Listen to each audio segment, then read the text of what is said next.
Iran says the Strait of Hormuz is completely open. Let's take a look at what that actually means, because there is a little bit of back and forth and some confusion on what the Strait of Hormuz being completely open actually means. If you ask Donald Trump, it's completely open. If you ask Iran, they're still setting up a toll process. So we'll get into all of that and more. I don't know why I have this up here, but yeah, we've blasted off already. Let the people know we're live. We are alive. Get them in. Let the people know. Get them involved. Hassan Fennican says the attack on Bondi Beach was justified act of anti-Zionism. Dude, what the fuck is up with these people, man? Oh God, it's just ew, gross. Blue check marks. You're not a victim, you're a communist. A quiet Jackson Hinkle that's being exposed, not a victim. Like, brother, just post that on like relevant shit. You know what I mean? What's up with you guys? First time Fox didn't talk about you in weeks, or maybe we missed it. Oh, that's true. For the last 3 weeks, Fox News has talked about me every single day. This is the first day that they haven't. It's kind of sad. Maybe it's because they finally have something to talk about that seems to move the needle in the appropriate direction. Or maybe it's because I've fallen off. Washed, felled off. I done felled off, folks. It's over. It's donezo. I done felled the frick off. Steve Bannon pissed himself. I saw that. That's pretty unbelievable. I guess for him, it's an alpha dog movement. Jonathan Chait is still chirping at me as well. He said, Hassan Piker's an authoritarian, so is Netanyahu. If liberal Zionists want to survive, they must fight both. Jonathan Chait is comparing me to a war criminal. Jonathan Chait is comparing me to a war criminal who is in charge of an apartheid regime that has conducted a genocide that's currently, in the process of also taking over Lebanese territory as well. Just a total psychopath. And then on the other hand, you have a Twitch streamer who believes in Medicare for all, offering more autonomy to the labor class, who is an anti-Zionist, who doesn't like the things that Benjamin Netanyahu is doing. Obviously, both of these things have the same level of power, right? Both of these guys are illiberal forces that we must combat, right? I guess maybe Jonathan Chait is a Twitch watcher. Like, he might have just been a Hasanabi head, like a former Hasanabi head, who felt like I was ruling this chat with an iron fist and like banned him because he did it. Just curious. Right. And then I just hit him with a ban hammer. So now he's like, this is just as authoritarian as Benjamin Netanyahu. I will be sending an email to Chomsky to try to figure out if this was ethical, if this was a justifiable hierarchy by anarchist standards. And Noam Chomsky will reply, it doesn't seem to be the case. Maybe that's the reason why he thinks I'm just as authoritarian, Could be. I bet you feel silly now that you realize that authoritarianism comes in many different forms. Sometimes it's a genocidal country, right? Guy who has done a genocide. And then other times it's a guy who has genocided your feelings, right? Maybe you have a special emotional support country, the size of New Jersey, let's say, right? Oh, Majority Report, thank you for the raid. We were just talking about how much of an authoritarian I am, according to Jonathan Chait. Like, think about it this way. One guy actually slaughtering children in real time with my tax dollars. The other guy slaughtering your feelings about your loyalty and your feelings about your emotional support country, your emotional support apartheid, which happens to be the size of New Jersey. Like, why do you care about it so much? Why do you care about it so much? Why do you care about the death and destruction that it's doing, right? Will you acknowledge your gamer genocide? That's true. I have done. That is true. There's a real famine here for all of the gaming watchers, all 12 of them. They have experienced real famine-like conditions. It seems as though, given the lack of gaming that's taking place on this broadcast, it's like we got to get the Human Rights Watch on this, you know? We got to get human HRW on this shit, man. You know how like Amnesty will do like a little bit of this, a little bit of that, where they'll talk about they'll talk about how, like, you know, well, America's done some war crimes, but then also so has Iran, so has Hamas, right? Like, it's kind of like that. Maybe they'll finally cover the true atrocities, which is what I've done to the gaming frogs. Or perhaps it was because I was being paid by the US aid to do gaming with a socialist slant. And now the US aid funds have been cut, no more gaming. Maybe Asmongold was right all along. Maybe US aid was cut as revenge against Gamergate. Have you thought about that? No, you never think about that. So yeah, I mean, the hits keep coming. Jonathan Chait is not alone. Jonathan Chait is not alone. The ADL has written a piece. Hassan Piker, what you need to know. The ADL, Apartheid Defense League, has officially put me in their anti-Semitism glossary, their extremism database from their Center of Extremism, published yesterday, updated today, from the Center on Extremism intro. You know, I want to see who else they have on their website, right? Yeah, they where can I find the actual database? Like, I want to see Center on Extremism. Like, where is the, like, who are some of the other characters on here, right? Like, who's on the hit list? I want to see what kind of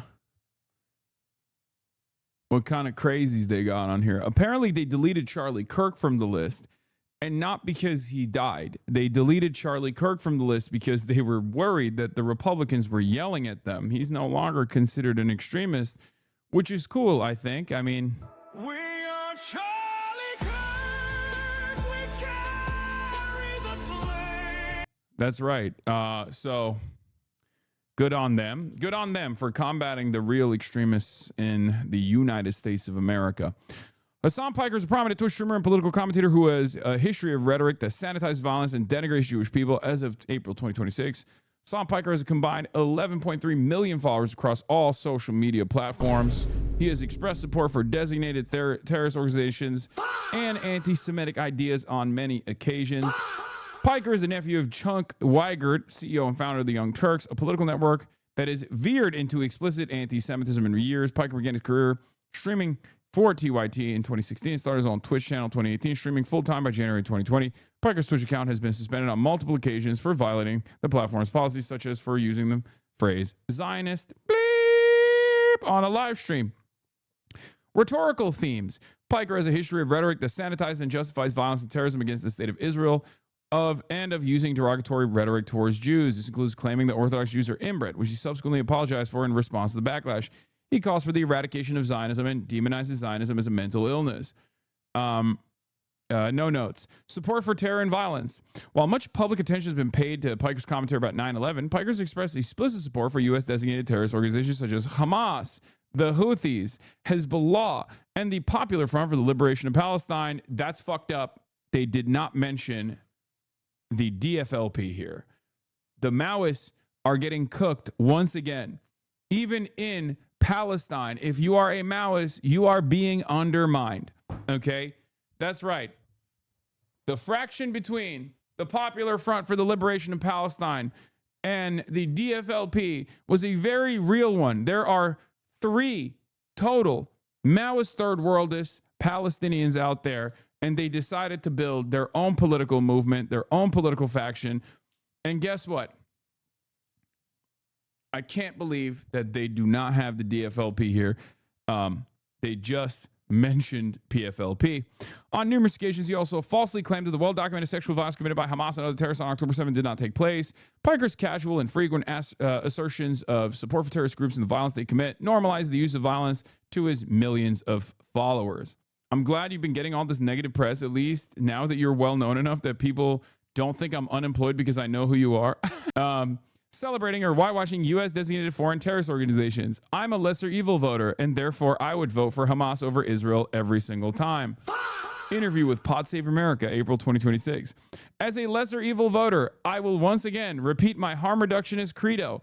Wait, why are they putting sick? This is from a tweet. Like this wasn't.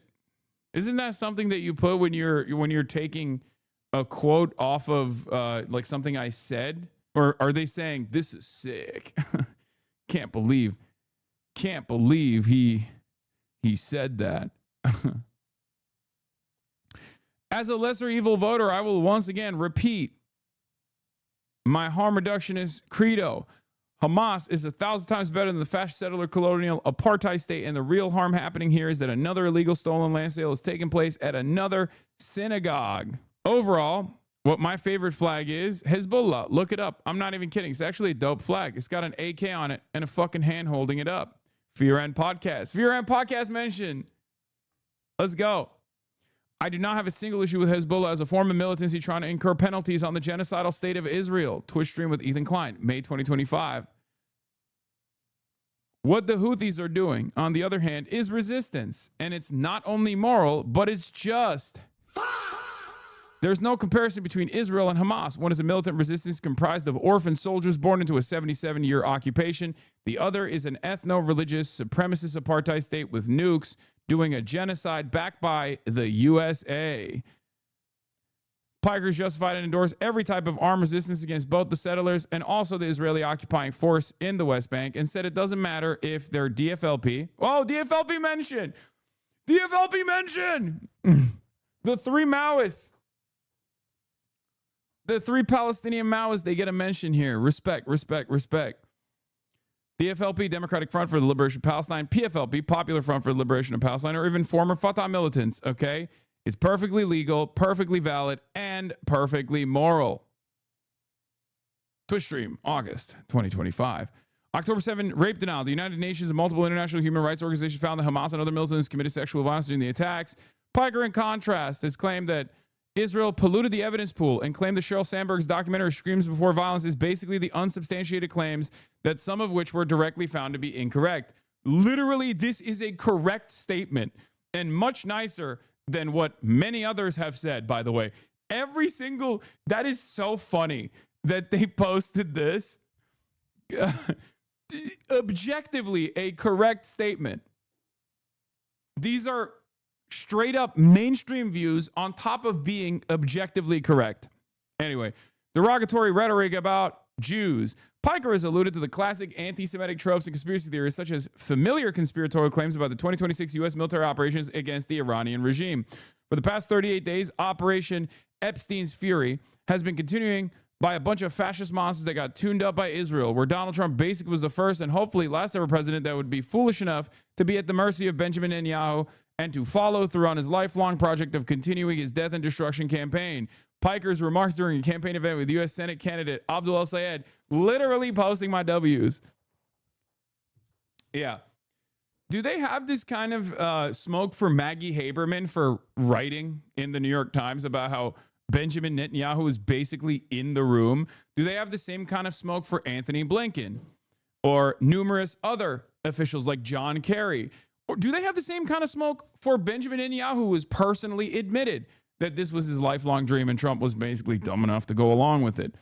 On multiple occasions, Pikers also used the terms inbreds or psychopath to refer to Israeli and Orthodox Jews during his live streams. He has since expressed regret for using the word inbred. Yet, no regret for using the word psychopath, though. Piker has stated Israel's actions in Gaza will inevitably turn Israel into a nation entirely comprised of messianic, inbred, ultra-Orthodox psychopaths with a new nuclear arsenal. Again, no notes. Piker asserted, dude, this is so funny. This is like reading this out loud. Like, I mean, obviously some of it is like out of context, but like most of it isn't. And I just, they're so open about the fact that, like, they're so open about the fact that this is just like anti-Israel. Okay. It's like a highlight reel. I don't have any issues with these quotes. Your haters are so fucking weird, man. I just looked at the quotes of some of your tweets. Yeah, no, my haters are psychotic. Piker asserted it is literally the Jewish KKK brigades out there in the West Bank. Just a bunch of fucking inbred hicks literally doing pogroms to the Arab population. No notes. Again, completely correct. Oh my God. In the beginning, like in a couple months in October 7, every week there was another fucking psychopathic settler, inbred fucking douchebag, wearing fucking military fatigues, shooting at another Israeli dude, getting fucking executed by some inbred 15-year-old fucking douchebag in military fatigues. Again, no notes, correct assessment. That's literally what happened. There were unbelievable amounts of friendly fire going on between the settlers that were hastily armed by Itamar Ben-Gvir with American weapons, mind you. And then they kept shooting each other. There's a video version of this article. Oh, they just posted it while talking. Oh, hell yeah. Okay, we'll do the article. Extreme anti-Zionism, similar to Piker's use of anti-Semitic conspiracy theories and tropes. By the way, no anti-Semitic conspiracy theory was ever mentioned in this article, unless you're just considering that the Trump administration being stupid enough to get goaded by Benjamin Netanyahu to go and wage war on Iran to be an anti-Semitic conspiracy theory, which once again is not an anti-Semitic conspiracy theory. That's just reality, observable reality. Okay.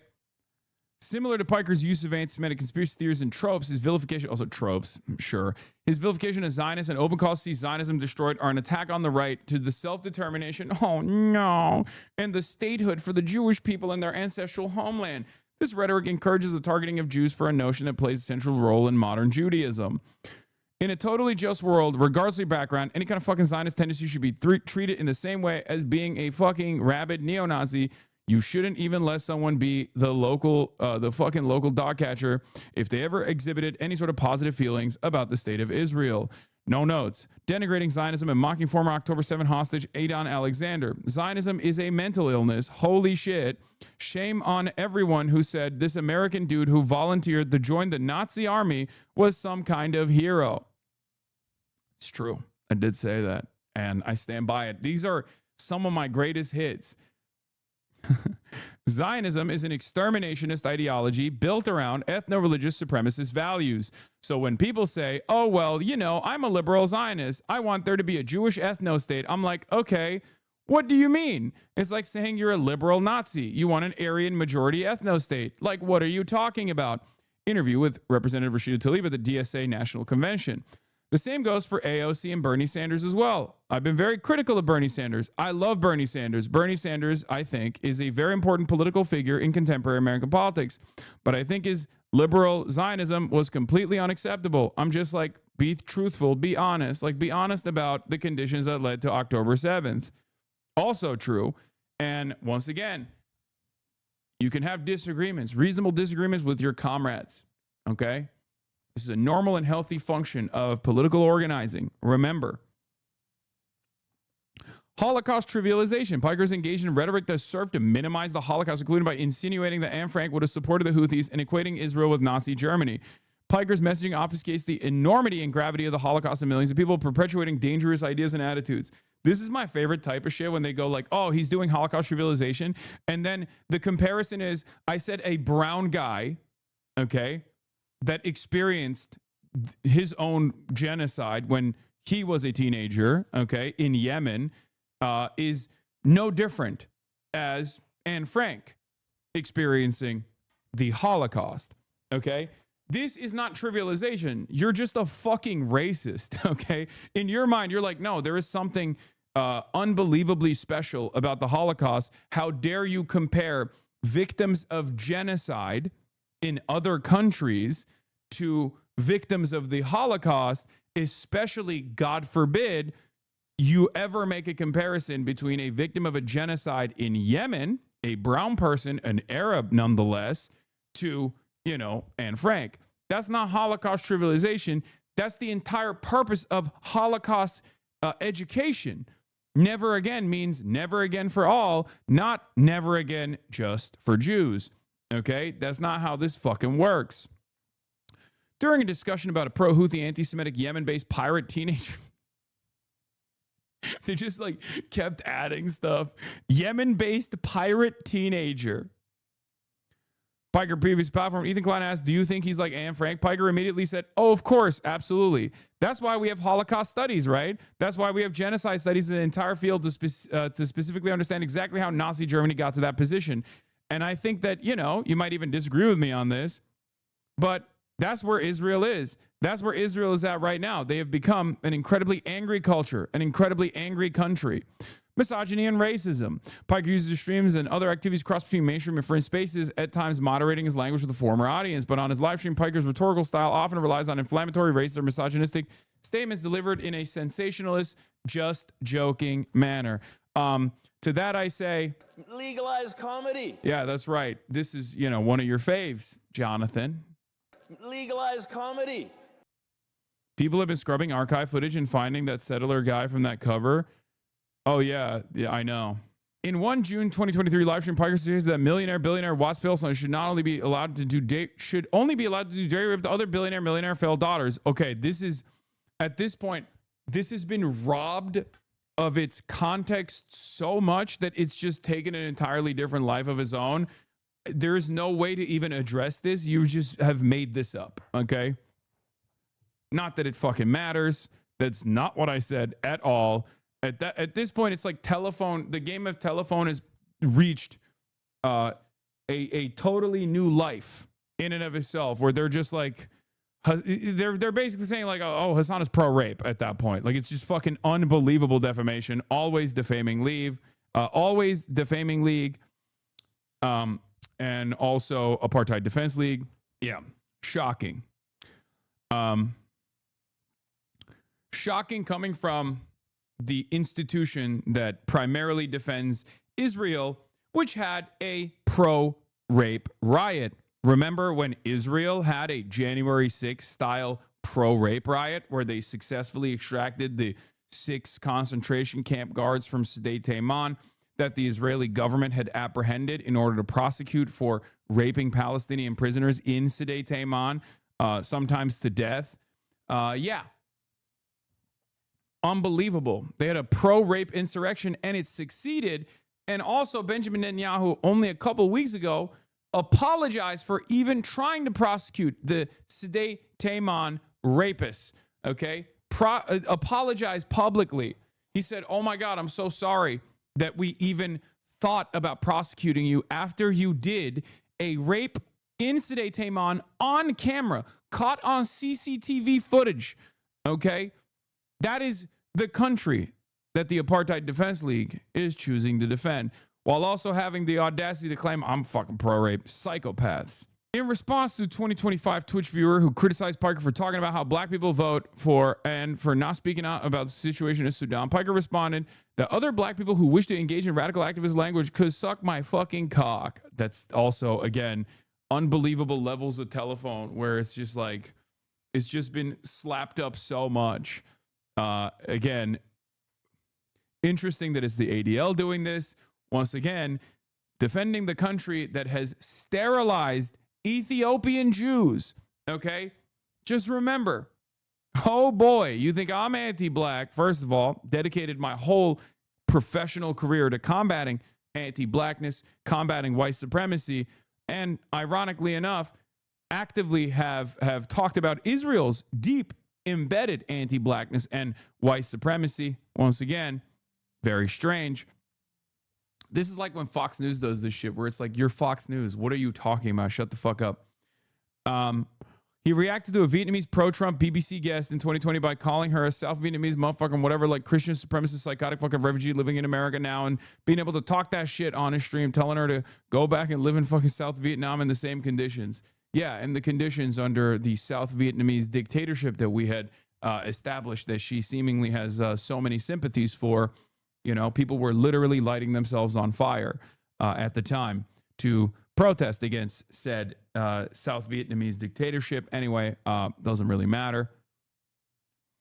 Influence. While Piker associates with some extreme anti-Zionist organizations, he has also been profiled in major media publications and appeared on platforms across the political spectrum. Political spheres. Piker is interviewed and at times campaigned for prominent left-wing politicians affiliated with the DSA. DSA is the largest socialist organization in the U.S. and is known for its explicitly anti-Zionist position on a national level among some of its chapters and committees, support for U.S. designated groups, and the Hamas-led October 7 terror attack on Israel. At least since 2020, Piker has verbally expressed support for and interviewed DSA members, DSA-affiliated politicians, for those who are associated with the groups such as AOC, Rashid Tlaib, Ilhan Omar, Ro Khanna, Senator Bernie Sanders, and New York City Mayor Zohran Mamdani. You know, real villains, the real villains of the bunch. Okay, some of the most popular politicians in the country. Okay, extreme anti-Zionist. What does that even mean? A person with, a moral compass, who is uncompromising and an anti-fascist. Okay. Nevertheless, he continues to be a sought-after figure among those sitting elected officials and political candidates, viewed as someone who can boost their profile and reach potential voters, even though he does not have political experience. What do you mean I don't have political experience? Buddy, I'm a political commentator who's been doing this and working with organizers for, 13 years at this point. What more fucking experience could I potentially have? Piker is increasingly engaged in direct political activities and on-the-ground organizing and campaigning since 2025. I've been doing this for far before 2025, by the way. It's just so funny that only now they've chosen to pay attention to it. He attended a DSA National Convention in August 2025 and in April 2026 campaigned in person with DSA-backed U.S. candidate Abdul El-Sayed and U.S. Representative Summer Lee, a former DSA member in Michigan. He also, by the way, they know I've been doing political stuff and actively campaigning alongside politicians because they wrote an article in 2020 about how my moderation team was so unbelievably good at targeting right-wing extremism that the AOC stream that I did all the way back in 2020 had my moderators on the AOC stream side as well, and they got tremendous praise from the ADL because back then the ADL didn't just exclusively engage in like pro-Israel shit. They did have like a fairly competent team, not dissimilar to the SPLC, where they would, cover right-wing radicalization, right-wing extremism. They would pretend to care about other shit as well in an effort to, fuck you. In an effort to, this is going to be in the anti-Semitism glossary. Hassan Piker said, fuck you to a chatter who was simply waving the Israeli flag before banning them. Anyway, add that to the list. Click. One more. No gang signs in the chat. No gang signs in the chat. Not allowed. All right. Yeah, he also fundraises for some DSA candidates on a stream such as Oliver Larkin. I fundraise for so many more, but it's fine. Anti-Israel movement. Piker has served as a featured speaker at high-profile national events and convened by groups that together represent vast swaths of the organized anti-Israel movement in the U.S., many of which are known to support terror organizations that have a history of harassing Jewish people. For example, Piker spoke at the National March on Washington for Gaza in April 2025 and the second annual People's Conference for Palestine in August 2025. The organizers of these movements include prominent anti-Israel groups such as Palestinian Youth Movement, Answer Coalition, Students for Justice Palestine, Jewish Voice for Peace, American Muslims for Palestine, U.S. Palestinian Community Network, and many others. Ooh, terrifying. Ooh, scary. Both events were marked by calls for violence and pro-terror rhetoric. The National March on Gaza drew thousands of protesters, some of whom openly displayed paraphernalia for groups like Hamas and the Popular Front for the Liberation of Palestine. The People's Conference for Palestine featured such speakers as Hossam Shaheen, a member of the designated terror group Al-Aqsa Martyrs Brigade, who served more than 20 years in prison in Israel on charges of attempted murder and conspiracy to commit murder, and calls for those accused of supporting Israel's actions around the world to be taken out. These events and Piker's presence at them demonstrated the ways in which figures like Piker normalize these extreme elements and amplify these messages across fringe and mainstream spaces. While Piker is not a leader in the anti-Israel movement in an organizational or strategic sense, He is recognized as a major figure who can deliver the anti-Israel movement's position to the masses. During his interview with Representative Tlaib at the DSA National Convention in 2025, Piker wore a PYM branded shirt that was created by the group to celebrate the first anniversary of October 7. The t-shirt features an image of a terrorist standing on top. It was a child. It's literally a kid. It's a kid, and there's flowers growing out of the tank, symbolizing that one day this militancy will end and children will be able to live freely. By the way, it's literally, they are describing a child like very clearly celebrating the end of this conflict. Classic. It was a terror. It was a baby of terror. Terror baby. On top of an overturned IDF tank, an innocent overturned IDF tank. Okay, with the caption that read in Arabic, Gaza is the cemetery of occupiers. Piker has also appeared in PYM social media content. In March 2026, Piker joined left-wing anti-Zionist organizations Code Pink, Progressive International, and the People's Forum on a trip to Cuba. Conclusion, taken together, Piker's record of supporting support for designated terrorist organizations and derogatory rhetoric about Jews represents a dangerous pattern that his millions of followers are exposed to regularly. His growing involvement in electoral politics and mainstream media amplifies these messages far beyond fringe spaces. So, yeah, this is it. This is the thing. So, for the people who are wondering, like, why do they have this entire website, right? Like, why do they have this page? Like, who the fuck would read any of this, right? Who would read any of this? And the reason why they put this out there is so that it's easy for like Richie Torres and other, stooges of Israel to just like make it seem like they're in tune with some of my most dangerous rhetoric, right? That's the whole point. The reason why they put that out there is not even just for the SEO. It's so that there's an easy, clickable website that you can go to. And then when Dana Bash is covering me, she'll be able to just like do pull quotes, boom, boom, boom, boom, boom, to say like, this is why he's radical. This is why he's dangerous. The difference, of course, is that the ADL doesn't have a lot of motion any longer. I mean, it'll make its way into like ChatGPT or whatever, right? Sometimes. But yeah, ultimately, the Anti-Defamation League put it out there to make defamation easier. Yes, that's why it's the always defaming league. A friend who works at MS Now said this article got blasted to a bunch of booking producers and anchors. Yeah, exactly. That's how it works. So they write this article and then they send it to all the booking producers, not realizing that those booking producers, if they're under the age of 45, are already familiar with my rhetoric, with my commentary, with what I do. But most importantly, what does a booking producer care about? They care about analytics. Okay?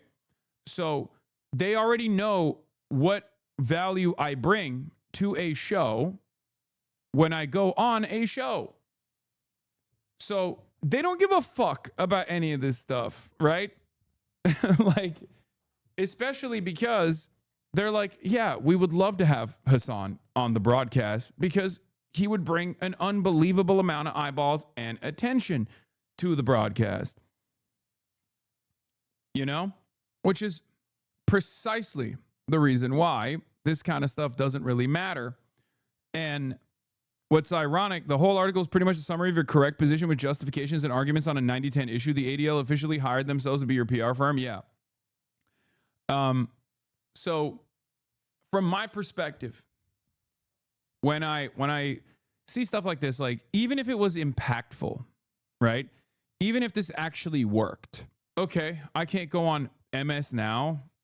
Oh my God, I'm Brian Kilmeade. It's over for me. I'm Brian Kilmeade. My career is over. I can't go on MS Now. I'm Brian Kilmeade. What will I fucking do? You know what I mean?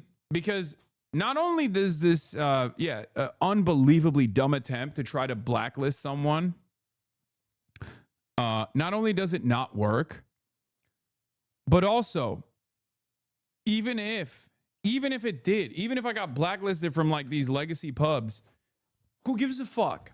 You know, who gives a shit? All right, here's the 1 minute video that they also made as a complimentary piece. I don't know who Hassan Piker is, and at this point I'm too afraid to ask. Let's just let him do the talking. You support terrorism, question mark? America deserved 9/11, dude. Therefore, I would vote for Hamas over Israel every single time. Hezbollah is a paramilitary organization. I don't have an issue with them. We think the Houthis, Ansar Allah, is doing what Houthi would do. My favorite flag, Hezbollah. Look it up. Ah, you are anti-Semitism. Nation entirely comprised of messianic, inbred, ultra-Orthodox psychopaths. Why you not love Israel? To specifically understand exactly how Nazi Germany got to that position. This is awesome. Dude, why did they put this out? This is a highlight reel, bro. Yo! This is so funny. It's like, especially because if it's in video form, you can tell when I'm like also memeing too. Oh my God. They're like, he's making fun of my emotional support apartheid country that's doing a genocide. I'm going to repost it. That's where Israel is. You shouldn't even let someone be the local dog catcher as if they've ever exhibited any sort of positive feelings about the state of Israel. It's gotta stop there, right? Bro, what rapes did Hamas do? Any other black folk want to engage in radical activist language in this chat? Who is you harder? America or fucking Ho Chi Minh? Suck my dick, old lady. When people tell you who they are, believe them. Yeah. Oh, hell yeah, dude. Another highlight reel just dropped. Shout out. Shout out to the Apartheid Defense League for their tireless work of trying to get me blacklisted from every major outlet, not realizing that the bookers at these places realize that this is totally ridiculous. And my presence on these shows do not. Okay, I'm just going to say it's totally ridiculous. Way too long, ended after the shout out. Another highlight reel just dropped. Shout out to the Apartheid Defense League for the tireless work of trying to get me blacklisted from every major outlet. Not realizing the bookers of these places realize it's totally ridiculous. I want to put the bookers part in there too, because I know that's the reason why they're doing it. It's like when Richie Torres's comms team, anytime there's a new ADL article or anytime there's a new Jewish Insider article about me, they'll like mass blast it to these news outlets, be like, don't get this guy on your show. They'll be like, hey, WQRX, local news broadcaster in Georgia, make sure that you never have this guy on. It's like, why would they, like, what are you even fucking talking about? Why would they not? Okay. Find these hit pieces to be totally ridiculous. Yeah, I said, Apartheid Defense League for their tireless work of trying to get me blacklisted from every major news outlet, not realizing that the bookers at these places find these hit pieces to be totally ridiculous. ADL must be losing funds if they're resorting to becoming your clipper. Mike Moon 22, thank you for the 10 gifted subs. Yeah. It's always great. It's always great. I like it. Do nothing when your enemy is committing errors. Yeah, they're making fan edits, dude. They're resorting to making fan edits, which, I respect. No, they're not running out of money, for the record. For those of you who are wondering, they're absolutely not running out of money. They are making more money than ever before, while they have also fired half of their research team because half of the research team was actually researching, legitimate anti-Semitic incidents and legitimate like far-right extremism in the country. Selkowitz, thank you for the 10 gifted subs. All right, let's get started. Iran says Strait of Hormuz is completely open. Okay. Foreign Minister on X says that the Strait of Hormuz is open for all commercial vessels. We're just learning this right now. Let me read where we are getting this from X. The Free Press is running paid ads to smear me. Oh my God, that's amazing. BDBD reacted to you on Laura Ingraham. Also, they love you noticing them. So many media outlets are smearing a live streamer. It looks like the Capitals really can't sit still anymore. The factional strife is getting bloody. It all started when the Democratic Party candidate teamed up with Hassan Piker for campaign promotion, only for hardliners in the Democratic Party and Republican-aligned media to jointly smear Hassan, turning him to primetime TV sensation. Capitals control public opinion, making it too hard to turn things around. A specter is haunting Europe, the specter of communism.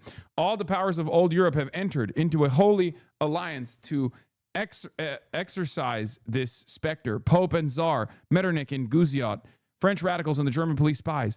Where is the party in opposition that has not been decried as communistic by its opponents in power? Where is the opposition that has not hurled back the branding, reproach of communism against the more advanced opposition parties, as well as against its reactionary adversaries?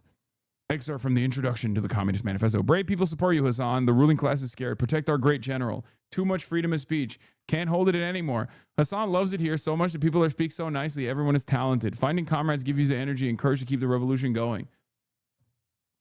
Wow, he really reads out every single sentence.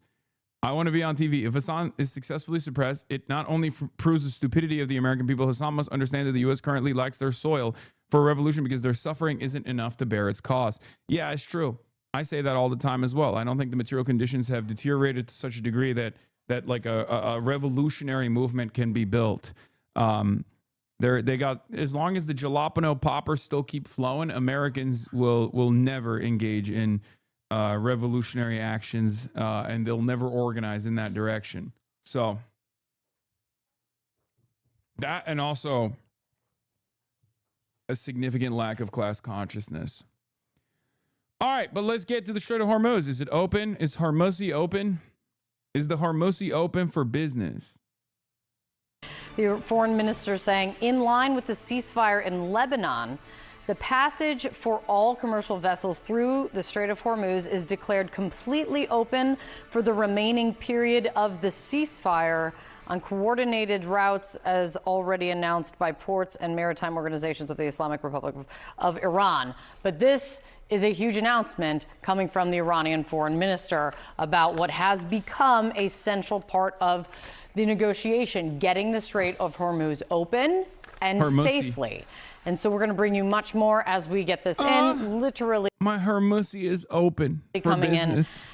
As we're talking about. As we are getting this, we also have a new report that claims that the United States is also considering a $20 billion deal that would help to end the conflict. This is a report from Axios, co-written also by CNN political and global affairs analyst Barack Ravid. It's closed again? No, my Hormuz is closed. The flood of tankers and cargo ships are making a break for the Strait of Hormuz to exit the Persian Gulf. Nearly 36 ships can be seen sailing for the strait via marine traffic, including vessels declaring Chinese, Indian, and French ownership.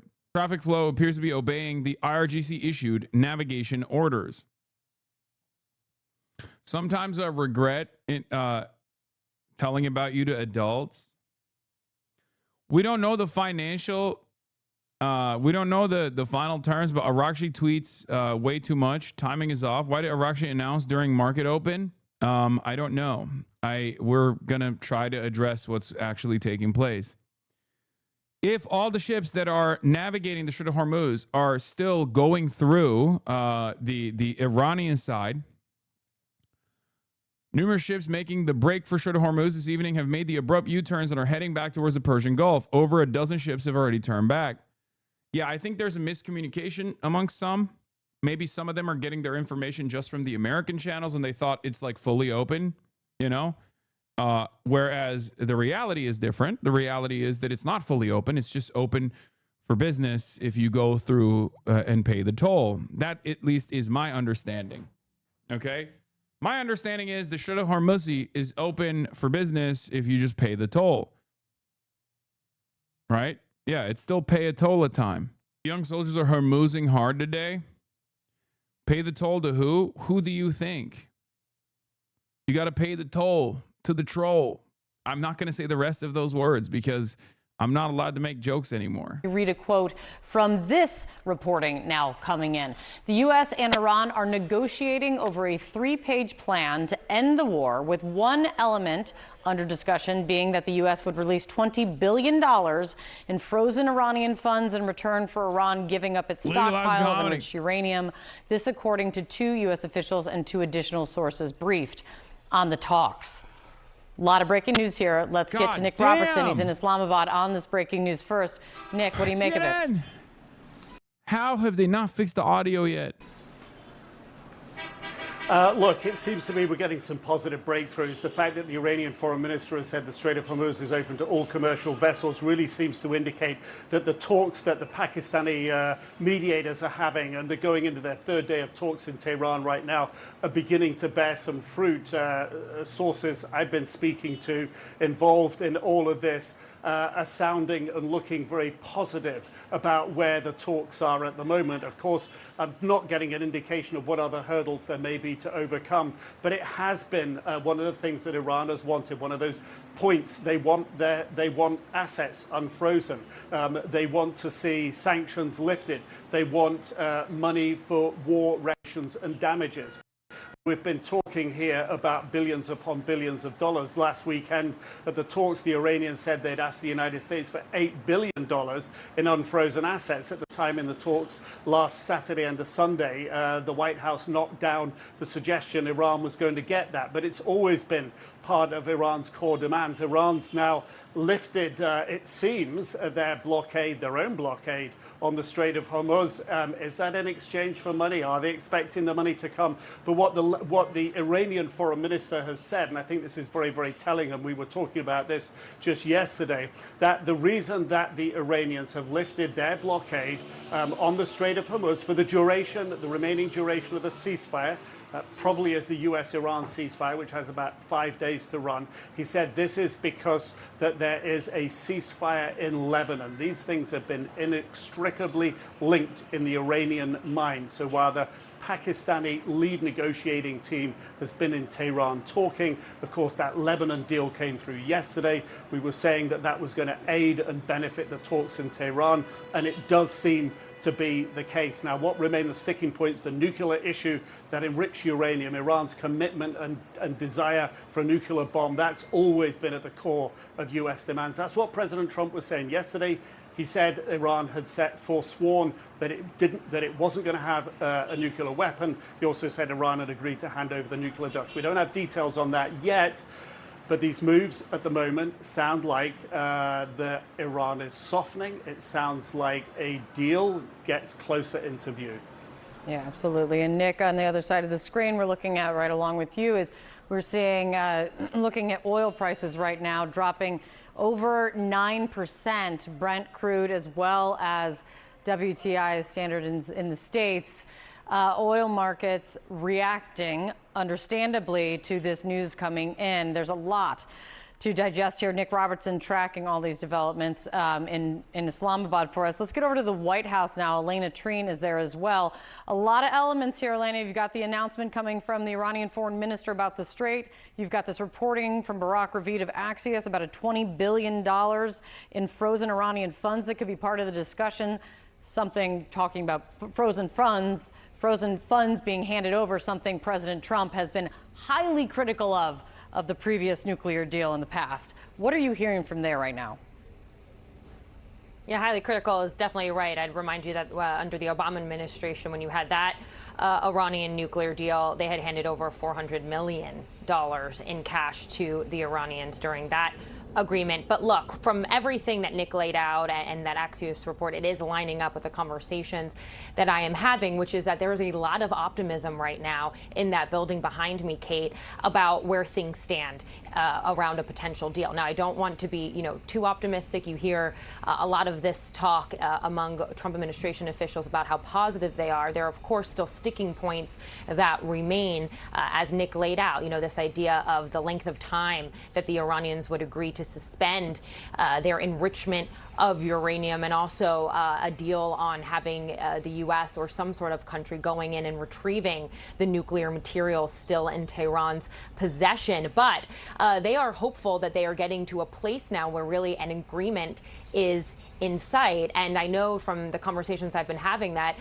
Trump administration officials are really working toward and hoping that a potential second round of these talks, of this meeting, could happen in person between the U.S. and Iranians as early as this weekend. Again, things are very fluid, so we have to see what happens today. But today is also a very important day because we know that the Pakistanis have been meeting with Iranian officials in Tehran.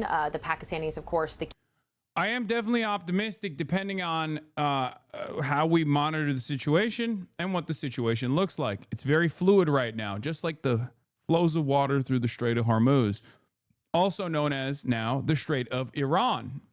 That's what Donald Trump said. So Donald Trump is claiming Iran has agreed to everything, but Donald Trump is a liar, okay, and also totally oblivious in many instances to what's actually going on. So what we can take a look at is, once again, the facts on the ground, the realities on the ground. What we can look at is what the Iranian government is saying, which has been more reliable throughout the last 48, 49 days, obviously, as far as like what they're communicating. But also, the one thing that is the most important factor to consider is the realities on the ground. Are the ships that are crossing the strait actually paying a toll to the IRGC? If they are, then yes, they absolutely, like the American side absolutely conceded to a key demand from the Iranian side. That's number one. Okay. Number two, we're going to find out how much of the assets of Iran that the Trump administration is unfreezing. Some of the numbers being floated around are to the tune of $20 billion. How many sanctions are going to be released in this process, right? So if the end point of this negotiations process is very frustrating for Israel, well, then you can kind of understand maybe they did concede on a lot of key demands that Iran was making. That's number one. Number two, are the ships actually paying a toll to cross through the Hormuz's hole? Okay, very important. Number three, how many of the assets have been unfrozen? Number four, how many sanctions are going to be released? And number five, one of the key fixtures of this back and forth ceasefire negotiations process was whether or not there is a long-standing ceasefire, a real cessation of hostilities in Lebanon.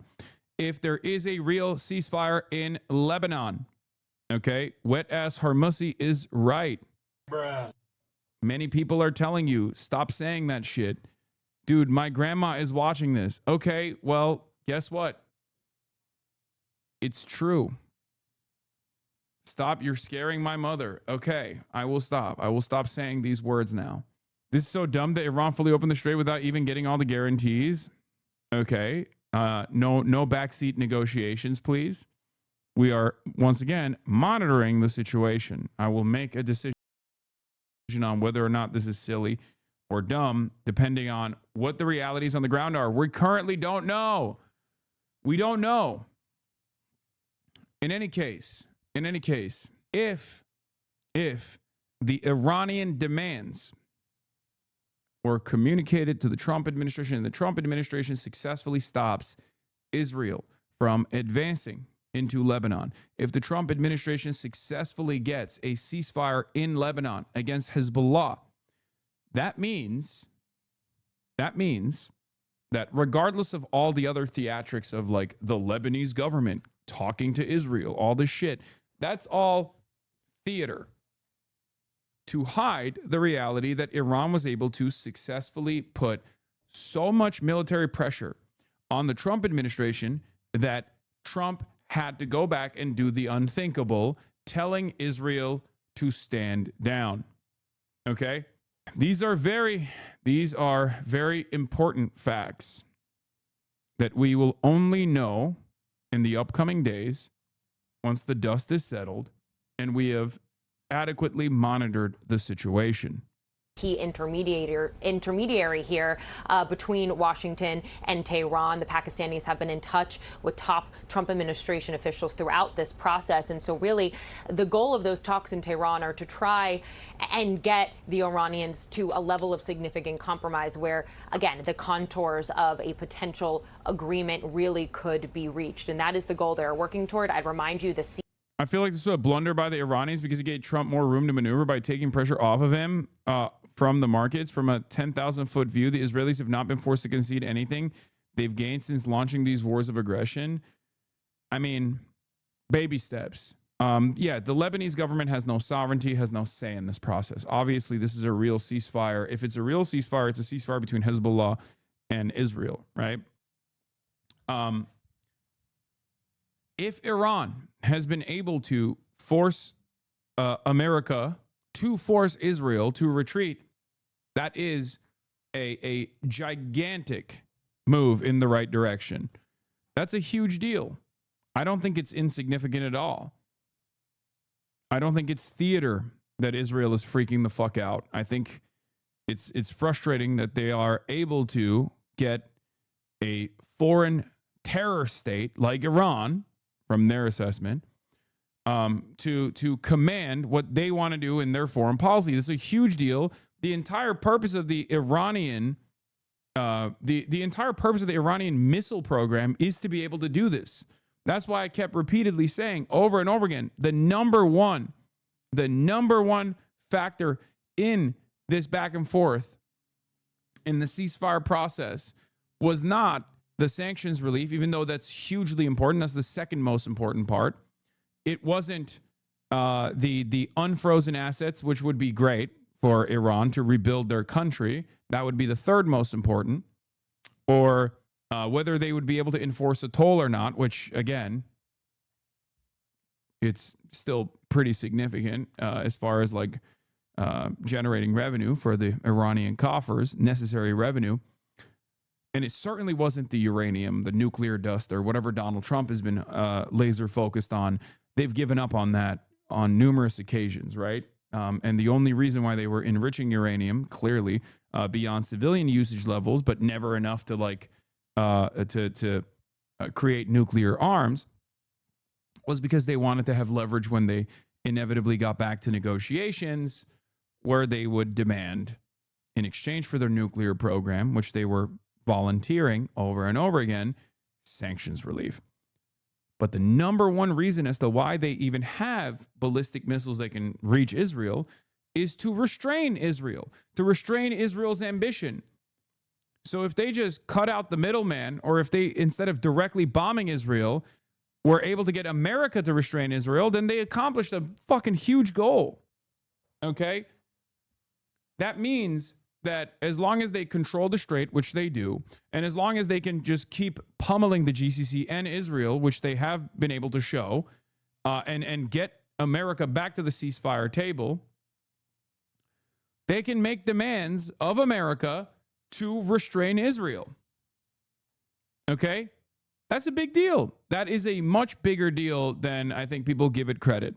Ceasefire, the 2-week ceasefire expires on Tuesday, April 21st. And there's been, there had been talk earlier this week of a possible extension. But from the conversations I've had, Kate, with White House officials, is they want to try and formulate some sort of deal before the ceasefire ends. A very ambitious goal, but it does seem, as today with this latest news about the Iranians reopening the strait thanks to that ceasefire between Israel and Lebanon, that they are actually... Yeah, so here, Israel is prohibited by the U.S. from bombing Lebanon, says Donald Trump. It underlines a basic fact. Israel's genocide and war crimes could be stopped at any moment by any U.S. president, says Owen Jones. He's right. The USA will get all nuclear dust created by our great B-2 bombers. No money will exchange hands in any way, shape, or form. This deal is not in no way subject to Lebanon either, but the USA will separately work with Lebanon and deal with the Hezbollah situation in an appropriate manner. Israel will not be bombing Lebanon any longer. They are prohibited from doing so by the USA. Enough is enough. Thank you, President Donald J. Trump. May Allah awaken the people and help them to see the evil doings of Israel and the United States. So here's the thing. Couple stuff that they're mentioning here. No money will exchange hands in any way, shape, or form. That is bullshit. Okay? They are unfreezing assets, which means technically America is not giving payments to Iran. But Barack Obama didn't do that either. But Trump's estimation was that Barack Obama did just that. And so did Joe Biden. Whenever Democrats unfreeze Iranian assets, it's considered direct cash payments to Iran, green cash in pallets. That's right, believe it. Okay, planes full of cash going to Iran. When Trump does it, no cash exchange is taking place. Okay, which is it? Well, technically, it's never America making direct payments to Iran. Okay, it's America unfreezing the assets that they've forcibly frozen between Iran and other trade partners of Iran. Okay? So that's what it is. Suzanne Lambert's take on you? Who's Suzanne Lambert? Even Instagram is like, nah. What is this? Is Suzanne Lambert. Basketball is a game worth playing. My favorite person, not gonna lie. Don't hate him. When I saw him at the Crooked Con green room, it was fine, whatever. I've interviewed him a couple times, and you know what we do? We disagree. Yeah. That's okay. And that's okay. And I totally agree. I personally think it's great that Democratic candidates are opening up to going on these different shows. Here's where I push back a little bit. When people defend Hassan, they say like, well, he can reach so many young people and young voters, etc. And I'm like, well, yeah, he has millions of subscribers, followers. Like, clearly he's an influential voice. I would never deny that. I don't think anyone is. But from my perspective, I feel like he's reaching people who would already be engaged politically, because when I think of like my kind of random guy friends who are floating in a no man's land politically, from my perspective, they're going to turn on Hassan Piker talking about neoliberal, imperialist, rad lib, you know, whatever, and be like, this guy sounds like a weirdo. What is your perspective? I think it's not as simple as, oh, we already have those people, or these are not the people we need to reach, or they're already on the left, as opposed to being more independent. Two great challenges when you're facing an authoritarian. Once again, I think a lot of people assume that the average guy is a fucking idiot, okay? People are smarter than we give them credit. Like, I don't utilize, but first of all, am I utilizing academic language that actually frustrates people? Maybe at times, certainly. Or am I too vulgar for polite, civilized society? Because I do both.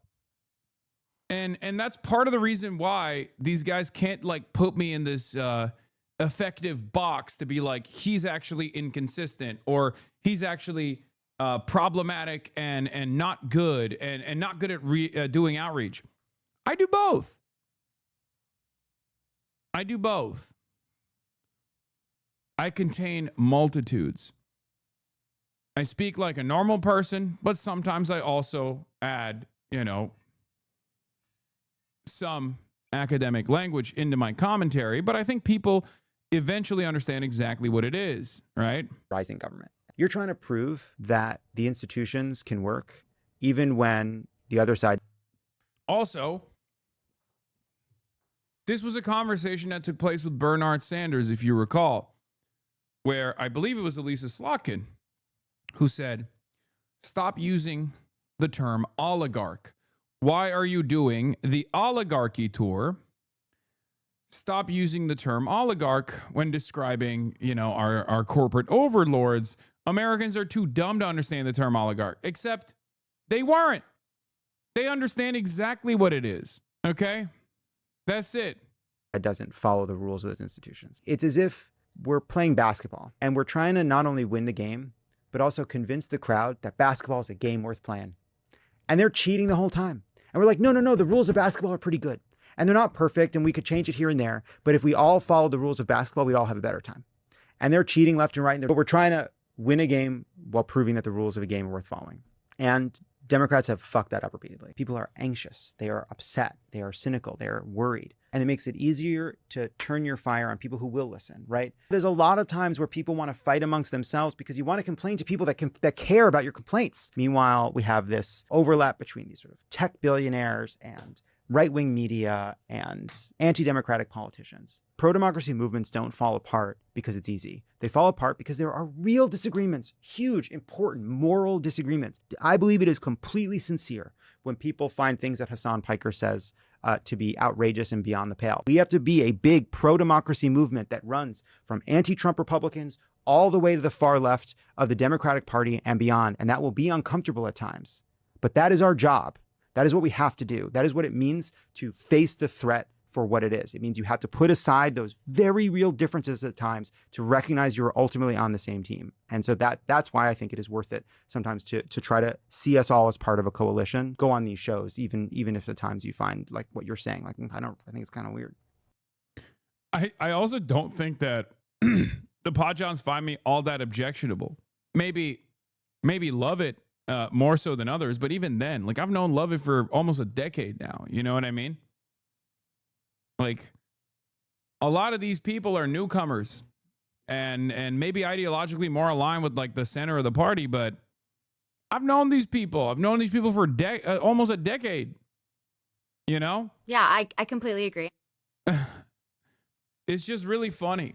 And what's ironic, of course, is that like they've gone through their own ideological journey, and some of them have become more open-minded to our perspective as the situation is unfolded, right?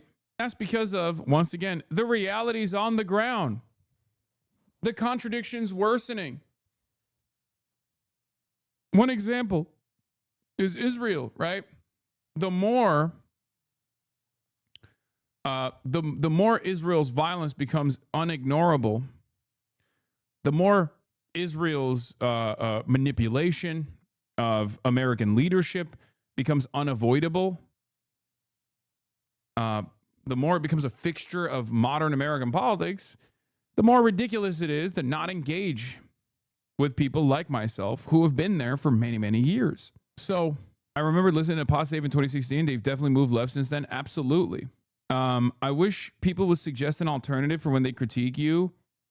What are your solutions? Because I don't see anyone else on this list who's on the left. Yeah, that's the other side of the story, of course. Like it almost always feels like they're just angry that they're not part of this, part of the top influencer sphere, where they're like, why can't our guy, who is a centrist, who is just going to unconditionally and uncompromisingly defend the Democratic Party without making demands at all, why can't that guy get up there? In a perfect world,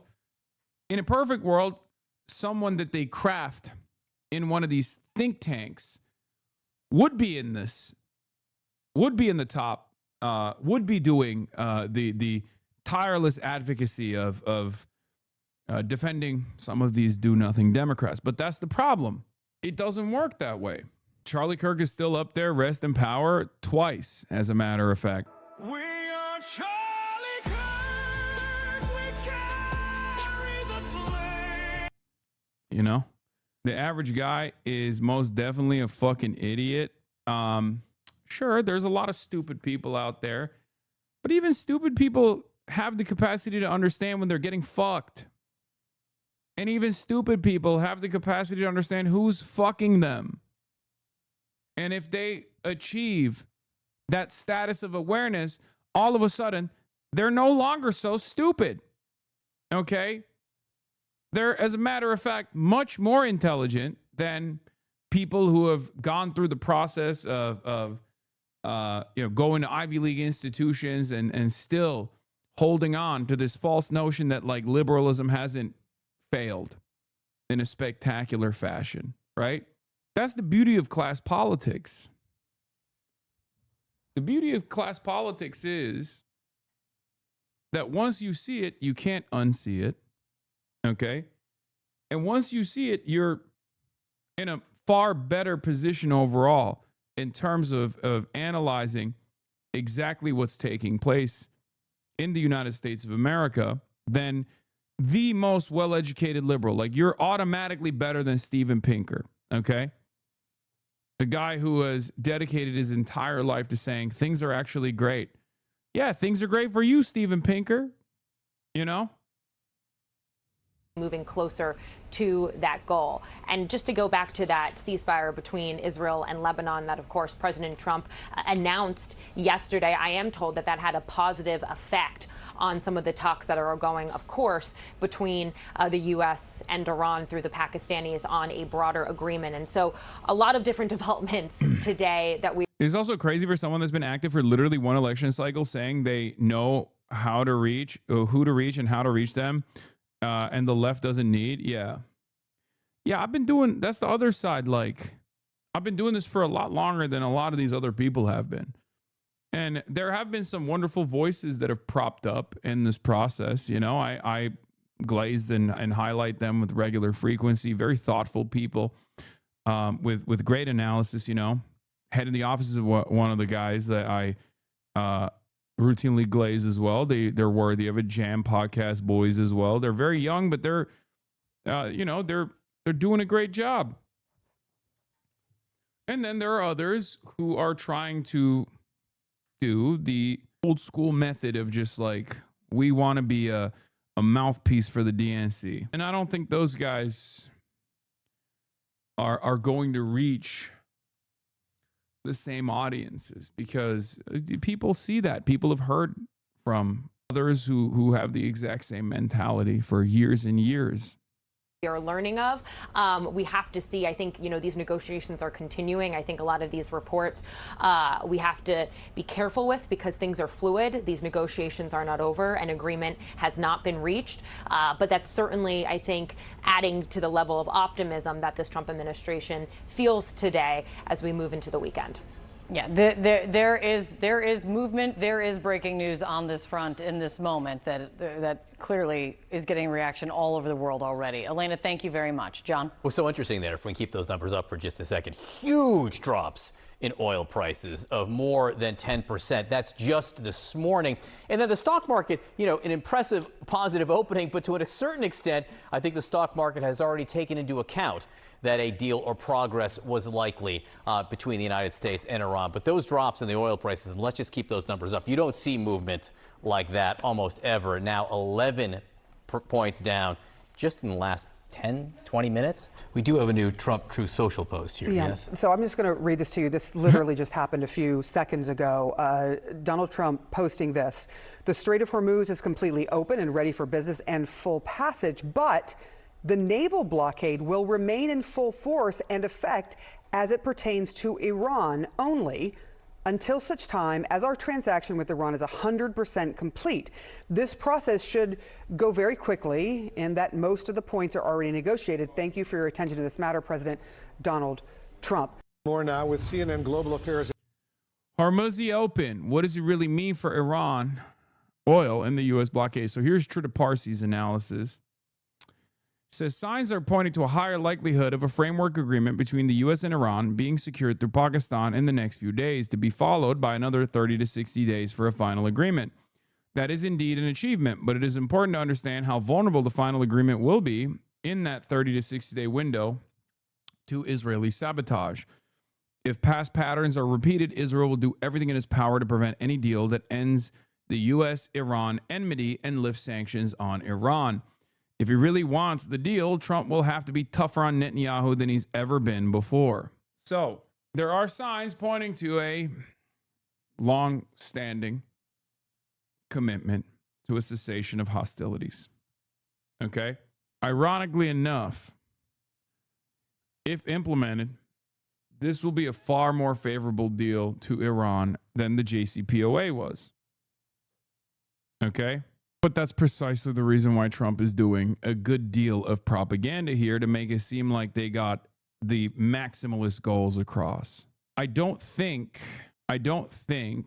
that this is a W for America, Some people are saying it's a W for America. I don't think it's as big as a W for America as the people are presenting it. I think Trump is presenting it as a W for America because that's his fucking job. This looks, from my perspective, as a complete concession to almost all of the Iranian demands, with the only Iranian demands, if what Trump is saying is true, being reached on the side of the enriched uranium, or what Trump likes to call nuclear dust. If you recall, for weeks leading up to this, Trump kept lasering in on the nuclear program. And I kept repeatedly telling you this is good because it means that they are likely to commit to all of the other Iranian demands. Now, all of this could still be perfidy. Remember, there are still troops moving into the region. They could be utilizing perfidy to have a little bit of economic relief while they deploy the necessary force to militarily invade Iran. There's obviously a gamble here. If that is the case, that's going to be, at this point, triple perfidy. Okay? 3 strikes and you're fucking out. Holy shit. But not only that, but also the interim period is when Iran is also capable of digging out some of their cave entrances and you know, maybe even rush shipping in new weapon systems from China, or even rush shipping from the other totally closed sea route that they have with Russia, new weapon systems as well. Right? So there is an opportunity for Iran to harden its defenses as well. Expedited shipping from both China and Russia, potentially. But we shall see. Esmail Bakay says the U.S. president's claim about talks with Iranian officials is untrue. A naval blockade is a violation of the ceasefire, and Iran will certainly take the necessary measures. Whenever we feel that the issues and interests of the Islamic Republic of Iran are considered and secured within the framework of an agreement, then it can be said that we are close to an agreement. Lifting sanctions is very important to us. Compensating for the damages incurred holds special significance for Iran. There is no ambiguity regarding any part of the negotiations. We have clearly stated our positions. They have been pretty firm, pretty steadfast in their commitment to the 10-point plan that they released fairly early on, okay? I think that the only negotiable part of that 10-point plan is the enriched uranium.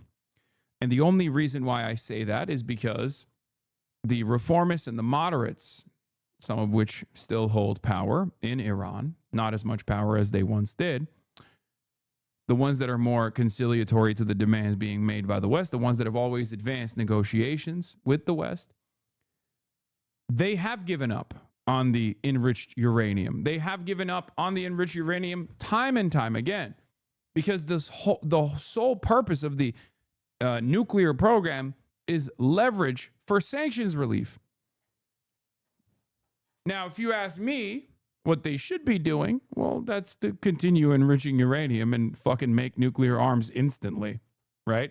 Guillotine on Lewis' neck. Hassan really believes everything Iran is saying, doesn't he? Have you noticed that I'm currently in the process of explaining to you something that Iran claims they care about, that I think they're lying about? If you had the capacity to hear the words that are coming out of my mouth, understanding what I'm saying, you would have recognized that while you were typing out that comment, I was actually talking about a key part of the 10-point plan that Iran has advanced, claiming that they care about it quite a bit, that they don't actually care about. The nuke take is bad. Have you noticed that? No, you haven't. You immediately go into the nuke take is bad. You just, refuse to hear words that are coming out of my mouth that directly contradict your assessment and immediately move on to the next thing. Okay? Please Sometimes it's okay to just, let it breathe. You don't have to type out whatever, ownage in the marketplace of ideas you think you're going to have here. Okay? And no, the nuclear sovereignty take is so not bad and so good that Francis Fukuyama and Ian Bremmer, two major liberals, agree with it at this point. Okay? I don't know what more it will take. I mean, those are king libs, right? King libs who also agree with nuclear sovereignty at this point.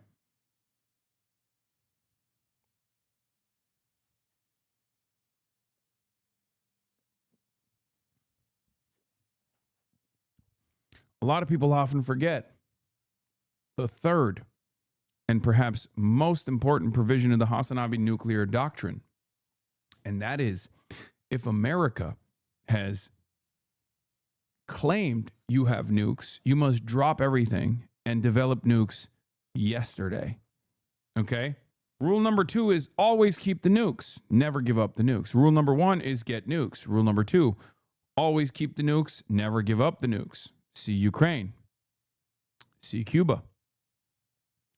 And rule number 3 is if America or a Western power is suspecting you of having nukes or claiming that you have nukes, drop everything and get nukes immediately. Okay? That is the Libya rule of the Hasanabi doctrine. Tried, tested, and true.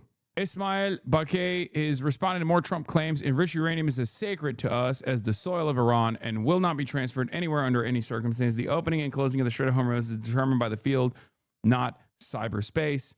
Ismail Bakay also says the other side intends to breach the agreement, which apparently it wants to do. And if the naval blockade continues, the Islamic Republic of Iran will reciprocally take the necessary measures, and there is no doubt about this. Media and people should not pay attention to the opponent's media game.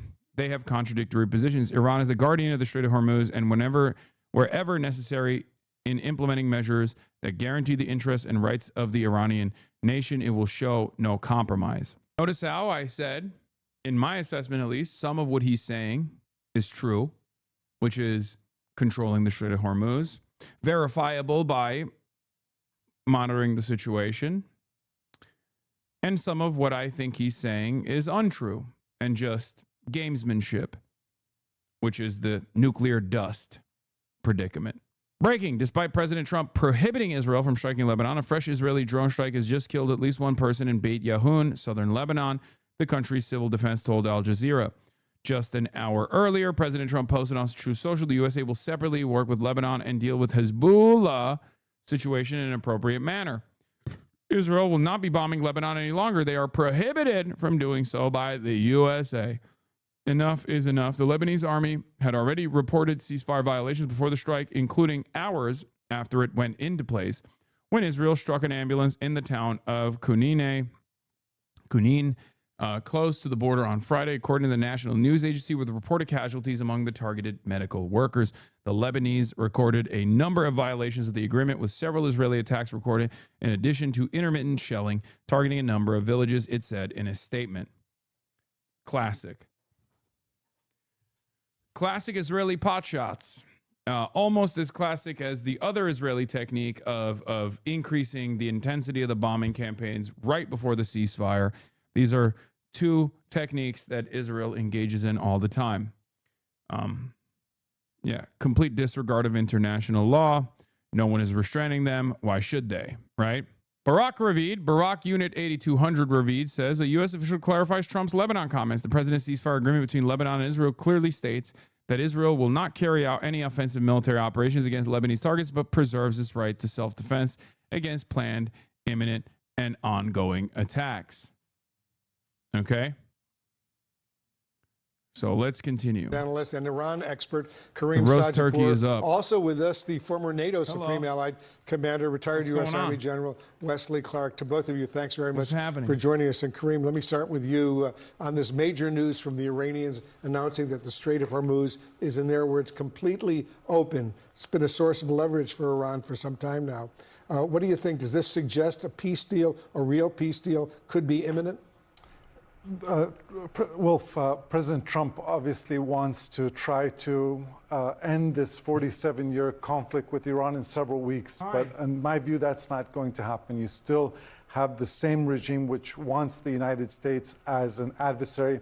A more narrow agreement on just the nuclear issue is possible, but there's no signs that Iran is prepared to change its conduct. And on the Strait of Hormuz, what they found is that that's an incredible tool of leverage for them. They agreed to open it now in exchange for Israel ceasing its military operations in Lebanon.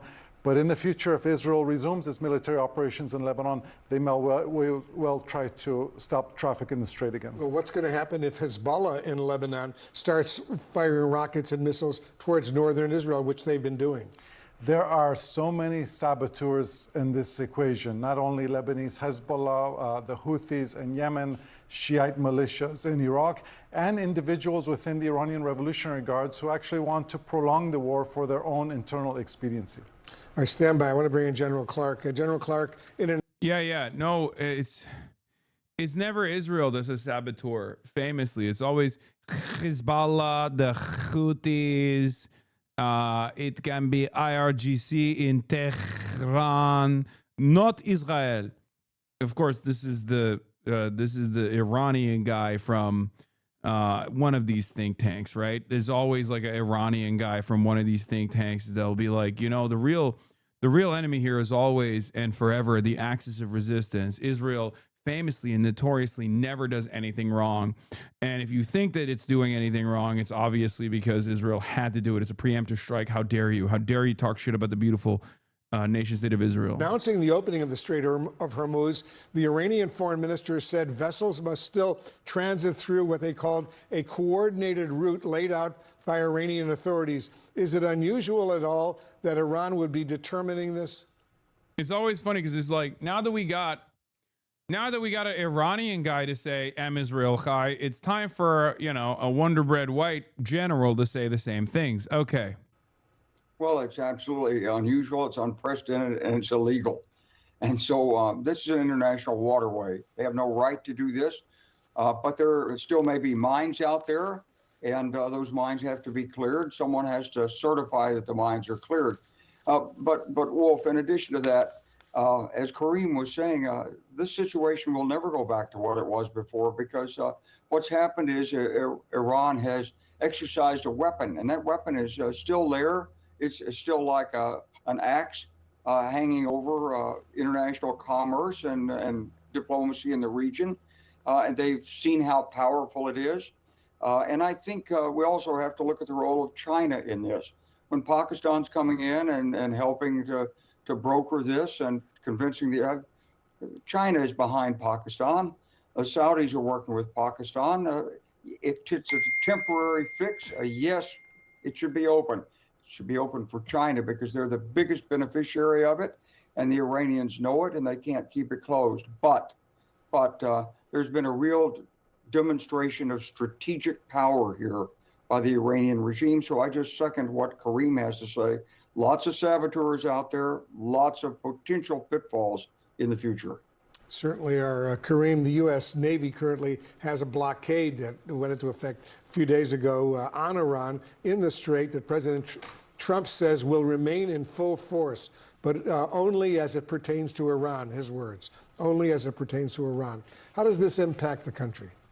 So Iran is a country under dire economic straits. Even before this war, it was probably the most sanctioned country in the world. Now it's endured probably tens, if not over $100 billion in damages as a result of this war.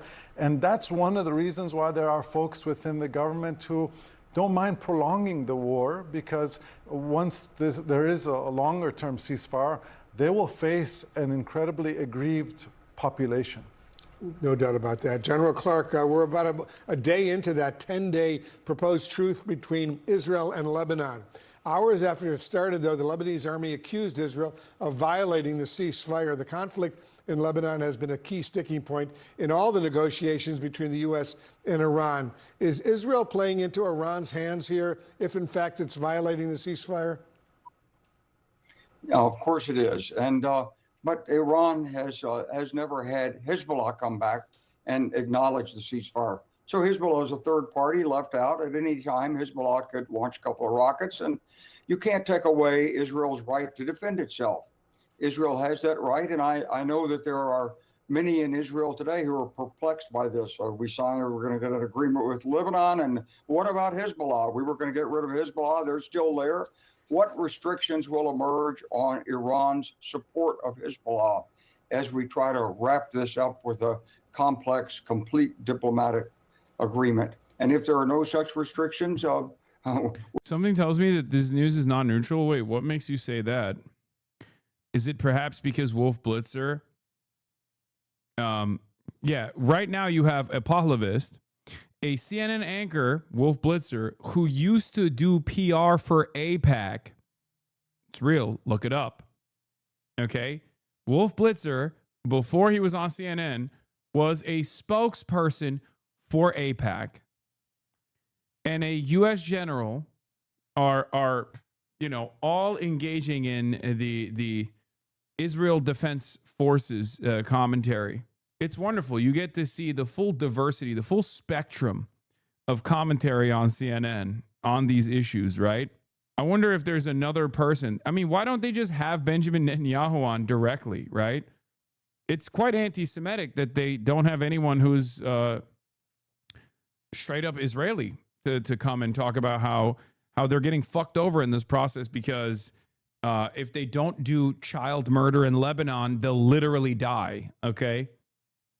If Israel does not do child murder in Lebanon, do you want Israel to explode?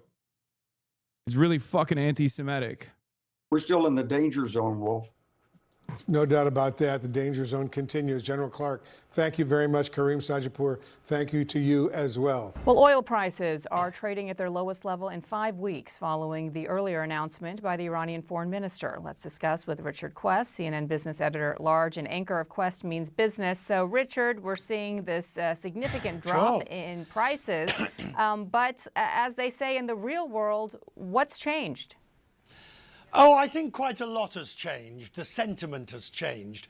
If you look at the developments over the course of the day, there is a view that there is more of a willingness to move forward towards peace. Now, I get the point that you're making. What's changed factually, of course? Nothing.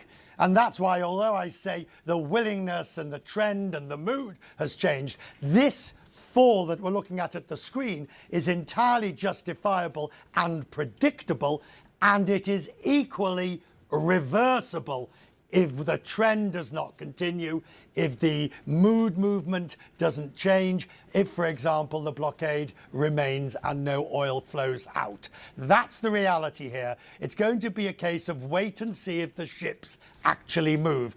Talk all you like. We want to see the ships. We want to see the ships, and you have Maersk, one of the largest shipping companies, saying that they've noticed Iran's announcement on the Strait of Hormuz, and then they go on to say the safety of our crew, vessels, and customers' cargo remains our top priority. That doesn't signal that they are ready to set sail, all things being back to normal. No, and they won't be, and however many ships they've got caught in the upper Gulf, they will remain there. But let's just say the Iranians start to give exactly those guarantees.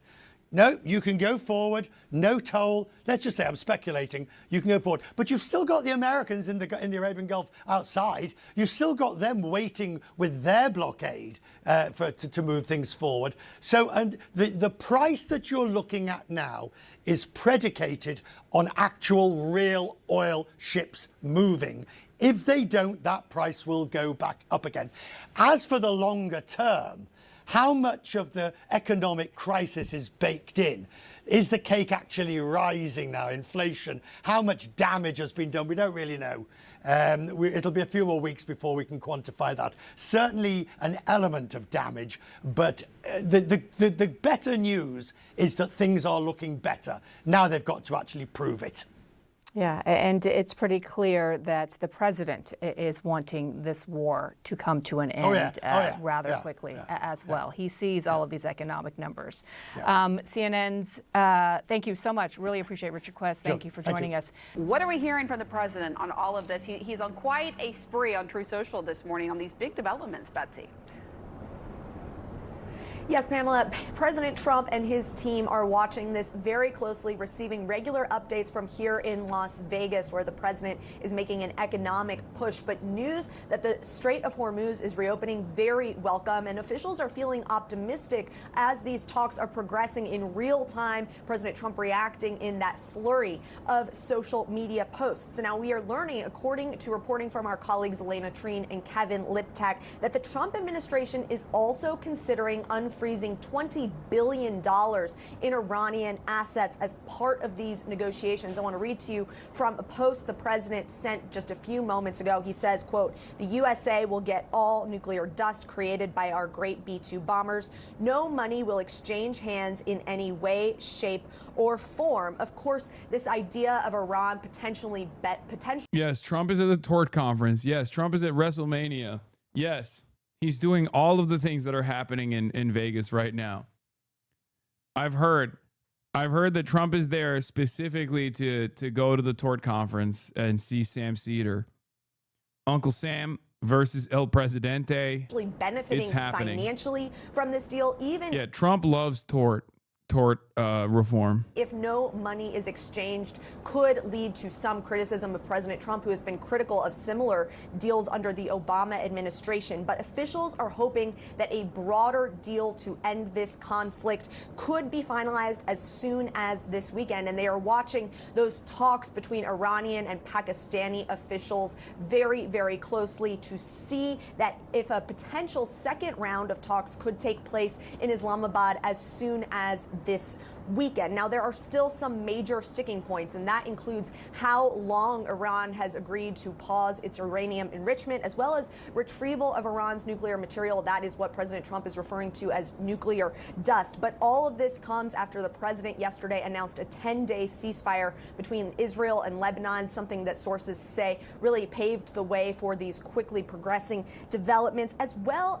as this announcement that the Strait of Hormuz is reopening. President Trump has said that the Strait blockade will remain in full force until that deal is complete. But we are already seeing oil prices go down, the stock market going up due to this news. It comes as the president is here trying to make that economic pitch, and people I've talked to are already feeling the crunch from this conflict. Pamela and Wolf. All right. Betsy Klein, thanks for the latest. $20 billion for nuclear material has been floated, not decided. Nick referenced your reporting. And I will quote from it. One proposal includes unfreezing assets in exchange for Iran turning over its stockpile of highly enriched uranium. Iran has asked for major sanctions relief on freezing of assets north of the 20 billion figure. The sources said the discussions are ongoing, haven't been resolved. This is like the crux of everything. Like, Strait is the...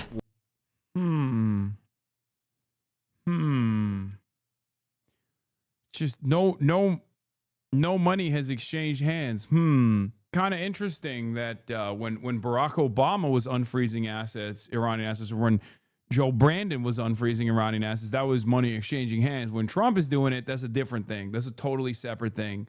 You guys don't understand. No money is, no green pallets of cash. Just $20 billion. Much larger number, much bigger number than the Joe Brandon $6 billion. Much bigger than the Barack Hussein Obama's 1.7. After all, it's inflation. That's why with inflation, 20 billion is far smaller than 1.7 billion. Far smaller than 6 billion. Linchpin, I think, from an economic perspective. But this is the crux of the deal that every president has been going after for decades and decades. What's your latest sense of things? Yeah, I mean, those were the two biggest For the record, I want you guys to understand something. Like, this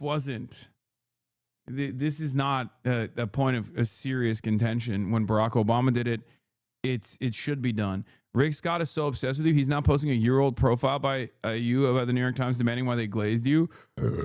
Yeah, it's pretty funny. Hey, New York Times, can you let me know why you're giving a guy who said I should be murdered such a glowing platform? Would love to know your standards. Dog, this was written before then. There's been new articles glazing me since then, you know? I do think it's really funny that Rick Scott spends most of his time crying about my existence now. One of these days, man, one of these days, you'll get him. Okay, I promise.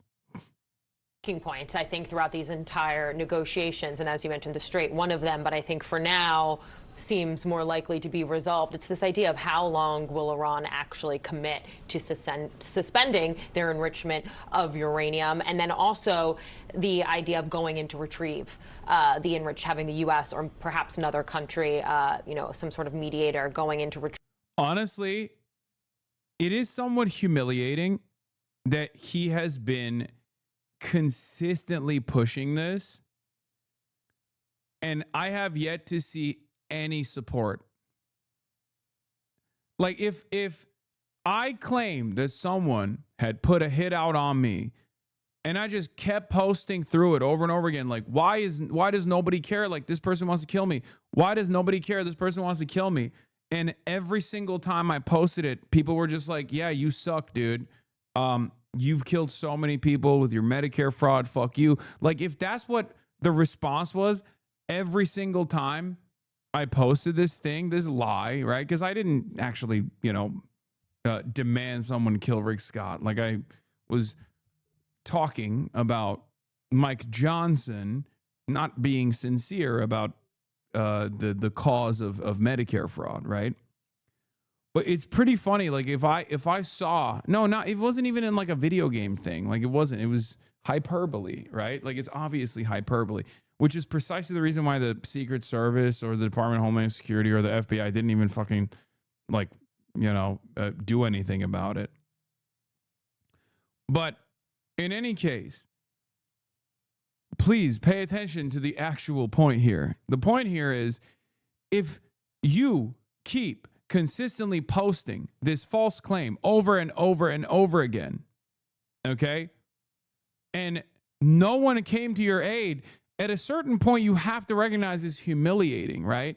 Because you're basically putting yourself out there and finding out that people either A, don't believe you, or B, a far worse consideration, that they do believe you and they don't care. So I don't know which one is worse. I think it's the second one that's probably worse. Like, at a certain point, you got to give up, right? Because you're just basically, one, amplifying to everyone that you've done Medicare fraud, record-breaking Medicare fraud, and two, showing the rest of the world that, like, a lot of people actually don't care. A lot of people don't care at all. Sad state of affairs for Rick. Retrieved the uranium that they already have. And he just put out a flurry of social media posts this morning announcing the U.S. would acquire all of Iran's, quote, nuclear dust. Yeah. And that money would not be exchanged in negotiations for that nuclear dust, as he calls it, from the B-2 bombers. But two sources are telling CNN this morning the administration is considering unfreezing $20 billion in Iranian assets as part of the negotiations. Really quick, I want to play what the president said earlier about the Obama administration's Iran deal. And then, very importantly, I terminated Barack Hussein Obama's Iran nuclear deal, a disaster. Obama gave them $1.7 billion in cash, green cash, took it out of banks from Virginia, D.C., and Maryland, all the cash they had. He flew it by airplanes in an attempt to buy their respect and loyalty, but it didn't work.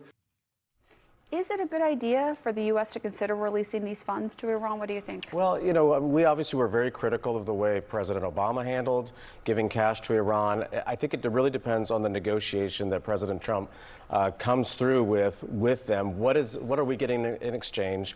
What are the security measurements that we're going to receive, and have the assurances that they're not going to pursue any sort of nuclear capability? President Trump is a tough negotiator. I mean, we've been really able to watch him negotiate almost as a general public through the Truth Social post. And there's days you're like, wow. But this is the way he negotiates. He's a tough negotiator, and he gets results. Including threatening taking out an entire civilization. Well, and you know what? That was one of the things that, they, as he said, they say death to Israel, death to America.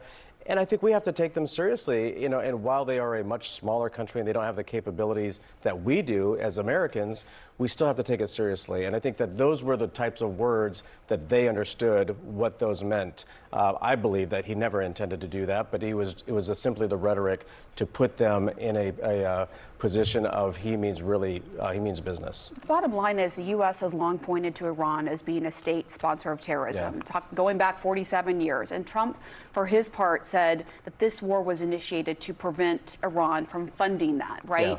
So if the U.S. does ultimately unfreeze these assets for Iran as part of these negotiations and move the blockade away so the oil ports are open, does that essentially allow it to continue to be a state sponsor of terrorism? Well, I hope not. I mean, I was born in 1976, and as long as I can remember, Iran has been a state sponsor of terrorism. I mean, they have killed thousands of Americans.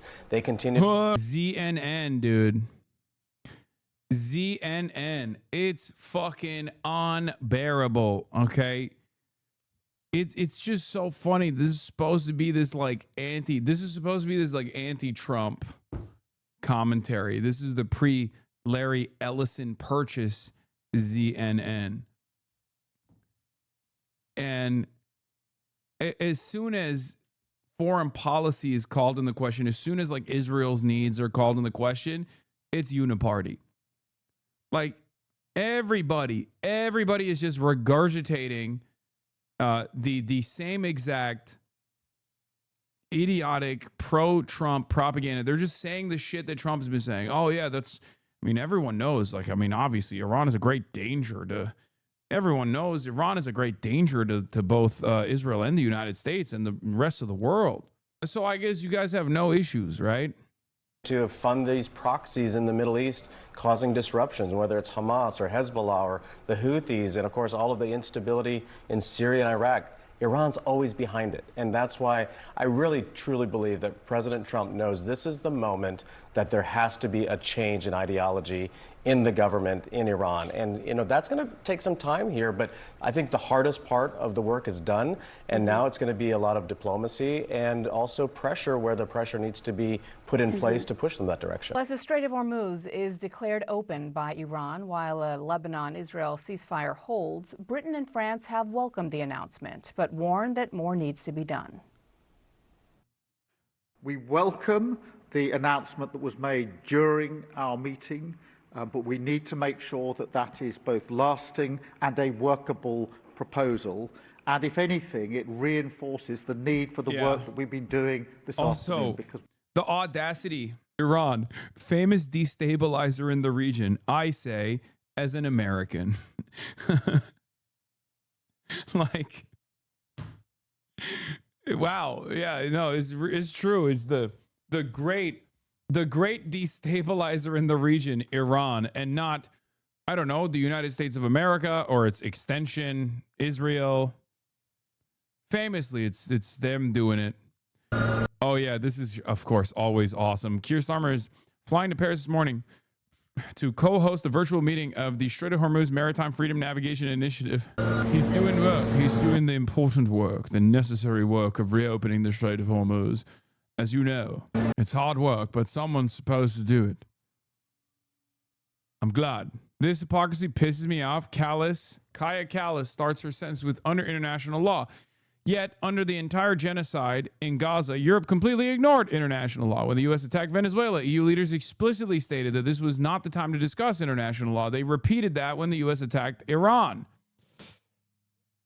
But now, Kaya Kallas returns to opening her sentence with international law. International law is not an optional feature of international relations that you invoke only when it suits you. Well, except it is. That is how it's been utilized. And now they're much more flagrant about that utilization. Mark Levin, great glaze, bro. Lindsey Graham, great questions from the great one. Mark Levin is mad about Donald Trump. How dare Donald Trump do something that Israel doesn't want him to do? Okay. Remember the great one. Which side are you on, Mark? Marky Mark, Master Shake. What's our plan to stop Hezbollah? once we disarm Hezbollah, now that we have taken on this responsibility, how will we prevent Hezbollah from regenerating and reconstituting its forces? The Lebanese government has neither the will nor the way, or they'd have done it in the last year's ceasefire that Hezbollah violated. I expect Hezbollah will see its tactics of using buildings to organize, store weapons, and fire rockets as successful, and will comment more of it, or will do more of it given the declaration. And it will continue that Israel can't do anything about it, as this declaration protects Hezbollah. So we shall see. I'm the Great One, also known as Master Shake. His British is good, but this is an L accent. I mean, I'm trying to do fucking Mark Levin, also known as Master Shake. Israel has degraded Hezbollah without much help from anyone else. They took out its leadership. They lost soldiers. They've relocated 1 million or so of its citizens because Hezbollah fires thousands of rockets into their towns. Sheikh Zula, the Mike Ruler, the old schooler. You want a drink? I'll bring it to you. Oh my God. Did you get a vocal coach? What is this? New survey claims you are the top news source for 1.6% of 2024 voters. That's crazy. Top news influencers. Number 1, Joe Rogan, Sean Hannity, Greg Gutfeld, Elon Musk, Mark Levin Show, Jimmy Kimmel, Jon Stewart, Brian Tyler Cohen, Erica Kirk, Jordan Peterson, Philip DeFranco, Hasanabi. Next to Philip DeFranco, Glenn Greenwald, Russell Brand, David Pagman. Dean Withers is two. Okay, this I don't understand what these guys are utilizing as far as the measure of influence. It's definitely more, because if I was asked that in a survey, I would lie. Why? Because, like, there are a lot of people on this list. Like, Ben Shapiro has no motion, dude. What the fuck? Ben Shapiro is unbelievably motionless. That's why I'm saying, like, the idea that these guys are, like, I believe Joe Rogan is one of the top, right? I believe that for sure.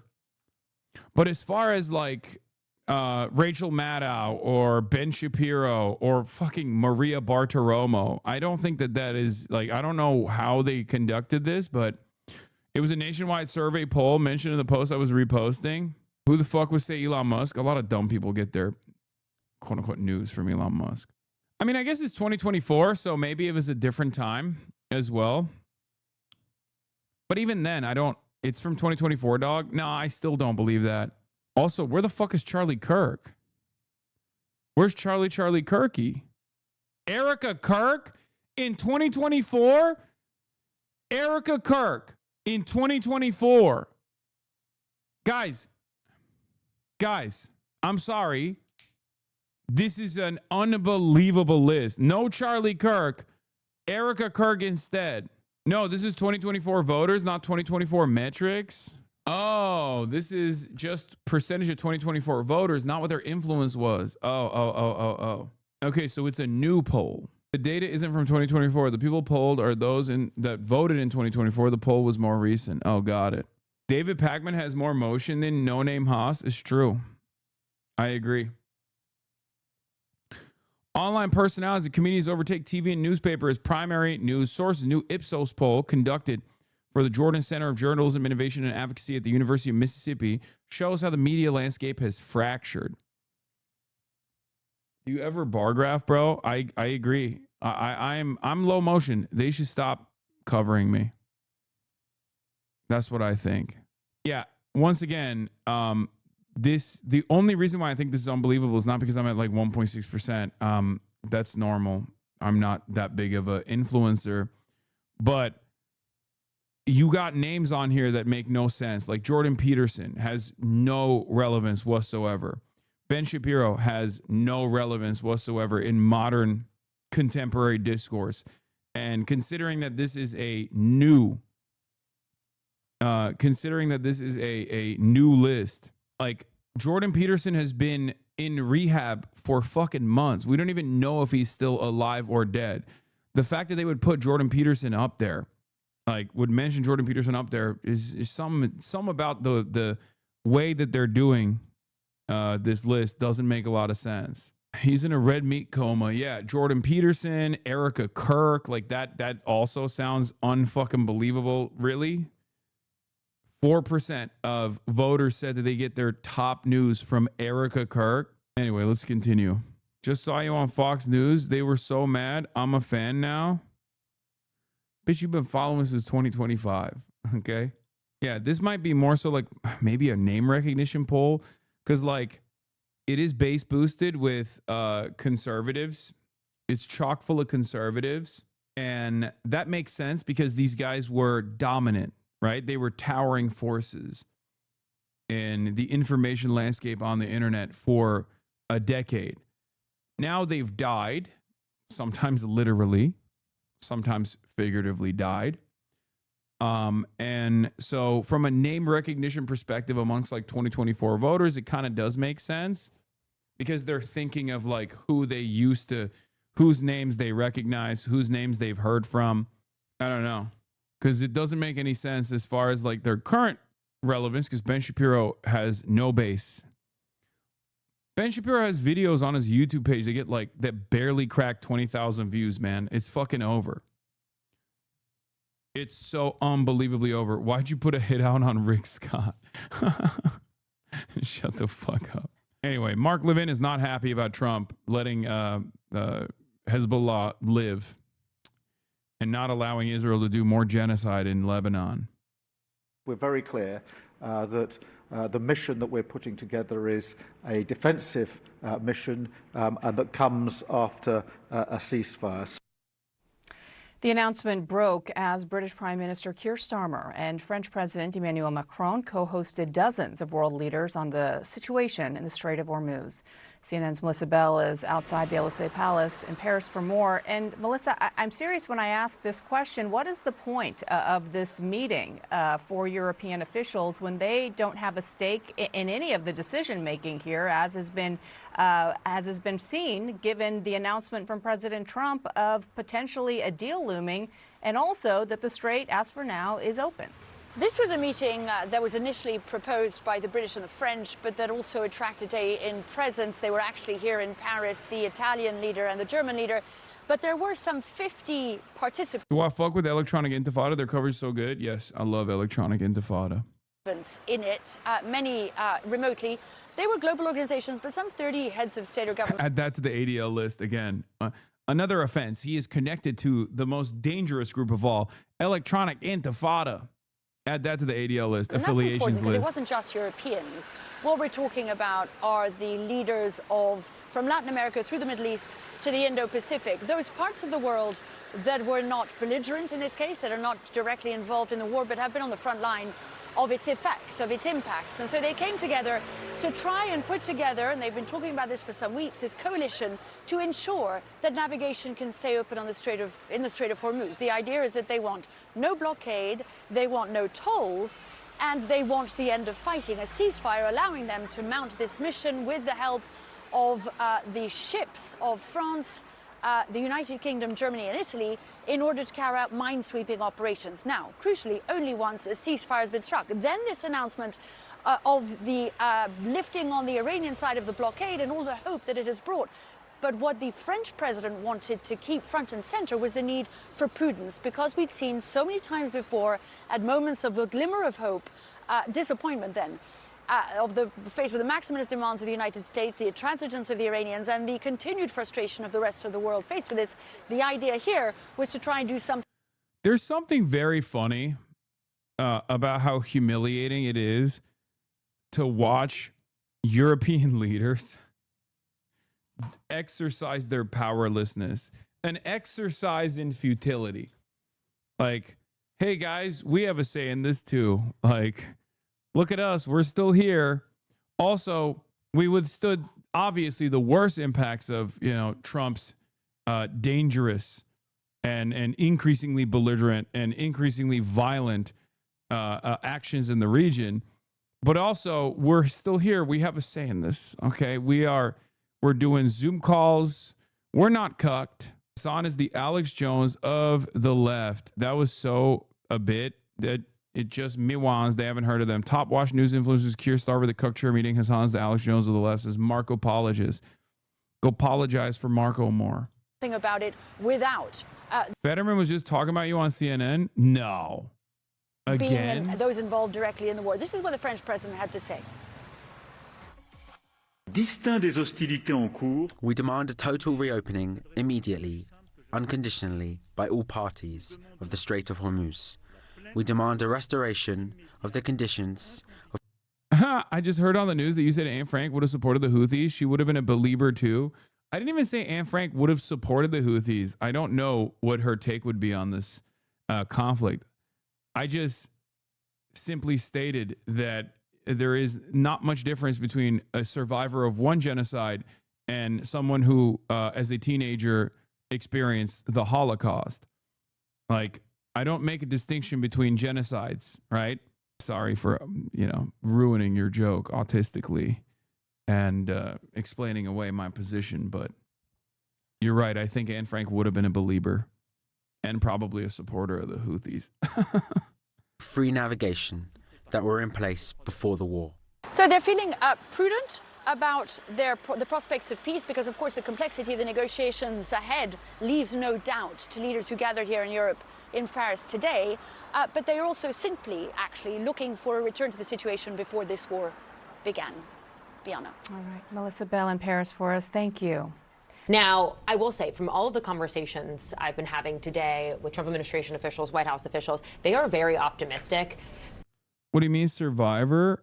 No, I said a survivor of one genocide, as in the American-backed Saudi blockade in Yemen. Timothy Chalamet survived that as a teenager. He experienced that, and he lived to tell the tale. I didn't say Anne Frank survived the Holocaust. I don't know why you're getting so mad. That's not what I said. That a deal could potentially be finalized as early as this weekend. What I'm told is that really what we are watching play out, Nick was describing it in Tehran with the Pakistanis, mainly the Field Marshal, Asim Munir, who has been really the lead person talking with top Trump administration officials and the Iranians. How that goes today, if they... I watch a lot of CNN reports. John Fetterman at CNN asks on the Hun. Fetterman, you misunderstand. It's fuck Israel, not fuck the Jews. Get it right, lurch. I guess I was on CNN. And successfully get the Iranians to agree to a certain number of things that we know they are really pushing for. These are two of them. Yeah, I like that Fox News took a break from focus on content, so CNN picked up where Fox News left off, baby. The biggest ones, then they believe they could get there. Now, of course, we've heard these discussions of potential second round of talks. I think actually at this point what the Trump administration is hoping for, again, this is all, best case scenario, I should say. This is not something that is a done deal. But they're hoping that actually if they, these top officials, Witkoff, Kushner, perhaps J.D. Vance, go to Pakistan, that it would be more of a formality, that it would be signing a potential document, finalizing a couple last-minute things, but that really the big discussions are happening in Tehran today. And what's also been so fascinating to me, it's almost frustrating because I am trying to report this out, seeing the president posting repeatedly nonstop, 11-plus truths today. I'm told that's really, he has been getting constant updates from the Pakistanis who are in Tehran, and then he's posting about on True Social. The thing I would tell our viewers and remind them is that this is his interpretation of it, and this is one side of the agreement. The Iranians obviously have a different one, and so there are still, gaps that need to be closed, but they are in a much more confident position than they have been in recent days. Well, I'm now joined in the studio by Hassan Ahmadian. He's an associate professor at the University of Tehran. Good to have you with me here in the studio. So, Professor, first of all, let's take apart some of these lines that have been dropping fast and furious in the last couple of hours. Donald Trump saying Iran has agreed to suspend its nuclear program indefinitely. How likely is it that Iran has agreed in your... Yes, dude, it's me. Yes, it's me. On Al Jazeera. It's the other Dr. Jihad. Fetterman CNN clip. That's easy for me. Bro, he's still in the bunker.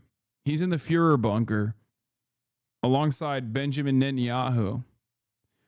Hunt, just to come back to something you said, who in your party do you believe is cheering for Iran? It's like you are making it seem, wait. Yes, and so that's what's important to support. And we're heading to a strong end at this point. Sir, just to go back to something that you said.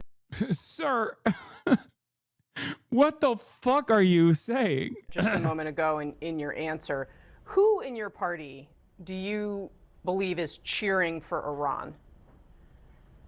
I'm saying it's like if you are making it seem that we, America is not the force of good in the world, criticizing America. I think this is such a shameful thing. Like, they really should stop having this guy on TV. It is a shameful experience. It almost feels like they're doing this as punishment for Israel, for Israel's war crimes. Their punishment is, here is your top guy in the American political class. This is your top defender. Like, you can watch him short circuit. I sometimes I feel like they're trying to see if they can make him zap back to they can hit him with another stroke, but this just by using his words, they can make him hit another stroke where he's good again. It's just, he is such a fucking ogre, dude. The media class is conducting an experiment to see if they can short circuit his brain to fix it again. Criticizing Israel. You have Iran, what they've done, the kinds of outrage, with Iranians massacring tens and tens of thousands of Iranians just recently for that. Now, if you're going to continue to vote against our military, if you're proud to vote against defensive kinds of systems like Iron Dome for Israel, and you can like, everybody knows, massacring. Everybody knows he's brain dead, right? Like, he's functionally brain dead. It's not like he's doing a good job hiding that he's fucking functionally brain dead. I don't even understand what this exercise is for. It's so sad. It's such a sad state of affairs, man. It's fucked up. Continue to vote down something that is going to fail. That actually must absolutely excite Iran to see, the way that many people, in the Democratic Party, doesn't back the attempts to try to break and destroy the Iranian regime to acquire a nuclear bomb. Yeah. So I know you and I have spoken a number of times. He's not even, this wasn't the clip. He's not even mentioning me, but I'm sure he will. He has to. I think AIPAC pays him every time he brings up my name. The Hormuz is not letting the tankers through. Mass turnaround. Nearly every ship attempting the crossing has turned back. Oh no, they're Hormuzing. The Hormuzi is not open for business, or at least is open for business as long as you pay the toll to go through the Hormuzi hole. They're like, oh fuck, it's too tight.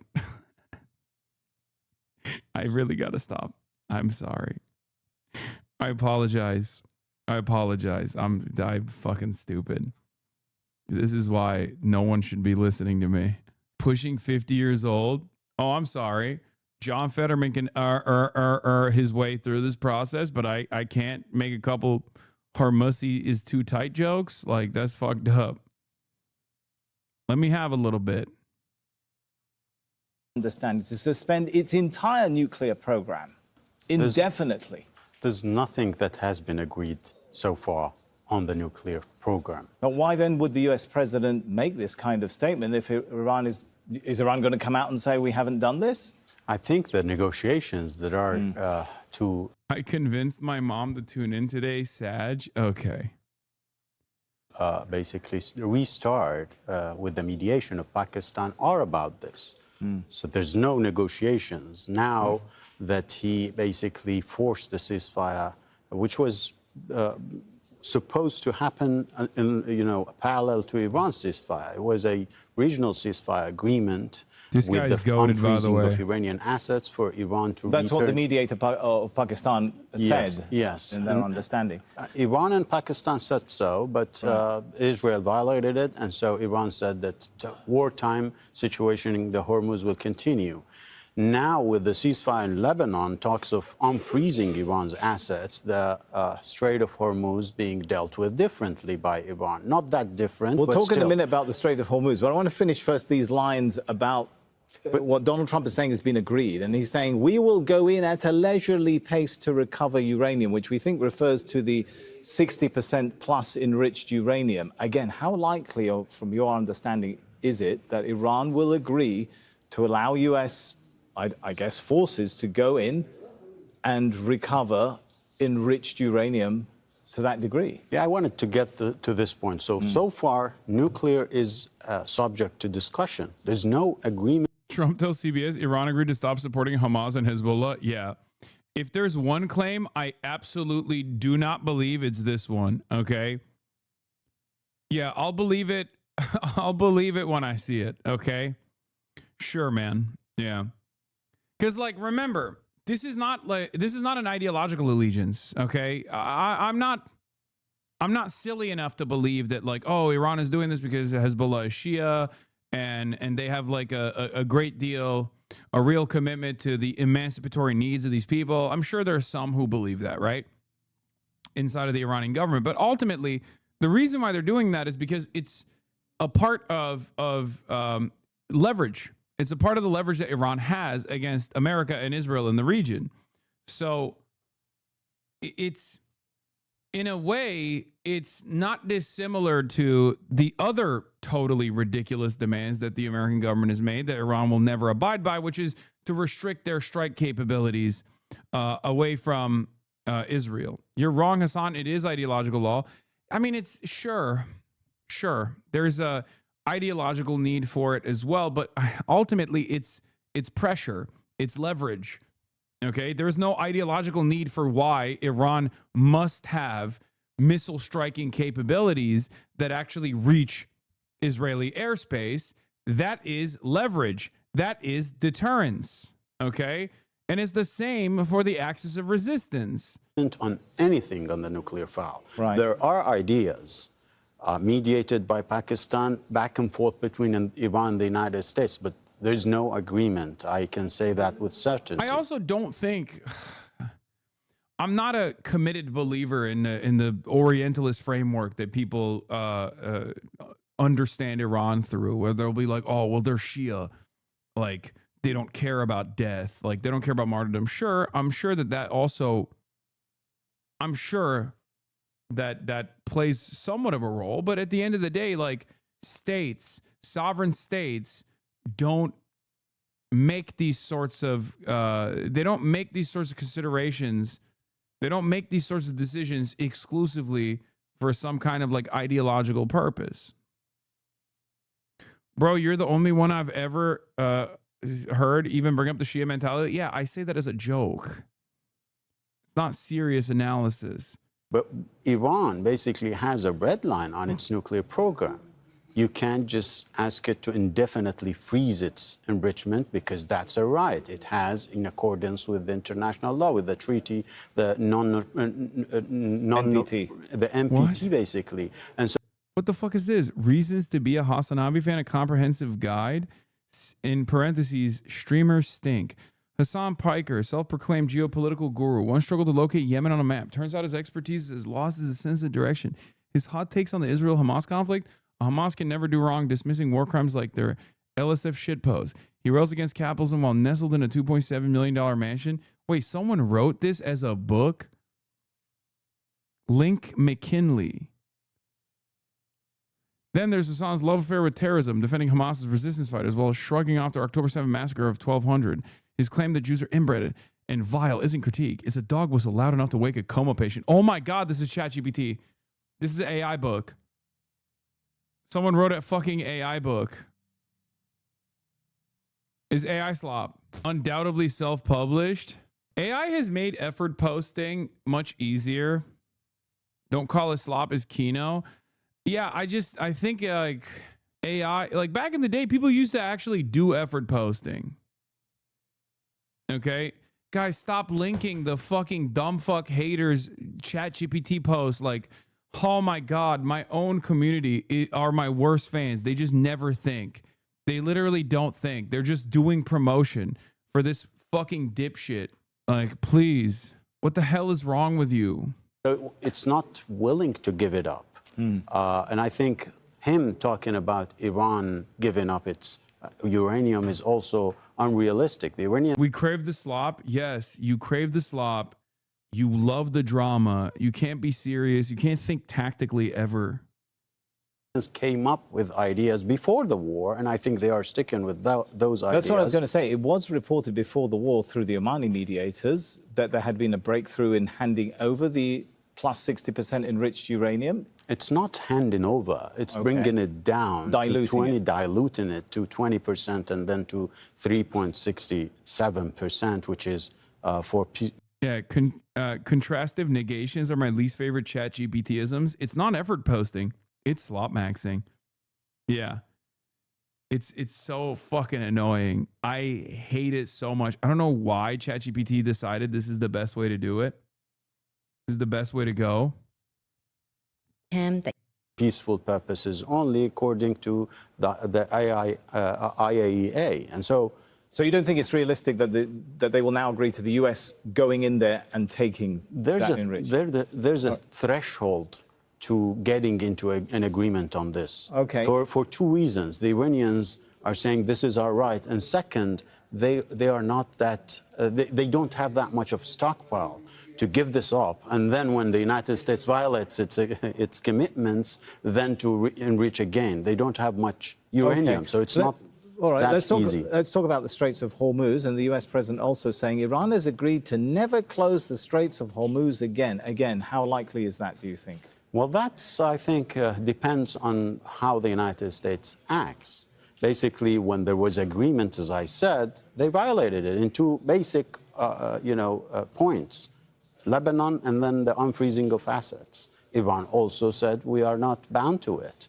Now, if the United States is to violate its commitments, I can see that the Iranians will also go back to where they were. Well, he's already saying that Iran will not receive any frozen funds from the US. So is it likely that the Iranians will take that step without any promise of unfreezing their assets? I can't imagine a scenario in which the Iranians would have done so without, receiving promises from the mediators that this will happen. Because that was a package offered to Iran, and Iran accepted it. And based on it, started dealing with the United States indirectly through Pakistan and went to the negotiations. Yes, Iran told mediators it will continue to limit the number of ships allowed to cross the Strait of Hormuz, and that it will also charge tolls for the remaining period of the ceasefire, according to the Wall Street Journal report. I know. They never backed away from maintaining control over the Strait of Hormuz. That was just a made-up thing that Donald Trump, or it wasn't even a made-up thing. It was just Trump saying, like, the strait is open to make himself look better in American media, which is precisely the reason why I think a lot of the, the sailors that read only Western news thought that this would mean like fully open passage with no toll system implemented at all, which is why you're seeing a bunch of these ships make U-turns now. I don't even think it's market manipulation. I thought Iran had said it's also open. No, the Iranian statement from the start was literally the Strait of Hormuz is now fully open in accordance with the IRGC's demands. People just heard the first half of that statement and just refused to listen to the second half of that statement. You're referencing what Arakshi said, okay? Abbas Sayed Arakshi. Here is what he actually said. Where the fuck is it? Hold on. I have it somewhere. Oh, in line with the ceasefire in Lebanon, the passage for all commercial vessels through the Strait of Hormuz is declared completely open for the remaining period on the ceasefire on the coordinated route as already announced by Ports and Maritime Organization of the Islamic Republic of Iran. Okay? Yeah, you got to read the terms of service. They said you still got to go through the Iranian ports. This is the coordinated route as already announced by the Ports and Maritime Organization of the Islamic Republic representative of Iran. As in, the Payatollah is still going. Payatollah. Yeah, coordinated route implies you still got to pay the toll to go through the Hormuz's hole. The Hormuzi is still tight. Oh, fuck, that's so tight. That's too tight, Hormuzi. I can't get through it. Brother, please. What's that, brother? Sir, can you stop being so academic? That Yes, Iran is I can. announcing that the situation in the Strait is changing. I can imagine that there is an agreement on this. So I'm listening to everything you're saying, Professor. And then you yell at us for not being serious? I mean... And this is what I'm wondering now. It basically sounds like you're saying pretty much everything that the US president has announced is not accurate, is not correct. Why are we not? Guys, shocking. Shocking. Every single thing that Trump said so far about his end of the bargain has been total nonsense. That's why I said you got to sit back and you got to wait. Are they going to unfreeze assets? Most likely, yes. Is the Iranian side still collecting a toll? Yes. You did not describe it that way with yesterday's guest. Yeah, obviously, I'm not going to say Hormuzi. My Hormuzi is so tight. Ooh, in front of Amy fucking Goodman. Chat, please. I too contain multitudes. Okay? I also didn't say, oh, I'm Hormuzing right now. I'm the Hormuzer. I also didn't say all that oil still can't lubricate the hole in Hormuzi. The Hormuzi hole is not being lubricated by all the oil that's transiting through it. I didn't say any of those things because that would be insane. What if she laughed so hard and snorted and then said, wow, Hassan, you are the best, but that train's gone now, like your opportunity. I would never test that in the marketplace of ideas, okay? That's not, I'm not brave enough. Hearing anything from the Iranian side. Doesn't that silence tell us something? Well, the silence is basically not that weird when it comes to Tehran, because they're not within the mood of President Trump, who just basically comes... Contain multitudes, translating, I'm a fake leftist and support Israel. Yes. Out and, gives different announcements. I suspect... Bro needs to stay niche and not be in the news cycle again. Yeah, that's why I'm saying these things, so that the news cycle will go, this guy's too gross for us to cover. That's you've identified my trick. Okay? That's my technique. The Iranians will come out with their narrative. There have been some points, being raised by people in Tehran, but it's the official line. It's Friday today, so you will hear more. This new maritime, shall we call it, arrangement, is Iran going to be able to enforce that long-term without the objections of other states? Because it pushes the maritime traffic into Iranian territorial waters. Does that not violate the UN Convention on the Law of the Seas, Articles 37 to 39, that talk about the right of unimpeded passage for ships? Yeah, sure. You see, if you put it in that light, of course. But the reality is that the deepest route goes through Iran's territorial water. So Iran is not changing the route for that purpose. It doesn't need to. But before February 28th, the ships were not restricted to only that passage. No, I know, but there is a change, right? But the ships that are heavy or heavier, they usually go through Iran's territorial water because it's deeper. So they don't need to change anything. They can just, in accordance with international law, observe what's going in and out. And they have said, with the announcement by Mr. Arakchi, they have said that it's the Supreme National Security Council's, announcement that is to be observed. Firstly, that passage is only for innocent passage for ships that are commercial or energy-related, not military. And secondly, they should be observed by Iran's Navy. So it's basically that same announcement that was announced before. Well, I have so many more questions, but I'm already being told that the time is up. I apologize. We're going to have to leave it there, Professor. Professor Hassan Ahmadian is the man. And I'm not just saying that because we share a name or that he weirdly looks a lot like me. Okay. It's, I don't know what the fuck it is. But yeah, no, he's This is he teaches in University of Tehran. Is Twitter down for you? I don't know. Maybe. We're on our way. BBC interviews Hezbollah representative as Israel-Lebanon ceasefire has been announced. It looks like you and Matt Walsh had a baby. Calm down. Don't say that. Oh, here is German Chancellor Merz. Iran must end its nuclear program. Yeah. Let's take a look at what the Germans are saying. Uh-oh.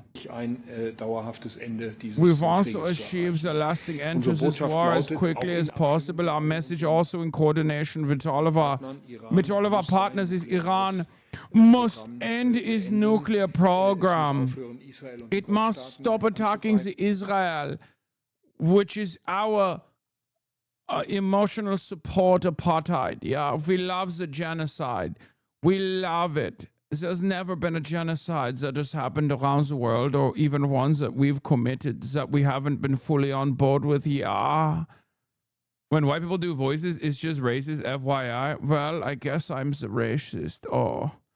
Oh, meine Gott, ich kann nicht glauben. You're being racist against the Deutsch. The Deutsche Sprech. Anti-Deutsche, but not in the anti-Deutsche way that I like. You must stop attacking the Israel and the Gulf states. And it must reliably, permanently, and without the payments of any kinds of reopen the Strait of Hormuz for free navigation. You in what army, motherfucker? What are you talking about? What are you talking about, bald man? What are you saying? You are motionless. You got no bitches. You got no motion. You got nothing. Don't provoke Germany. We don't want a World War III. He has nothing. He doesn't even have the German public's consent. 93% of Germans disagree with Merz and German support for the attack on Iran now. Stop arms deliveries to the USA and Israel. Revoke overflight rights and close the Ramstein base. Wait. Unterstützen. 93%. Nein. Not jawohl. Nein. Nine. It's ridiculous. Watch out. I'm going to accidentally step on you. So I guess it's not just 90-10 in motherfucking United States of America. It's 93-5 in Germany. Life of an EU vassal. Russia is the only major European country that has increased its share of global GDP in the 21st century. Germany and Italy have fallen sharply. Poland has held steady. Yeah, respect the Poland. They're pulling through. The White House is slop posting again, so this might mean there's actually momentum in the ceasefire. Yeah. The Witcher is keeping Poland afloat. Yeah, true. Cutting the EU out of negotiations in favor of Pakistan, Turkey, Egypt, Saudi was helpful in that these countries actually have a strong interest in ending this conflict and did not just blindly outsource their views to Washington or Tel Aviv. The European response to the JCPOA being violated was revealing, and that they just don't play a fucking constructive role at all. At the same time, this was allowed to split countries like France or Spain to take an independent stance, which is more helpful. Donald Trump, Hassan, have you seen your cartoon? Which one? There have been many, but the answer probably is yes. It's so fucking ridiculous. Come on, Macron is not independent. He pretends he could tiptoe the line. He wishes he was Erdogan on this. Fun fact about Merz, he spent 12k euros for his hairstylist last year. This is the product of 12,000 euros? Are you serious? Ain't no fucking way. Stop. That's a joke, right? He's Mr. I'm middle class with 12 millions in my bank account. Who, Merz? Or are you talking about me? Are you fantasizing about me saying those things? Or is Merz also a fake socialist? A fake rich socialist? Oh, Merz said that. Okay, Merz, fake socialist Andy. He said he's middle class. Yeah, he's in the middle. He's in the middle of like striving millionaires and billionaires. He's right smack dab in the middle, you know? He's in the middle of what? Millionaires and billionaires. Trump. Now that the Hormuz Strait situation is over, I received a call from NATO asking if we would need some help. I told them to stay away unless they just want to load up their ships with oil. They were useless when needed. A paper tiger, President DJT. U.S. and Iran both have troops on the ground just in case, but it seems like they're both trying to F with each other. To meet a senior Hezbollah political figure, Wafiq Safa.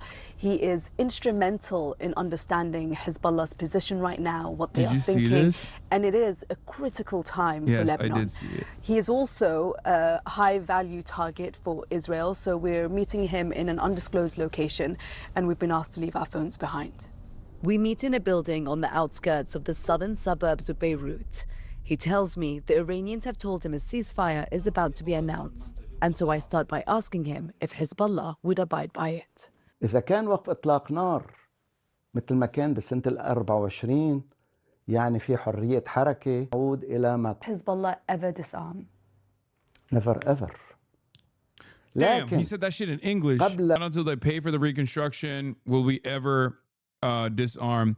Until then, it is not possible to talk about Hezbollah's weapons. Don't you fear that you're dragging Lebanon into a civil war?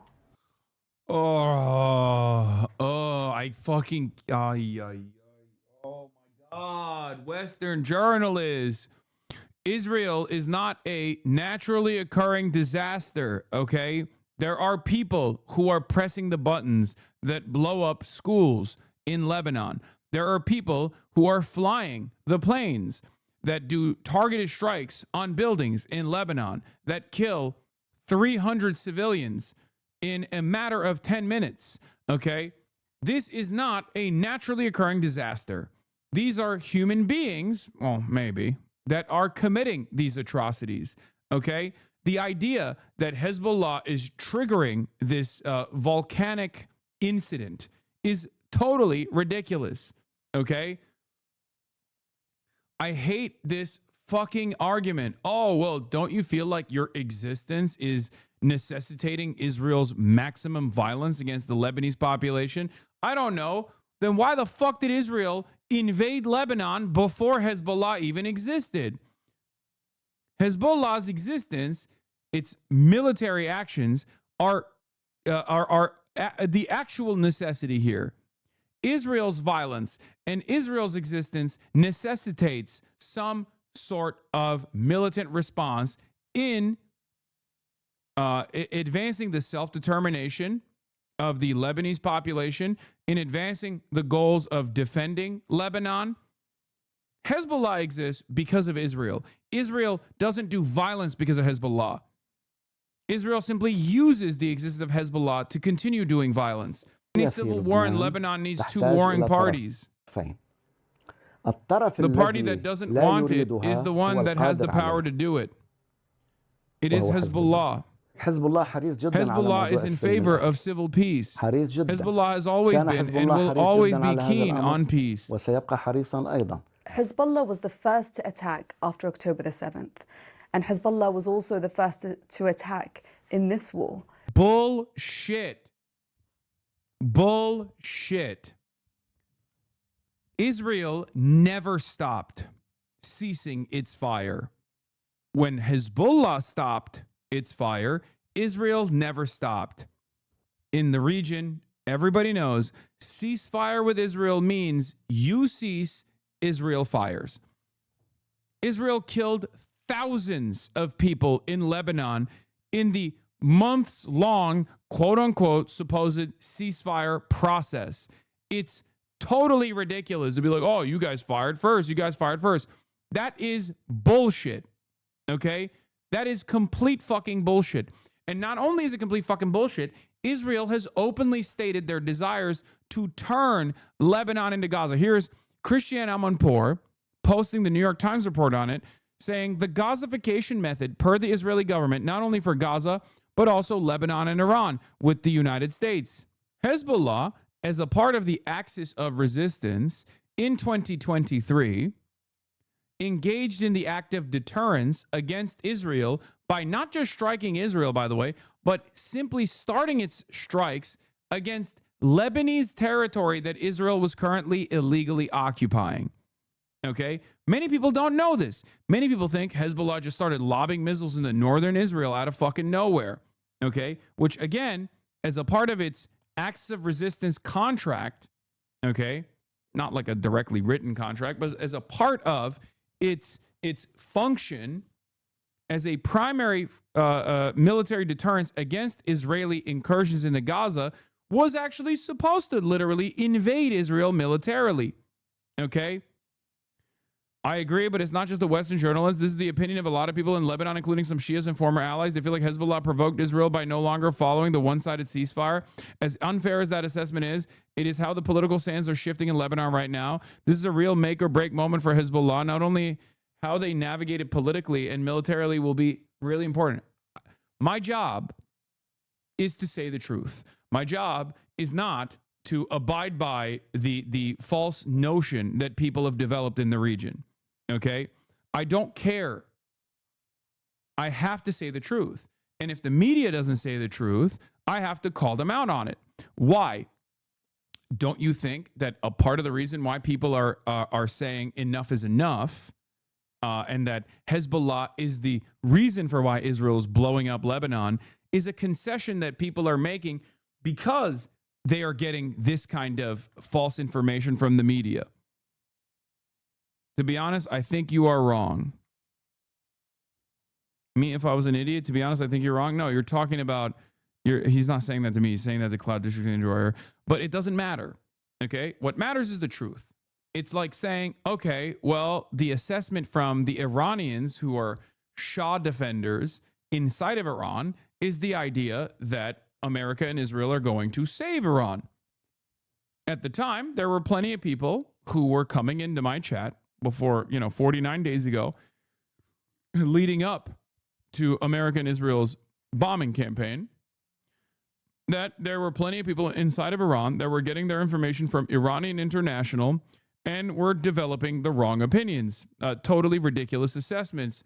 The idea that America and Israel were going to engage in an emancipatory act of bombing Iran. And I told them the truth. It was hard to fathom. It was hard to hear. And many of them got very mad at me. Many of them even left the community, I suspect. But that didn't change the reality. There are plenty of things that I've said, especially in the last 3 years now, but certainly for the last 10 years that I've been doing this, that many Americans don't want to fucking hear, where they're like, no, this doesn't make me feel good. This doesn't make me feel good. Say something that makes me feel good instead. I'm still going to say the truth regardless. That's my job. My job is not to make people feel good. My job is to say the fucking truth, especially at a time when a lot of mainstream media outlets are not doing that. في حين يتلقى الضربات والاستهدافات من قبل حزب الله. They had they withstood one of the worst state-sanctioned acts of terror. They had their own, Israeli 9/11. Little kids' faces were blown up. Healthcare professionals were assassinated in the beeper terrorism that the Mossad so expertly put together. And not only that, but also they flexed on the entire world that they were able to do this. They acted like this was not just a heinous war crime, an act of terror that if other states were to also start doing, this would collapse the entire fucking world. It was such a heinous act of terror. It was such a heinous and direct act of terror that, former CIA director Leon Panetta went on television and was like, this is unbelievable. This is terrorism. There is no other way to conduct, there's no other way to make an assessment on the situation. These pager attacks are directly clear-cut an act of fucking terror. And this, if other people also refuse to follow the standards of international law, this would be an incredibly dangerous predicament. Oh, hey, look, the guy that Matt Walsh cosplayed on What is a Woman is live? Who? Did you just volunteer that you watch Matt Walsh? That's such a sad... UXD? Oh, my God. Oh. That's so sad. Chatter. That's pathetic. Please. I mean, I'm excited that you know how to type words. An unbelievable accomplishment. But you probably shouldn't volunteer this information, because most places that you go to, that's a lot to get excited about. No, I am. It is exciting. Someone who has the brain processing capabilities of a sea cucumber is capable of fucking typing words together and hitting enter. That's a profound feat. It's like we celebrate the little victories here at the Hasanabi broadcast, including but not limited to John Fetterman going on CNN and stringing words together like a big boy, right? I'm just telling you right now, it's probably pretty embarrassing to admit stuff like this in public. I wouldn't do it. I'm just giving you good advice for the future. You know, if you turn 27 and you still XD, I got bad news, broken heart. Yeah. Like, for example, there are certain catchphrases that I say that I won't say that get Kaya really excited. Right. And the thing is, I get excited when she understands the words that I'm saying, because I'm like, oh my God, my dog understands human words. It's kind of like that. When someone comes in here and openly demonstrates how fucking stupid they are, right? But then they also have the capability of understanding human language and then typing stuff out in the chat, we get excited. What phrases tell us? I don't want to say it because she'll wake up. She's sleeping right now, but she'll fucking wake up. Actually, I want to kind of test it. Hold on. Kaya? Treats? Kaya, treat? You want a treat? Do you want a treat?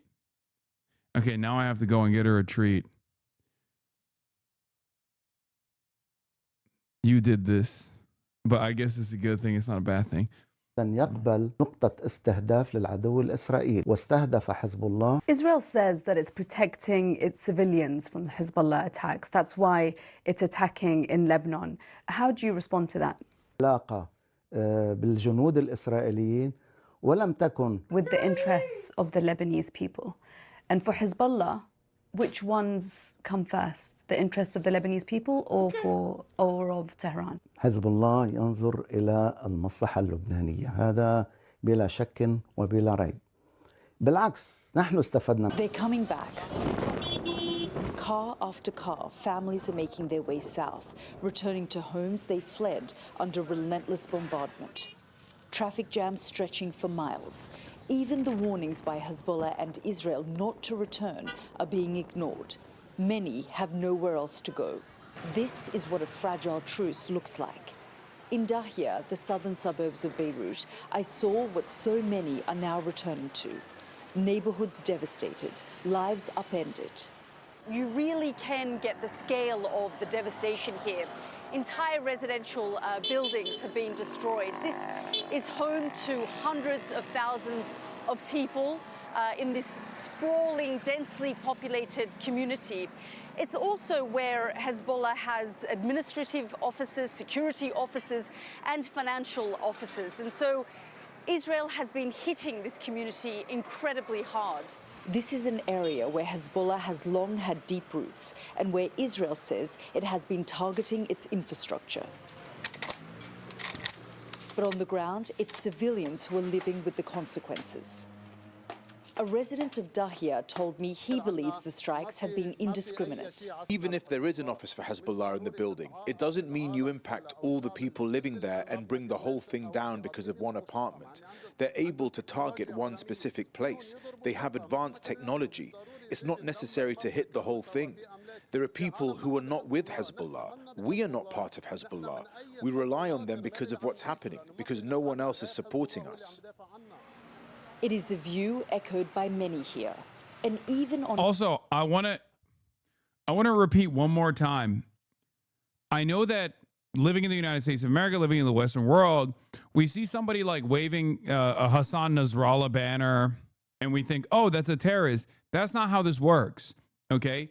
You can't just like kill people that are affiliated with Hezbollah. Hezbollah is a real functioning party in the Lebanese parliament. Okay. Just because the United States of America and like many other Western countries have at different points decided to designate Hezbollah as a terrorist organization doesn't change the reality that it is still a functioning part of Lebanese politics and has many supporters. Okay? You can't just kill random people for waving the Hezbollah flag. It would be no different than killing a bunch of random people for waving the American flag. It would be no different than killing a bunch of random people for waving the Likud flag, right? Yeah, Hassan Piker's name is everywhere. Yeah, I did a Garrison Hayes convo with him. Damn, 38 minutes long. Yeah, I had just woken up too. Day one, there are fears this could all break down. We totally refuse any direct negotiations between the Israeli entity and the Lebanese state. It is unable, incapable, and unauthorized. Yeah, there was also like an article that came out. I forget who wrote it, but they were talking about how like the Christian Lebanese actually support Hezbollah now because Hezbollah offers defense for them as well against Israeli attacks. And then they quickly deleted that article. But the idea that like everyone in Lebanon hates Hezbollah is regional. Okay, I have heard from many Lebanese people that say, "Oh, Hezbollah is really bad. It's really bad. It's really bad." Okay, it depends. If you're a Lebanese Christian, for the most part, especially not living in the southern territories, then you probably don't like Hezbollah. You think Israel would leave Lebanon alone if it wasn't for those, if it wasn't for the pesky Lebanese Shia. Constitutionally and nationally for the Lebanese leadership to give such a dangerous concession that threatens Lebanon's future. In the southern city of Sidon, that return begins in shelters. And Lebanese! Families who fled with almost nothing are gathering what little they have left, preparing once again to move. Lebanon's children have been forced to carry the burden of this conflict. But even amongst the uncertainty, there is still hope. Yalda Hakim, Sky News, Beirut. There was an earthquake. All right, progressive Democrat wins New Jersey seat in blowout victory. We are going to talk about Analia Mejia now. Now that we have extensively covered the inconsistencies with what Trump is saying. But I guess before we get to the Analia Mejia coverage, Mark Dubowitz of Foundation for Defending Dickheads, FDD, came out and said this: Israel has until January 20th, 2029. Remember, these guys are basically Benjamin Netanyahu's personal think tank, an expression of support for, like, anything that FDD says should be reflected on as basically what Benjamin Netanyahu is saying and demanding from America, right? Israel has until January 20th, 2029 to deepen damage to its enemies and convert its remarkable battlefield gains with U.S. backing into lasting political advantage. With few exceptions, the next president is likely to threaten Israel, even if that weakens American security. So he's basically saying do more genocide before the money faucet is shut off. This is a different posture. This is a different posture than one you would expect from Israel, because it's very cognizant of the realities that American foreign policy is going to change with respect to Israel. So they are trying to do as much damage as possible, as much genocide as possible, and they're trying to get it out of the way, knowing full well that Israel is no longer going to have the same unlimited, unconditional support. Okay? It's gross. It's a gross way to think, and it's a gross way to operate, but that's the reality. Okay. So, let's get to Analia Mejia, the Bernie-crat that won the New Jersey 11 special election that took place because Mickey Sherrill went for the governor's race and occupied the seat, or vacated the seat, sorry. And there are some interesting elements of this electoral victory. It was a blowout victory. It's plus 23, right? It was obviously it was certainly better than Kamala Harris's margin of victory. But yeah, this was a Republican seat a decade ago. It's completely turned around. Okay. However, what's interesting about it is there were some losses, some marginal losses in certain districts, okay, in certain townships. Last night in New Jersey. And centrist Twitter and election trackers have been losing their dang minds over it. That special election for a House seat ending with far-left progressive Ana Lilia Mejia handily defeating the Republican Joe Hathaway. Here's what she said last night in her victory speech in Montclair, New Jersey. We stand up. It's not 19 points. I think it's 23 points, by the way. We resist. We will not allow it to continue. This system is broken, but guess what? We are the glue. So she's looking for the attention, and she's got it now. Brian Yennis has the fallout today. Brian, hello. Bill. So I don't know why we're doing the Fox News coverage. Let's look at Harry Emden for a second. Holy Toledo. Harry Emden breaks down the Ana Lilia Mejia win in a special election in New Jersey's 11th district, allowing Democrats to further narrow Republicans' razor-thin majority in the U.S. House. New Jersey's 11th district. I love the ice cream in that district, I'll tell you. Oh, so many great places to. Of course Harry's from the. Oh, come. Of course. Of course Harry Emden is from New Jersey. Of course he is. Classic. How unsurprising. A district, you know who else is from, by the way? Noah Culwin, for those of you who don't know.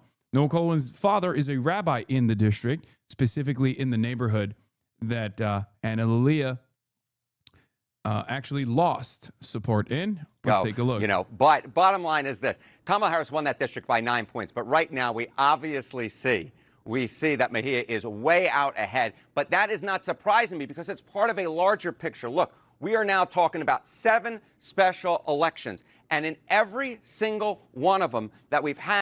Emma Vigeland is from there as well. Oh my God. Well, I'm technically a Jersey boy myself. I was born not in. I'm actually going to be talking to a person running in the district that I was born in, for the record, tomorrow. Okay, it's a different district. I'm in New Jersey 12. Technically, that's where I was born. I'm not stealing New Jersey valor. This is New Jersey 11. During the second Trump era, the Democratic candidates for the House have outrun the Kamala Harris baseline. You know, Florida won last year. I remember you and I were together. 23 points, 16 points in Florida, 6. Virginia 11, 17 points. Arizona 7, 17 points.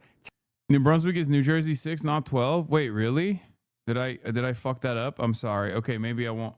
Wait, isn't Hamawi running? Is Hamawi from New Brunswick? I thought he had some connection to New Brunswick. Your boy is a Monmouth County boy. Yeah. Dr.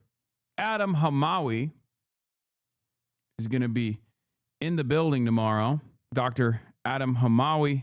I might have fucked something up there, but Tennessee 7, 13 points. Georgia 14, 25 points. And while there are still votes to be counted here in New Jersey's 11th district, I will say at this point we're probably looking at an overperformance of at least 10 points when all the votes are said and done. So 7 special elections, and in every single one of them, the Democratic district for the House of Representatives has outperformed Kamala Harris's baseline by at least 10 points.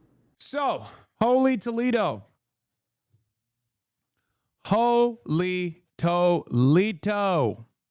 Ladies and gentlemen, it was a blowout, as expected. Okay? It was a blowout as expected. Now, although it was a blowout as expected, there were still some centrists on election Twitter that were frustrated for some weird reason. Okay? Election watchers on the centrist side, of Election Watcher Twitter, were unfucking bearable because, you know, it's not enough. It's not enough that Ana Lilia Mejia actually won and won big. She could have won even harder if she was a fucking centrist. If she could have won even harder if she wasn't anti-genocide. That's what election Twitter was focusing on.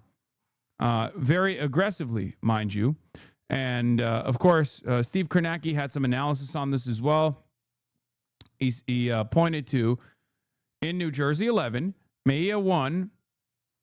Yeah, she didn't win the right way. Mejia won with what has been the customary Dem recipe during Trump's second term, a massively motivated base in the college plus burbs and giant gains in Hispanic areas where Trump had done unusually well for a Republican. What was different, however, she lost substantial ground in two large, traditionally Dem municipalities with substantial Jewish populations.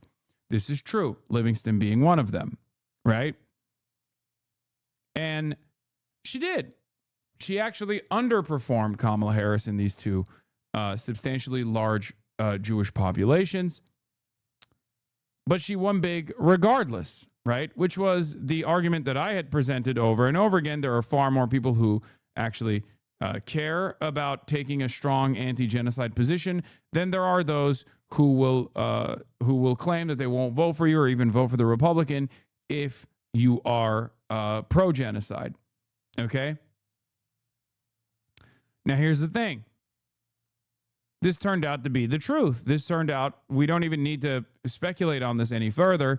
This is quite literally the reality, observable reality. But that didn't stop Mitch Voter from posting the, Milburn and Livingston, the Milburn and Livingston underperformance versus the electorate perspective here. Okay? Claire, this struck a nerve. Going to repost this chart from yesterday since the online left can't stop being miserable. Would love to hear what part of the sentence folks disagree with. The reason why people are dunking on Mitch Voter is because she won. She overperformed Kamala Harris. It doesn't fucking matter that she underperformed in Livingston and underperformed in Milburn. What the fuck are we talking about? In an era where Dems are historically unpopular everywhere, Dems are moderate. To say a leftist could have won harder were they more moderate is an insult to voters. Yeah. And I jokingly said, for every pro-Israel, pro-ICE voter we lose in Livingston, we pick up two wokes in the other suburbs, which is true, which is literally what happened, right? And that was actually what I was trying to explain to people. Anna Lilia outperformed the centrist Dems' best ever result by 5% during the 2018 blue wave. If that's what standing up to Israel's genocide does for you, that's a massive landslide nationwide. Okay? Mitch Voter is also from New Jersey. Wait, I thought he was from Michigan. His name is Mitch Voter. It's not Rutgers Voter. It's false advertisement. And ironically enough, I think Ana Lilia Mejia did some things that she didn't even need to do. And she still lost that vote. The important lesson here is you don't even need the J Street endorsement, in my opinion. You can just stand loudly and proudly and be anti-Zionist, be anti-genocide, and it's totally fucking fine. Okay? Because Ana Lilia Mejia was the only candidate that was anti-genocide, right? Malinowski wasn't. But Malinowski had, at some point, if we're looking back in the primaries real quick to remind people, Tom Malinowski is a regular lib, right? With a lot of established relationships, and not only that, but also a longer track record than Ana Lilia in Congress. And yet AIPAC ran ads against Malinowski, showing that Malinowski, and on those ads, they said Malinowski was pro-ICE. Okay? That's also important. They obviously didn't talk about Israel. But the reason why AIPAC ran those ads was because Malinowski was slated to win this race. And AIPAC had their own candidate, and Malinowski was attacked as being not sufficiently anti-ICE at a time when this was fairly consequential in the eyes of many liberal voters in the region. Okay? But the reason why AIPAC did this was because Malinowski had made the mistake, I guess, according to AIPAC's estimations, of saying he could look at conditioning aid to the state of Israel. That is all it took for AIPAC to launch the money cannon against Malinowski. That's all this was, by the way.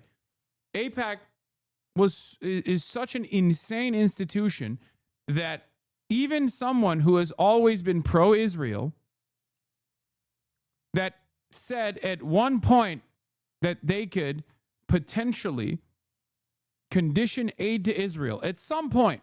That's all it took. So they landed a bunch of attack ads on Malinowski saying, never really talking about his perspective on Israel, mind you, but just simply saying Malinowski had been pro-ICE in the past.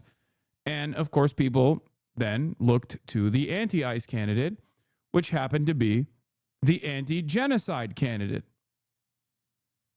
That was Analilia Mejia. This was seen as a spectacular failure. AIPAC went back to the drawing board and switched tactics very quickly in the Illinois races. And we saw that, they still lost. Daniel Biss won, obviously, and he's now, weirdly enough, one of the most anti-AIPAC guys out there. Daniel Biss has been running around talking about how AIPAC can eat dicks forever. He's become the loudest voice against AIPAC, even though, he's the J Street candidate, right? He's like still pro-Israel. He's just not a AIPAC candidate. But basically, there's a couple things to learn from this, as I keep repeating over and over again. One, you absolutely can be anti-Israel, and that the electorate cannot punish you for being anti-Israel. This hasn't stopped people from chirping about Analilia's performance in an effort to make it seem like Israel first voters in the Democratic Party that make up 10%, not even 10% in most places, but 10% nationally, right? People who are still pro-Israel at this point, I think we can say, is, Israel first. Those people are not significant enough to make or break elections, but that hasn't stopped people from complaining about it. Michael A. Cohen, not Trump's lawyer, loves to fucking yell about me. Quote retweets this guy, eCaliber7. While Mejia outran Kamala big time across most of New Jersey 11, she faced gargantuan, at least R plus 30% defections among Jewish Dems due to her rhetoric on Israel. This was especially prominent in Western Essex towns. Okay? This is what'll happen in Michigan if Dems nominate El Sayed, which could be enough to cost Democrats the Senate seat. Now, where have I fucking heard that before? Michael A. Cohen saying he's uncommitted. What if uncommitted, but about doing more genocide and also very bad at math or surveying public opinion? Michael A. Cohen is now claiming that Jewish Michiganders are going to be a significant enough mover and shaker in the state of Michigan, okay, which has the highest density of Arabs in the country, by the way. It's like by totality, I believe it's like the 6th largest, but by per capita numbers, Michigan has the highest per capita population of Muslims, okay? So it's really funny that he's trying to say, oh, we're going to do uncommitted in Michigan for the Jewish Michiganders, with, by the way, no guarantee that Jewish Michiganders are going to do this anyway.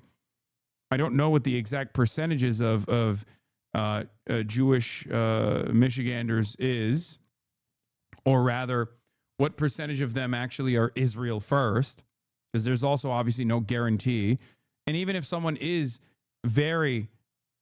even if someone who is Jewish in the state of Michigan cares deeply about the state of Israel, there's also still no guarantee that they will withhold their vote. Jews across the board in the country are, around 75% in favor of the Democratic Party, and the 25% oftentimes are very conservative. Now, that might shift a little bit now that the Democratic Party is like, whether they want to admit it or not, whether they like it or not, are turning into the anti-Israel party. Those percentages might change a little bit, but it's not a significant percentage of the population, okay? I'm not even saying we should just, cast aside those votes. I'm not saying we should take those votes for granted. But what I'm simply saying is the notion that American Jews living in Michigan are going to be Israel first to such a degree that they won't even fucking vote for someone who's an anti-Israel candidate, like the argument that they presented in New York, which is significantly larger in terms of its per capita Jewish population and also its total Jewish population. When this argument didn't work on Zohran Kwame Mamdani in New York City, what makes you think it's going to work Michigan statewide? New York City is one of the largest, if not the largest, Jewish city on the fucking planet. Okay? Jews make up 20% of the New York population. New York has an anti-Zionist, socialist, brown Muslim mayor who is fucking beloved. Okay? We have to stop with this bullshit. We have to stop with this nonsense. Okay?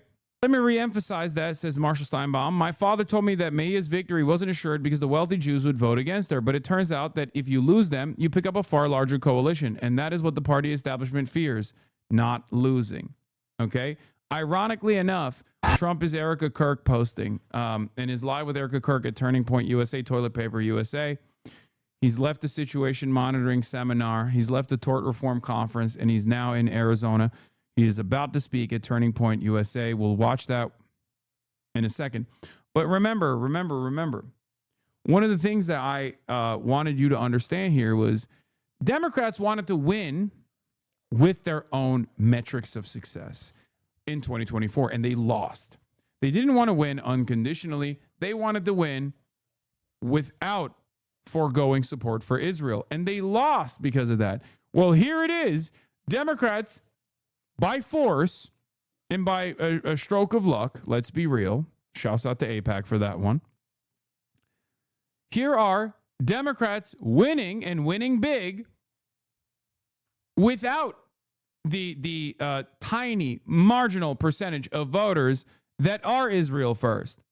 So I say you can replicate this victory condition across the board all around the country. And not only that, but you can also have the same victory condition even without having to lean into J Street. Ana Lilia didn't want to do that. She was worried about the same things that we're talking about here. She was worried about the Jewish vote. Turns out there were a lot of people that had previously voted for the Democrats that are Jewish that chose not to vote for Ana Lilia even after she made those fucking concessions. So who gives a shit? Take the moral stance, number one, and stand on your principles, number two, and be loud and proud with your anti-genocide statements. Given how Jewish those areas are and the fact that she won those areas nonetheless, it doesn't even seem like it was a big exodus of Jewish voters. No, it is. It is a significant percentage of Jewish voters that had previously voted Democrat that didn't. In a special election, nonetheless, where Democrats are supposed to outperform Republicans, no, that's a significant percentage. It's just not significant enough to be in the margin of victory at all.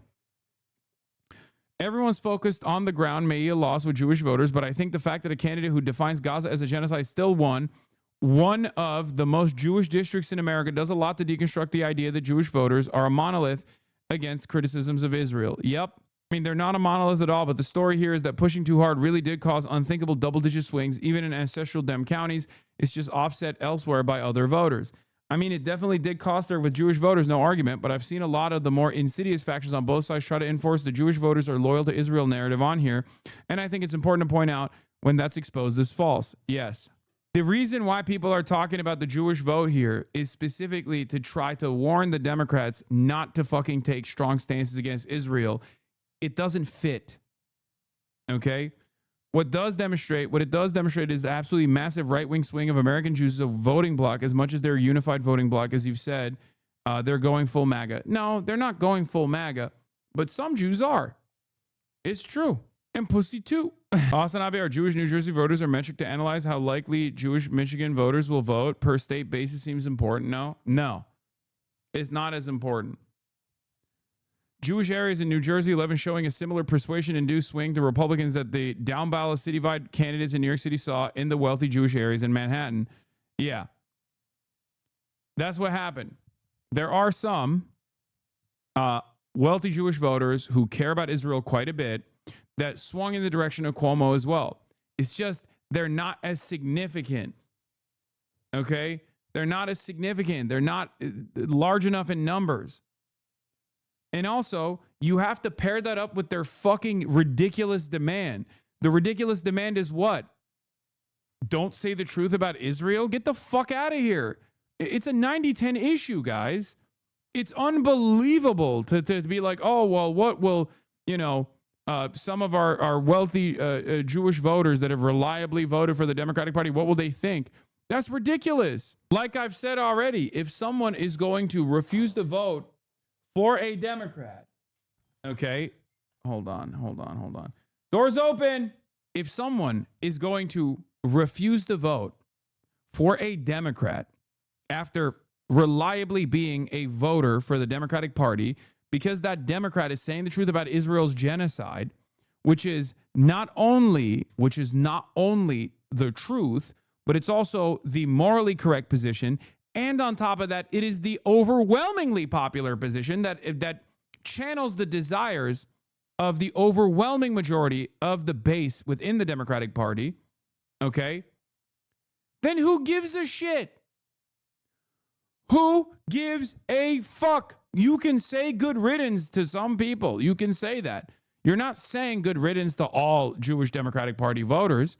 As a matter of fact, that's not the case at all. It's just funny because this is unironically the argument that I presented to not only the Podjams before the election, but this was an argument that I kept repeatedly saying over and over again. There's no guarantee that like Jews overwhelmingly only care about Israel. Two, even if Jews do care about Israel more than like the average person does, let's say, let's lean into that hypothetical. Okay. There's no guarantee that they're going to vote for the Republican Party because it's not going to be the number one thing they care about. And, last but not least, even if all Jews almost universally cared about Israel and were making voting decisions based off of that, they're still not large enough in most districts as far as on a per capita basis, with the exception of certain districts. They're not a large enough political force to make or break elections. This was the argument that I presented in 2024. There's a level of contempt here for American democracy. Oh, yeah. She means lose this Senate seat for Israel. That's the country she's talking about. Yeah. Hey, Chuck Schumer, it's your time to shine, says Shannon Watts. Sort this race out. The party and country can't afford to lose the Senate seat. Yeah. The country that she's talking about is not the United States of America. It's talking about the state of Israel, for the record. There's a level of contempt here for American democracy, for Democratic primary voters that's off the charts. They're begging Senate Dem leadership and pro-Israel donors to induce Stevens out of the race so they can consolidate their firepower to block El Sayed behind Mick Morrow. Okay? They're not afraid that he can't win the general. They're afraid that he will and won't keep rubber stamping weapons of unconditional military aid to their special little project. Moreover, they're petrified of a party that isn't beholden to billionaires obsessed with that end. Anyway, the deadline to get off the ballot is next week, 4/24. We'll see if they can engineer what they're nervously begging for. They're trying to get Haley Stevens out of the fucking race so they can lean all of their support into McMorrow, who will be fucking pro-Israel, but is capable of lying and has established at least some level of like proximity or some level of distance to Israel and Israel-aligned groups. Okay? That's what it is. It's fucked up. It is so fucked up. They're trying to Biden rat fuck this race too against Abdul al-Sayed like they did in 2020 with Joe Biden. You accept money from AIPAC? No, I have never accepted money from AIPAC. I will never accept money from AIPAC, not on this campaign or any campaign. It's just not true. And there is a ton of misinformation out there online, but my FEC reports are public and you can check for yourself. Kaya, place. Good girl. Anyway, she did give a secret policy paper to AIPAC, and I really want to see that shit. I want to see that shit real bad. I guess we'll never know what the policy paper looks like, though, because the reality is if Stevens was close enough, AIPAC would have leaked it. If Stevens and McMorrow actually were head-to-head, AIPAC would have leaked it knowing full well that would show that, like, McMorrow is disingenuous. I don't know, someone might leak it anyway. No, fuck no. Dude, AIPAC is basically... AIPAC is not going to release anything like that. Don't be crazy. Oh, God, the audio is ass on this. The audio is ass cheeks. Do we have a better live stream where the audio isn't echoing? Yeah, it's funny that also, speaking of electoral defeats, The autopsy, the 2024 autopsy, new secrecy around the 2024 election autopsy is dogging the DNC's Ken Martin, with more than a dozen members and leaders telling us they want it out. Genuinely, what did they all find out that we did not? North Carolina Party Chair Anderson Clayton said. DNC materials give a glimpse into problems with field operations and canvassing with Harris's 2024 run. Despite making 300+ million phone calls in 2024, more than any campaign in history, only 3% of the calls the Harris campaign made actually resulted in a contact with a voter. I got a text about a Seth Moulton town hall tomorrow, and I'm tempted to go and yell at him. Oh, absolutely. That shit will do triple platinum. Are you the guy with the shock collar dogs? Yes. Look. Hi. Hi. Yes. Look, see? You hear that? That's the sound of the shock collar. All right. Anyway, let's listen to what Trump is saying on the Turning Point USA. Not easy. They were living with what they call the bully of the Middle East. They had the bully. Iran was the bully of the Middle East. Yeah, she's basically gotten used to the shock With collar. the help of everyone here today. That she, if you notice, she remains unfazed. You guys see that? Look. I'm gonna do it with a close-up shot where you can get a better look. Look. She remains. It doesn't even phase her anymore. It's fucked up. That's how much I've fucking zapped her, dude. I've zapped her so much. She's tased and unfazed, brother. I just keep doing it. And she's like, nope, not even a problem. New Erica Kirk walkout just dropped. Oh, hell. Please welcome Erica Kirk. Oh, my God. Wait, that music is weird. Bro, what the fuck? That's a weird ass, like, dubstep with, like, ha. Oh, my God. That's not fake, Came man. into our country. Many of them are now gone, I'm pleased to tell you. The murder rate, isn't it a terrible thing to be talking about murder rate? But you got to say it. At least if it's good news. I guess it's good news. But the murder rate reached the lowest level in over 125 years. 1900. The year 1900, before my father was born. My father was great. Before he was born, the flow of deadly fentanyl pouring across our border is down by an astounding 59%. And as you probably noticed, if you watch the news, illegal drugs coming in by ocean or sea are down by 97%. 97. And we're trying to find out who the 3% is, because I consider them to be perhaps the bravest people anywhere in the world. Boom. Or they don't watch television or something. We passed the largest tax cuts in American history, the largest spending cuts in American history, the largest regulation cuts in American history, and the largest investment in border security in the history of our country. And starting my first day in office, we banned the transgender mutilization of our children.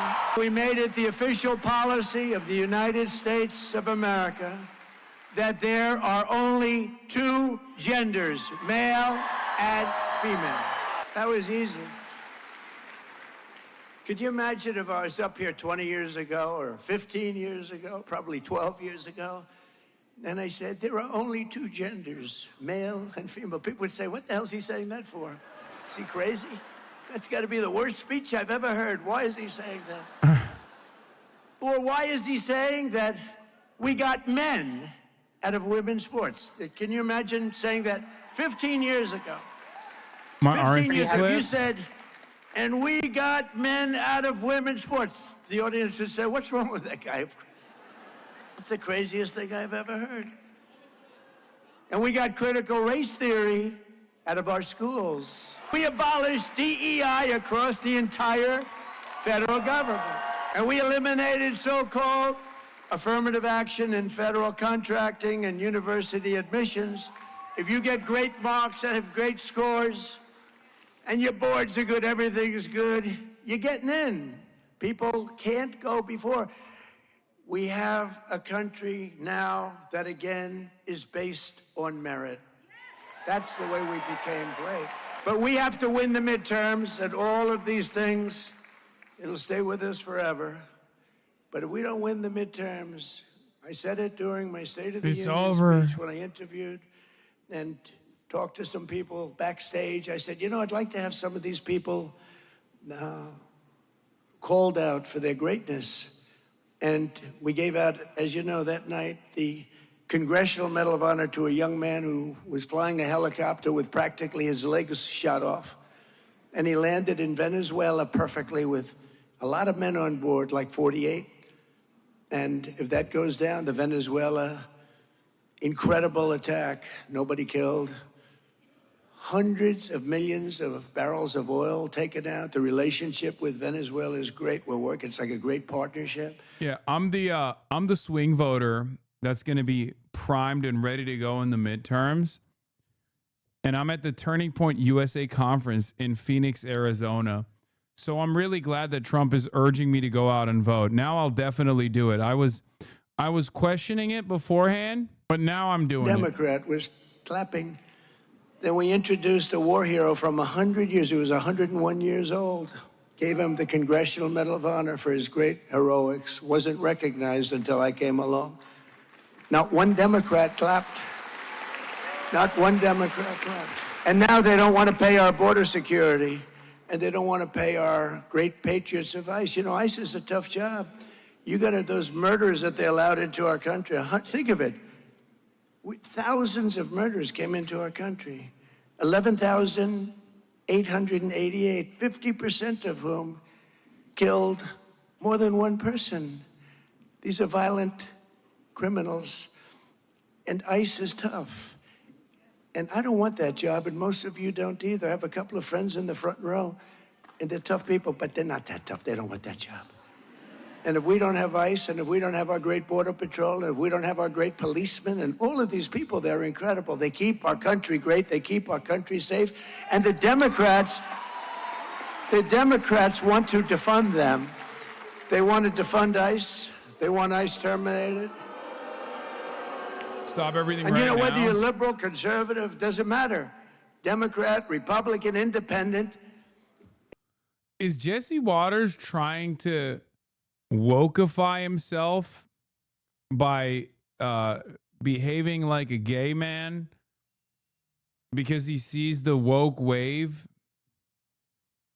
Because he sees the woke wave coming, so he just keeps gay baiting? Is that what it is? I guess on television, maybe standing backstage. They said, this guy is killing you. Start clapping. And the last half hour, they were clapping for everything I said. They were clapping for everything, things they shouldn't have been clapping for, because they heard they were getting killed. Just remember that night. That night was a very telling night. And we don't want to go back to that. We don't want open borders where millions of people pour into our country. We want to have safe borders. We want people coming into our country, but they want to come in, and we have to have them come in legally. Very simple. So I signed a historic executive order starting the process of shutting down the Federal Department of Education and sending education back to the states. Thank you, Linda McMahon. Linda McMahon. You know, education. Move back to the states where it should be. You don't want to have a bureaucrat from Washington who couldn't care less about your community telling you how to educate your child. You have your local boards and your parent groups. One thing, I know you love your children. I'm not sure that they do. But we've largely removed education. We just did it. Just move them back. You know, we're supposed to go through a long process. Thank you, by the way, to Linda McMahon. She's been fantastic. Oh, my God. And we removed over 300,000 bureaucrats from federal payrolls. They had sometimes 10, 11, 12 people to do one job, and they just sit there. And you know what? I have a lot of respect for whatever. But you can't run a country like that. All right, I can't do this. This is boring as fuck. All right, let's get back to the progressive win. Anna Lilia Mejia Good in New morning. Well, Jersey. NJ11 is a blue district, and progressive activist Anna Lilia Mejia defeated Republican Joe Hathaway last night by nearly 20 points. Now, this is the 7th special election since President Trump took office nationwide, and Democrats have done better than their 2024 presidential results in each of those 7 races. It is notable, though, that NJ11 featured the most progressive Democrat and saw the smallest shift toward Democrats than any other special election. Now, the AOC Bernie Sanders-backed Mejia wants to abolish ICE, universal health care, and child care, and she wants to use taxpayer funds to cancel all student loan debt. Now, last night, she made the case her win proves she is not a radical. It is not radical to say that a worker who toils every day cannot make ends meet, that they deserve justice, that they deserve higher wages. That is... Bro, you'll have candidates absolutely cook, right? Like, sincerely say based ass shit like Anna Lilia is doing right here. And Fox News will come back from that cutaway and sit there and tell you how insane that statement is. And what's worse is you'll have Fox News audiences that will agree with that. I mean, they've been doing this to me for like the past couple of weeks now, you know, where they'll just be like, Hassan Piker is a dangerous radical. And I'll just be like, Israel is a fucking psychotic, and what it's doing is unbelievable and unacceptable. And we have to stop sending aid to Israel. And they'll be like, you see? You hear his words, ladies and gentlemen. How was he even allowed to say those things? They should, you know, we should actually throw this guy in jail. Not radical. That is good conscience. That is a good economy. Republicans had low turnout. Hathaway and Mejia could face off again in November. Hathaway writing, quote, I still believe the broader electorate in NJ11 is looking for balanced, pragmatic leadership, not the kind of far-left policies embraced by Miss Mejia. That conversation is not over. I'm looking forward to the rematch in November when more voices will be heard and the full electorate will have its say. One warning sign for Democrats heading into the 2026 midterms, Mejia, who was anti-Israel, accusing Israel of genocide, significantly underperformed with Jewish voters in her district. Bill, Republicans now have a razor-thin majority in the House and can only afford one GOP defection on party line votes. Well, it doesn't get much closer than that. Brian, thank you. Sarah Brian Yennis watching that race in New Jersey. Be sure to like and subscribe. Whether you like it or not, you have been made to seem like a boogeyman of some kind, right?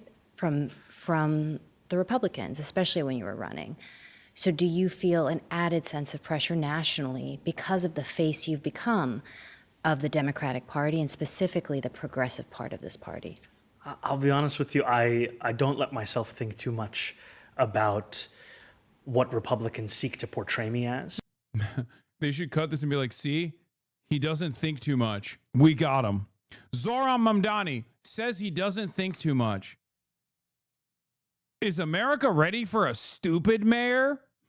I think about the fact that the power of an ideology is judged in the worth of. How bad is Malort? I'm in an airport in Chicago and I see it at the bar.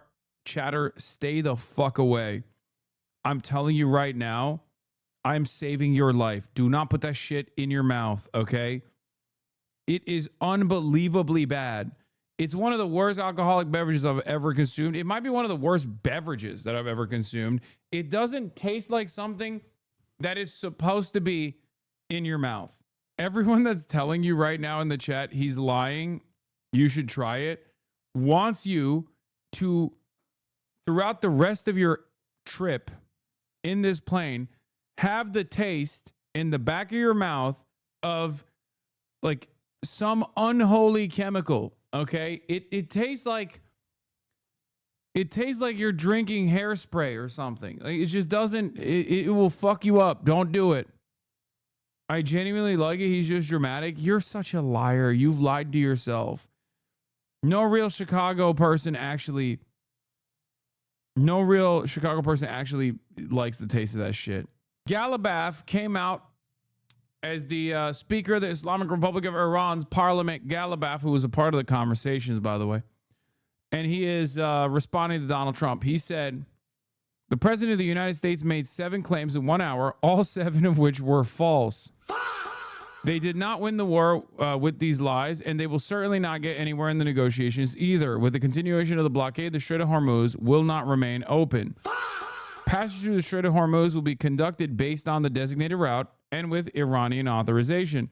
Whether the strait is open or closed and the regulations governing it will be determined by the field, not by social media. Media warfare and engineering public opinion are an important part of the war, and the Iranian nation is not affected by these tricks. Read the real and accurate news of the negotiations in the recent interview of the foreign ministry spokesman. Trump lied, people died. Chatter, stop. Do not listen to the Chicago slander by the coastal elite champagne socialists. I just don't understand why people from Chicago actively want to fuck themselves over by associating their beautiful city with Malort. Malort is disgusting. Okay, can I get you a Shirley Temple then? Maybe a chalky milk? Yeah, you're such an adult for drinking hairspray. For drinking motor oil. It's so stupid. Also, I like scotch. It's not like I'm, it's not like I have like a baby taste palate. It's delivery. And delivery at the end of the day is every single thing that we want to do. It's why I spoke on Sunday about pothole politics as a way we describe the work that we do. Because for a long time, Republicans have sought to describe themselves as being driven by the needs of working people, when in reality we've seen a chasm in what they've actually delivered for those people. I mean, look at the war in Iran today. Mm-hmm. We're talking about a federal administration that has spent close to $30 billion killing thousands of people at a time when working class people across this country cannot afford the bare minimum. And to be told that a city-run grocery store is implausible, but spending more than $500 million a day to kill people in Iran and Lebanon is not only plausible but necessary. It speaks to a broken kind of politics. When you were campaigning, President Trump did have names for you. He called you a communist lunatic, and you had names for him. You called him a fascist. Now that you've met with him, that you've spoken with him multiple times, do you still think he's a fascist? Yes. And do you tell him that? Yes. How does he react? I think everyone saw in the conversation we had in the Oval Office after our first meeting. What about your impressions? I mean, given the questions that have been raised, including on the right, about his mental acuity in this moment, posting online that he would end a civilization, recently posting an image AI generated of himself that seemed to depict him as Jesus and then deleting it. How do you assess that as somebody who has met with him, spoken with him? I've been quite clear with the president and also with the public of my deep disagreement and opposition to so many of these policies. And I think that one of the few things that we have in common is that we are both New Yorkers. And I think one part of being a New Yorker is both to be honest and to be direct. And when I'm sitting with the president, we talk about places of potential collaboration, whether it could be working together to deliver more than 12,000 homes, the most homes delivered in a single housing development the city has seen since the early 1970s. But we're also very clear about places of disagreement. And one place that I mentioned to the president was on my views around ICE. I believe that ICE raids are cruel and inhumane. I believe they do nothing to deliver us on the stated intent of public safety. Mm-hmm. And in the previous meeting that I had with the president, I mentioned that just that morning, a Columbia student had been detained by ICE. And I said that this was actually part of a larger pattern of 5 individuals who had been detained in or around Columbia University. Mm-hmm. I gave him that list. About 30 minutes after the meeting, he called me and said that he had now made the decision that he was going to release that Columbia student. And to me, it also showcases the importance of continuing to make the case for our city and its people, no matter if you agree or disagree with the person that you're speaking with. Cuba remains an incredibly important and influential country in the Caribbean. It's time to talk about Cuba once again. We got... Oh, there was one Graham Plattner thing too. He was asked about Israel too. You talked about wanting to build stronger relationships with all kinds of New Yorkers, but specifically Jewish New Yorkers. You drew significant support from liberal and leftist Jewish Americans, Jewish communities, but you also drew a lot of skepticism, and there was a lot of fear that your sharp criticisms of Israel would also translate into something else. You did not renew 2 executive orders from your predecessor. One that adopted a broad definition of anti-Semitism, and another that prohibited city employees from engaging in the boycott, divest, and sanctions movement against Israel. Yeah, because both of those provisions were fucking insane. One is directly at odds. One is directly at odds with the First Amendment, the BDS one. And I mean, they're both just undemocratic. And this drew some concerns from some Jewish groups here. Why did you make that decision? So we made the decision coming into office that we would revoke all They're both anti-First Amendment executive orders that the prior mayor had signed after he was federally indicted. Mm-hmm. That was a moment at which many New Yorkers started to ask themselves, what was the motivation of any one executive order? Was it driven by self-interest, or was it in fact being driven by what it should be, which is public interest? And we've also sought to show that we are fully committed in fulfilling what we had spoken about over the course of the campaign, to not just keep Jewish New Yorkers safe across the city alongside each and every New Yorker, but also to celebrate and cherish those same New Yorkers. And so over the course, for example, of Passover, it's been an incredible opportunity for me to attend a number of Seders, to host Jewish City Hall officials at our home at Gracie Mansion for a Seder, to sit there as staffers look for the Afikomen, to get a better sense of what it means to lead a city with such incredible beauty and breadth of Jewish life across the 5 boroughs, and also to get a glimpse into the amount of service that so many organizations within the Jewish community are providing, whether it was joining with an organization on an airfield to give out food that they had procured for teachers in the community, or if it was sitting with a Jewish New Yorker looking at, Civil War era texts together. It has all been a joy to be able to be the mayor of a city with such a flourishing community that I am so proud to represent. How will your office define anti-Semitism? So we actually have the Office to Combat Anti-Semitism here at City Hall. And one of their jobs is to not only define that, but frankly, to conduct a listening tour to actually bring in the perspectives of Jewish New Yorkers from across the 5 boroughs. You faced a lot of anti-Muslim rhetoric and fear-mongering around your faith and the faith of many Americans. An example that you'll bring Islamic law to New York City. But you do turn to scripture to make political points, both from within your faith and from other faiths. And for example, on immigration, you quoted the Quran. No way, that's the real Jessica Tarlov in the chat, right? No, dude. That's funny. He dodged both questions, pro-politician, yeah. And you quoted the Bible. Should there be a role for religion in politics? I think that religion is a part of so many New Yorkers' lives. Yeah. And it also provides a guide for many as to what it looks like to bring a morality into a politics that is often missing. And what I mean by a morality is a belief in the dignity of those who are struggling. And we've By the way, seen that's religion. a not so subtle, will you do Sharia law? Are you a practicing Sharia law supporter? Question from the NPR news desk, which is crazy. Used as a tool to divide, and I've instead seen it across the city as a tool to actually find commonality amongst so many, because the lessons of many scriptures, they are similar in the empowerment of working people and in the belief that there has to be something more than simply a desire of profit when it comes to delivering for people. You said we've seen religion used. By prophet, he means Prophet Muhammad, peace be upon him. Oh, we got him, boys. We got him. New York Post, get ready. Get ready. New York Post, he said prophet, a desire for profit. Cut that part out. He means Prophet Muhammad, peace be upon him. Used to divide. Are you talking about this administration? I think it is something that is frankly not exclusive to any one administration. We're seeing it within this federal administration. We've also seen it within both political parties in this country. So much of the bigotry that I faced, it was not just in the general election, it was also in the primary election. And the language. He celebrated Orthodox Easter a few days ago. By the way, my Greek Instagram was full of people calling him sneaky.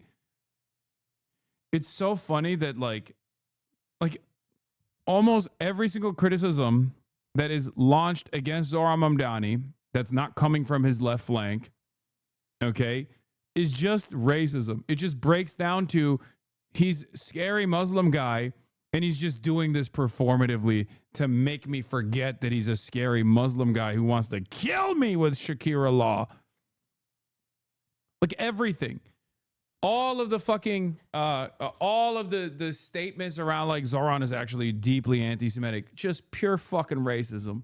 Okay, there's just no other way to put it. Like the idea that this dude, what is this? Seriously though, watch Alex Wegner's interview with Jennifer Palmieri about you. I have no idea what this is. The interview will frustrate you, but the comment section will give you such hope. I have no idea what this is. But you can link that to me if you subscribe to the Piker Broadcasting Service. That's right, ladies and gentlemen, Piker Broadcasting Service for tomorrow's news today. A subscription will allow, I watched it, it was a waste of time. A subscription to the Piker Broadcasting Service will allow you, the people, to support the people's news broadcaster. Alex Wagner, I think I did her show on Pod Johns, did I not? Is that who you're talking about? Murat Space Laser, thank you for the gift of subs. You can also gift subscriptions, obviously, and allow others to send links. This is so stupid, never give them an inch. Mamdani's wife apologizes for past anti-Israel social media posts. Being 15 doesn't excuse it. Rama Dawaji, the wife of New York City Mayor Zohran Mamdani, wrote that Tel Aviv should not have existed in the first place. Yeah, she apologized for the use of slurs when she was 15 years old. She did not apologize for any of the fucking pro-Palestinian posts that she liked, for the record, just so you understand. And it actually made people freak out on her even further. I mean, I was a little worried too. I thought she like literally apologized for, you know, posting like Layla Khaled or something. That was not the case. Yeah, she just said like, you know, it's being 15 is not an excuse. I used slurs when I was 15. It's fine. I mean, it's valid. I'm not gonna fucking shit on her. How politics.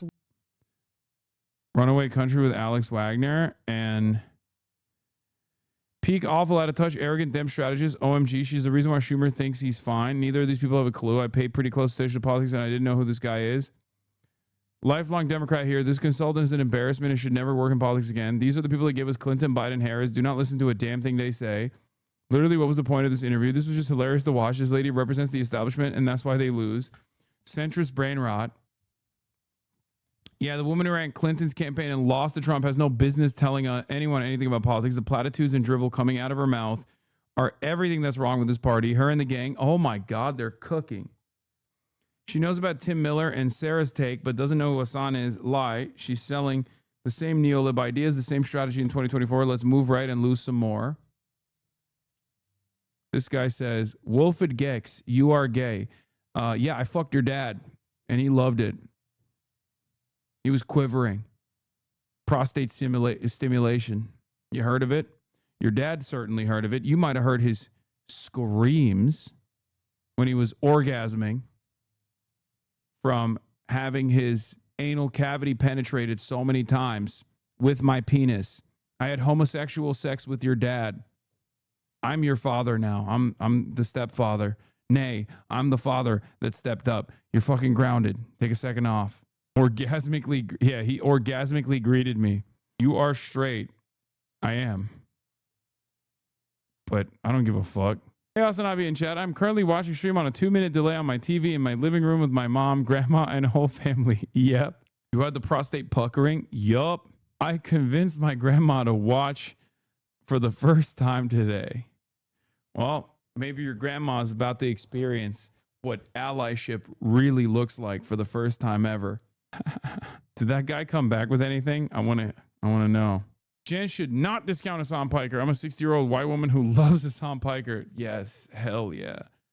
My fedayeen. The idea that you have to segment your message to appeal to a certain flank is just not how politics works in the real world. Does that not entirely encapsulate the MAGA campaign in 2024? The Dems are just as guilty of this type of campaign, which is precisely what Hassan is pointing out. The Dems wouldn't support Sanders, Mamdani, and now Plattner. They continue to use the same playbook, which is unsuccessful. Meanwhile, taking money from AIPAC and other powerful lobby groups. How's that working out for them? They've lost the trust and respect of the electorate because they refuse to read the writing on the wall. We need more like Zohran Mamdani. We're never going to convince people that Zohran Mamdani is bad and that we can't have more Zohran Mamdanis everywhere around the country. That's it. That was used then was language that was used among and by Democrats within a primary for this position. And we're speaking about a city that has more than 1 million Muslims that call it home. And yet it's a city where so many are made to feel as if they're guests, as if their belonging is forever in question. And I want this to be a city where every New Yorker, no matter their faith, no matter where they were born. My 70-year-old Catholic conservative father called me yesterday and said, Fox News criticizing the Hassan Piker lately. Well, he must be over the target if they're making this much noise about him. I hope he keeps it up, whatever he's doing. Hell yeah. That's what I'm talking about. A lot of people don't really like... I've realized that a lot of people already have like their points of view about like these big media franchises, right? And oftentimes it's not very positive. So if someone is actually a hater of CNN and they see CNN shit on me, they develop a positive association with me. If someone is a hater of Fox News and they see Fox News shitting on me, same thing happens. That's what the hilarity of the situation is here. And the same principle goes for Israel. When they see mouthpieces for Israel constantly attack me, they don't actually go, oh, wow, well, I guess I should love Israel now. I saw a lot of people following just because Fox News is coming after you now. What is this? Oh, yeah, the Aura edit. People love the Aura edit, dude. It was crazy. Twitch streamer doesn't even try to hide it. 34-year-old Hassan Piker not only hates America, he's hinting at a civil war. A noted far-left influencer. I love this Aura edit. It's now my favorite video. Have you seen an increase in viewership or followers since the last month of attacks? I mean, I don't know if it's because we're monitoring the situation and people are more invested in it, or because of the attacks. But yeah, I mean, I've seen an increase in viewership for sure. But it's petering out now that you know, the people are not as invested in what's going on in the Hormuzi. You just repost your own post? Yes, I did. Yeah, bro. If nobody got me, I got me. All right. All right, let's get to Cuba.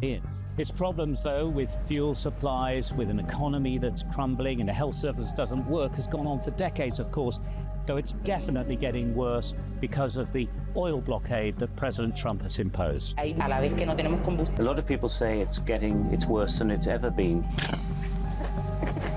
Now, the president has said that he expects to focus his attention on Cuba after he's dealt with Venezuela, of course, and Iran. I do believe I'll be having the honor of taking Cuba. Certainly we know that the Americans and... Yo, they're trying to be like me, bro. You see that? They're trying to be like me. Sky News. I mean, hey, whatever. The Cubans are talking, but what does this all mean for the people of Cuba? What will this country look like when the blockade is lifted? This is Havana, the capital of Cuba. We're 3 months into a US oil blockade, and life is unraveling here faster than anyone predicted. This is right in the heart of the city, and through the rubbish bins, they search for anything of value and anything worth eating. Some collected in bags, slowly working their way through the mounds of rubbish, seeking out discarded food and vegetables rotting beneath the blistering sun, sifting out what they can scavenge from here. These aren't necessarily homeless people, but they are desperate people. Others can't wait, inspecting the food, then eating it. It's that desperate. There's been incredible poverty here in Cuba for a long time, but this type of open desperation hasn't existed here for many years. What people have been telling me is that streets of Havana are famous for always being really clean, even though the people are really poor. But things have got worse, and as a lady was just explaining to me, this is here because the normal refuse people, the bin men, haven't got petrol to actually come and pick up the rubbish. So I've passed lots of street corners and it's like this. Since the start of the year, the United States has imposed an oil blockade on the country, meaning no fuel is allowed in. But it doesn't mean there's just a shortage of fuel. It means that everything falls apart. There's now a growing food crisis.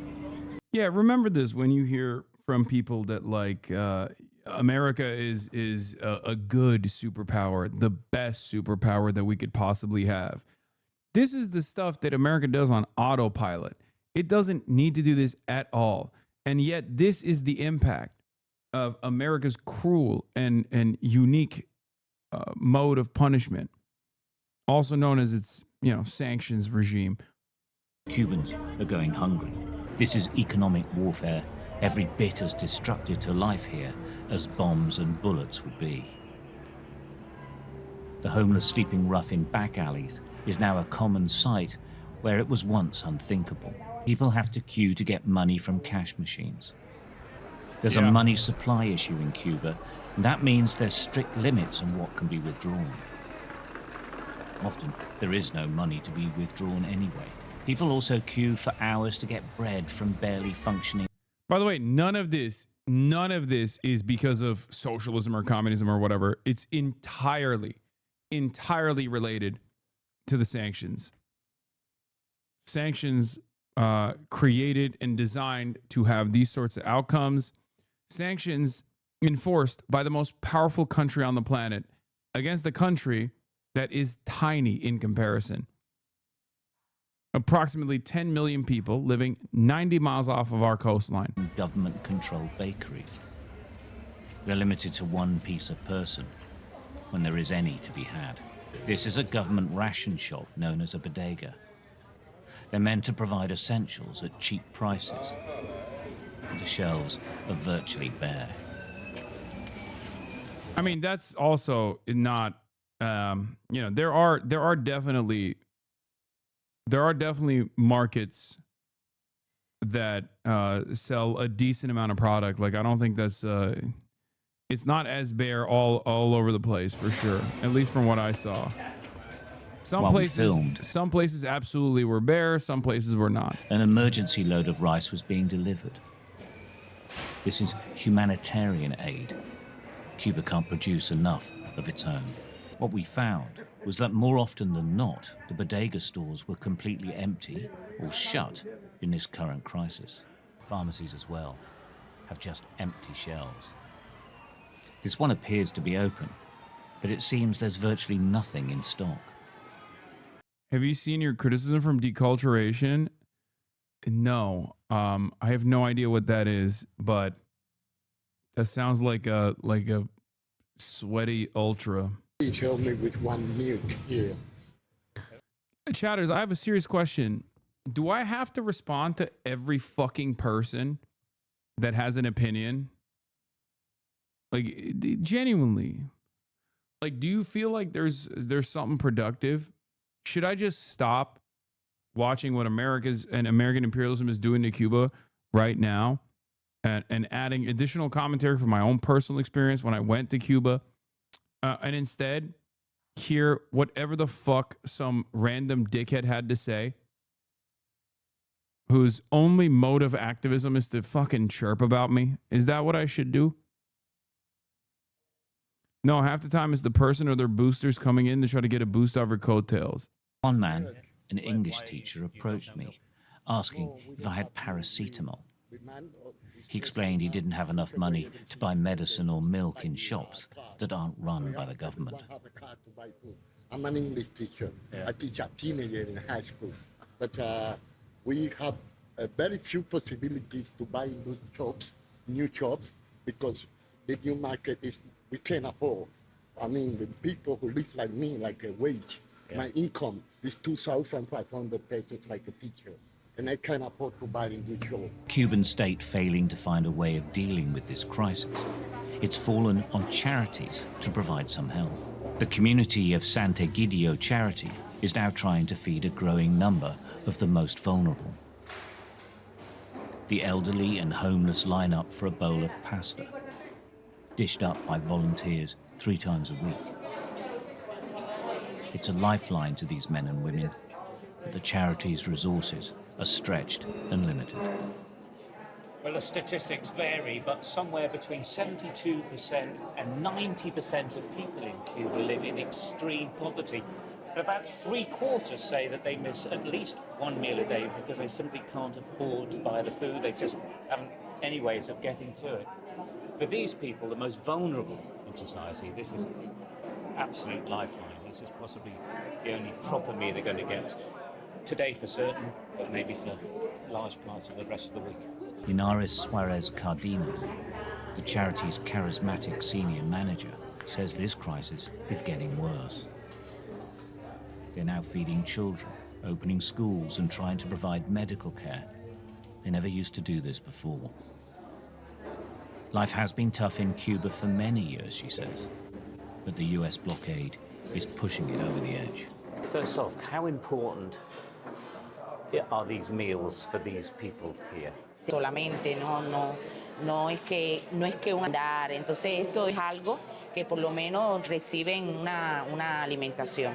There have been periods of time where there have been crises in Cuba's history, Soviet Union, COVID. Is this a major crisis period once again? Yes, this is correct. The U.S. blockade didn't even start this year. It's something this video is not even mentioning. U.S. started applying secondary sanctions into any fucking carrier that was bringing in oil or anything to Cuba in 2019, and Trump won. That actually had a serious crippling effect on the energy blockade, on the energy grid anyway. Yeah. Do you think that the fuel blockade by the United States is making things much worse?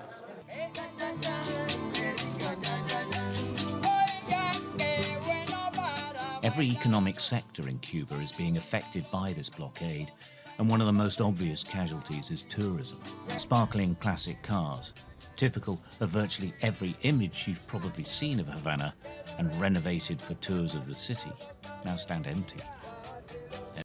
Any English-speaking, like, American website or any Western website where you try to figure out what people are saying about Cuba is going to be fucking unbelievably reactionary. Okay? Drivers desperate for business. I was there. Historic squares are all but empty of the foreign visitors who throng these streets. Souvenir shops and markets are now displaying their wares to virtually nobody but the odd passerby. The tourism industry brought billions of dollars of hard cash to Cuba. That vital foreign currency arriving on its shores is slowly but surely drying up. President Trump's threats, the continuous talk of war, the events in Venezuela and Iran, and the lack of fuel for aeroplanes is taking its toll. The band may still be playing, but they've lost their audience. It's quite astonishing to experience this. From the sky, vast swathes of Havana are enveloped by darkness. People here are not used to this. Remember, these streets are in the center of the city. If there are lights, they're by and large from batteries or energy stored up from solar panels. Damn, how'd they get the drone shots? Normal That's life crazy. after nightfall simply can't continue as normal. People walk through the streets, illuminated by headlights and torches.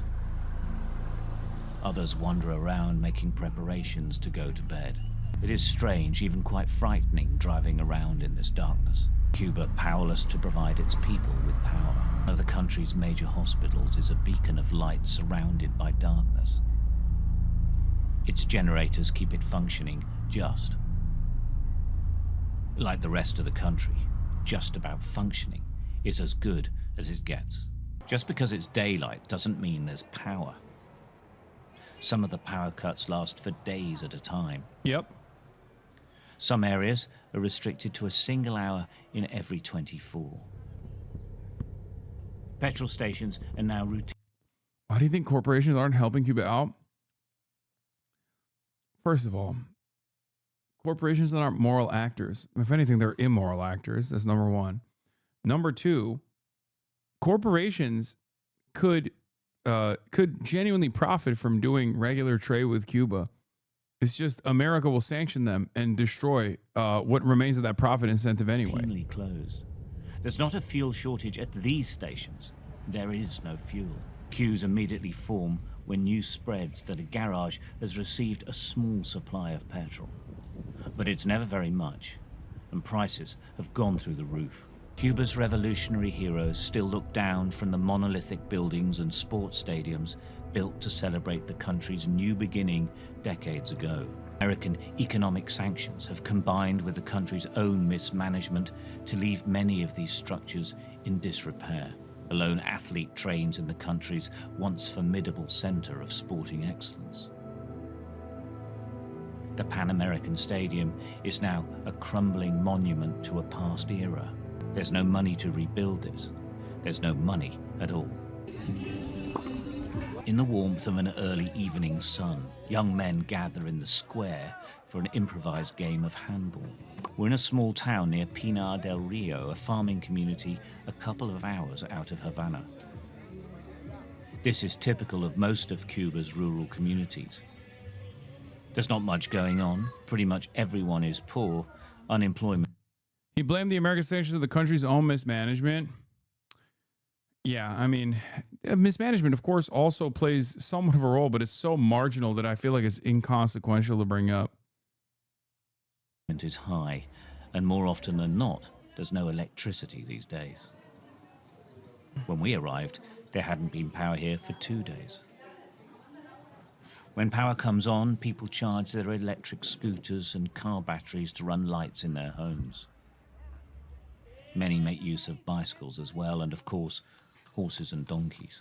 At sunset, some climb up onto the roofs of their Soviet-era apartment blocks, looking to find a bar of phone signal. They tell us communications with their family and friends in different towns is often impossible for days at a time. Others prepare charcoal fires to cook meager dinners for their families as the sun drops below the horizon. As night falls, single, weak lights flicker on in the midst of a general blackout. Row after row of apartment blocks shrouded in darkness. It will stay like this until sunrise.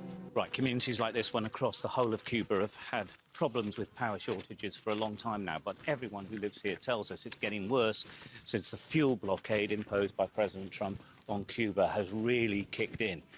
And it affects all of their lives, right? So there's electricity, there's no heating, lighting, and to be seen. There's no telecommunications. The pumps that push water around mean there's no running water. In this community, a farming community, they can't afford the fuel to get to the fields to do their farming, and they can't afford to run the farming equipment. The reality of life during this fuel blockade is summed up by the darkness, by the grinding monotony of living without the appliances of modern life. In many ways, Cuba goes back in time every single night. We invite you to come and meet a family who live in this apartment block. Some of them have lights. It's solar power or batteries that they've got. They're on about the 3rd floor, I think, of this apartment. This is their electricity meters. They're not doing anything. Eventually, they're completely stationary. There's no power on at all. And they can often go days without power here. But we're going to come up and see the lights. Esto es una batería de 12 volts. O sea, hay baterías más caras o más baratas. Oscar is a physics and maths teacher. Perhaps unsurprisingly, he's rigged up a system to keep the lights on at home. It's a short-term fix, but it is effective. Oscar and his wife Lise, an English teacher, live here with their son. Oscar takes home about £10 a month as a teacher. All government wages are poor, so he holds down 3 other jobs to try to make ends meet. They aren't happy with their lives, but they don't see Donald Trump as their savior. They prefer Cuba to do better, and the American blockade is making things worse. Entonces, ha sido mucho más difícil, como nunca visto. It's like, remember, wages are obviously controlled by the government, right? And wages are low. Why are wages low? Because there's no money circulating in the economy. Why is there no money circulating in the economy? Because you can't do regular commerce, like you can't do international trade. Cuba has the capacity to build factories in the same exact way that any other country does. But you can't get loans from any bank whatsoever to even start these sorts of infrastructure projects, start these sorts of projects. And even if you were able to build a factory, and there's plenty that exists in the country, you can't actually, make things and then sell them as you normally would, because the United States of fucking America makes it illegal for you to actually, well, not illegal, but like de facto illegal, to actually engage in any sort of international trade. And you worry about the future? Wait, he said one teacher makes 1,200 and the other says 10. Yes, 1,200 like in Cuban pesos, which with in American currency it translates to somewhere around $10. I don't know what the actual currency exchange rate Espero que is. por un problema de que no hay Oh, he said recursos 10 naturales, pounds. él nos deja tranquilo. In another apartment, Jeanette prepares the charcoal to make her dinner for the evening with the help of the light of a torch. She's a pediatric physiotherapist and lives alone in her 2-bedroom flat. Much of her extended family live in the blocks around her in town. Getting by is just a way of life for Jeanette. She'd like more, but there isn't more. Like so many Cubans we've met, she's scared about the future and afraid about what may happen to her country. Donald Trump says he wants to bring about huge changes in Cuba, that the blockade is to try and bring about those changes. Do people in Cuba resent this interference? Do you worry about what's going to happen next? By morning, the town slowly awakes. Another night without power gives way to another day without power. It's relentless. Cuba's economic mismanagement and neglect of infrastructure over decades contributes to this situation. But years of sanctions and the current American fuel blockade certainly has made the power problem here more acute. It's a Sunday, so it's even quieter than usual. Some pass by dressed up in their Sunday best, heading to church. For anyone who does have a job or has a way of finding food, they head out. Horses and carts are pressed into action. People here don't have much. I'm gonna keep it a buck. I didn't see not one fucking horse carriage when I was there. And I did see actually a lot of fucking regular cars driving around, including, I mean, it wasn't a lot. It was certainly a lot more than what this guy has shown, though. I'm sure there is one horse carriage guy, but he's been hyper focusing on that one horse carriage guy to frame it as though like Cubans are using horses to get around. Or maybe he's not in Havana. Maybe it's the countryside. That's probably A short distance away in the countryside, we saw the difference between having little to having nothing. Okay, never mind. The most vulnerable in rural Cuba are old and frankly helpless. Nano and Pancha live on a farm, or rather a shack on farmland. Pancha tells me her state pension is $1.12 a month. That's 83 pence a month. Obviously, nobody can live on this. She and her husband are utterly dependent on their family and help from the community.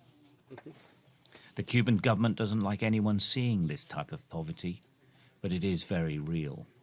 It's so sad because, like, one of the massive improvements that the Cuban Revolution offered was the fact that the countryside was brought up to similar comparable standards to like the big cities, right?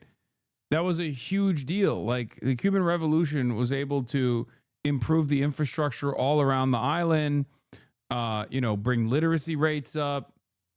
And America, after, decades of sanctions, has forcibly destroyed the Cuban economy to such a degree where like the countryside has gone back into its previous mode of existence, like peasantry. Can I ask you, lots of people talk about oil blockades by the United States and that life is much harder now. Does it make any difference to you? Have you heard about those things? Or does it make any difference to you at all, as life was already tough? No. Heading back towards Havana, it struck me that there can't be a clearer illustration of fuel shortages than taking a trip on one of Cuba's motorways. We barely see a car. Mostly we pass horse-drawn carts and slow-moving motorcycles and scooters. We pass parched, burning fields, smoke drifting across the road. There's no fire engine to put out these fires. Well, there is. It just hasn't got any fuel. There's barely any traffic on the roads now. Economic highways appear to be redundant for all but the most determined or needy traveler. A reminder of this country's past status can be seen in the magnificence of old Havana. Disgusting old bastard. I don't think he set the fire. Look. I'll be honest. while there is like a little bit, there's definitely a decent amount of like maneuvering that he's doing where he every now and then will be like, well, you see the government has failed you, right? Over and over again. It's good for people to see what is going on here. Obviously, the main takeaway shouldn't be, wow, look at how poor these Cubans are, and this must be communism. But it's still important to see the conditions imposed upon the Cuban population by the United States of America. You know the truth. And then these people who are starving, these people who are suffering, these people who we have caused tremendous harm to. Now Trump is talking about, overtaking this country militarily, which, let's be real, doesn't really have the capacity to put up a fight whatsoever. This is not like an Iran-style situation. This is in some ways, the Cuban government is infinitely more competent than the Venezuelan government and the way that the Venezuelan government is operating.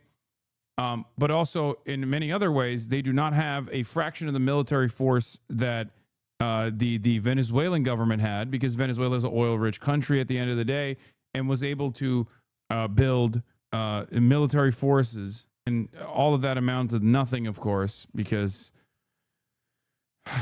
clearly the American military superiority still was able to, and maybe a little bit of engineering behind the scenes, was able to create a successful military operation. Yeah, none of them said the blockade or the sanctions are good. All of them said is hurting them. Yeah, the Trump admin's whole rationale is to help the Cuban people. Exactly. Trump kissed Erica Kirk during the Turning Point event at Dream City Church in Phoenix, Arizona. Oh, God, it's so gross. Once the bull has been stabbed 100 times, it doesn't take much to finish the job. Yeah.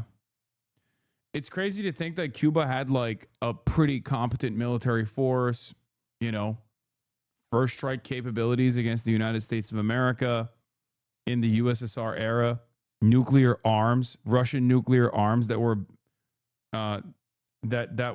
surface to surface missiles too, not just anti-air defense systems, but surface to surface missiles, an air force.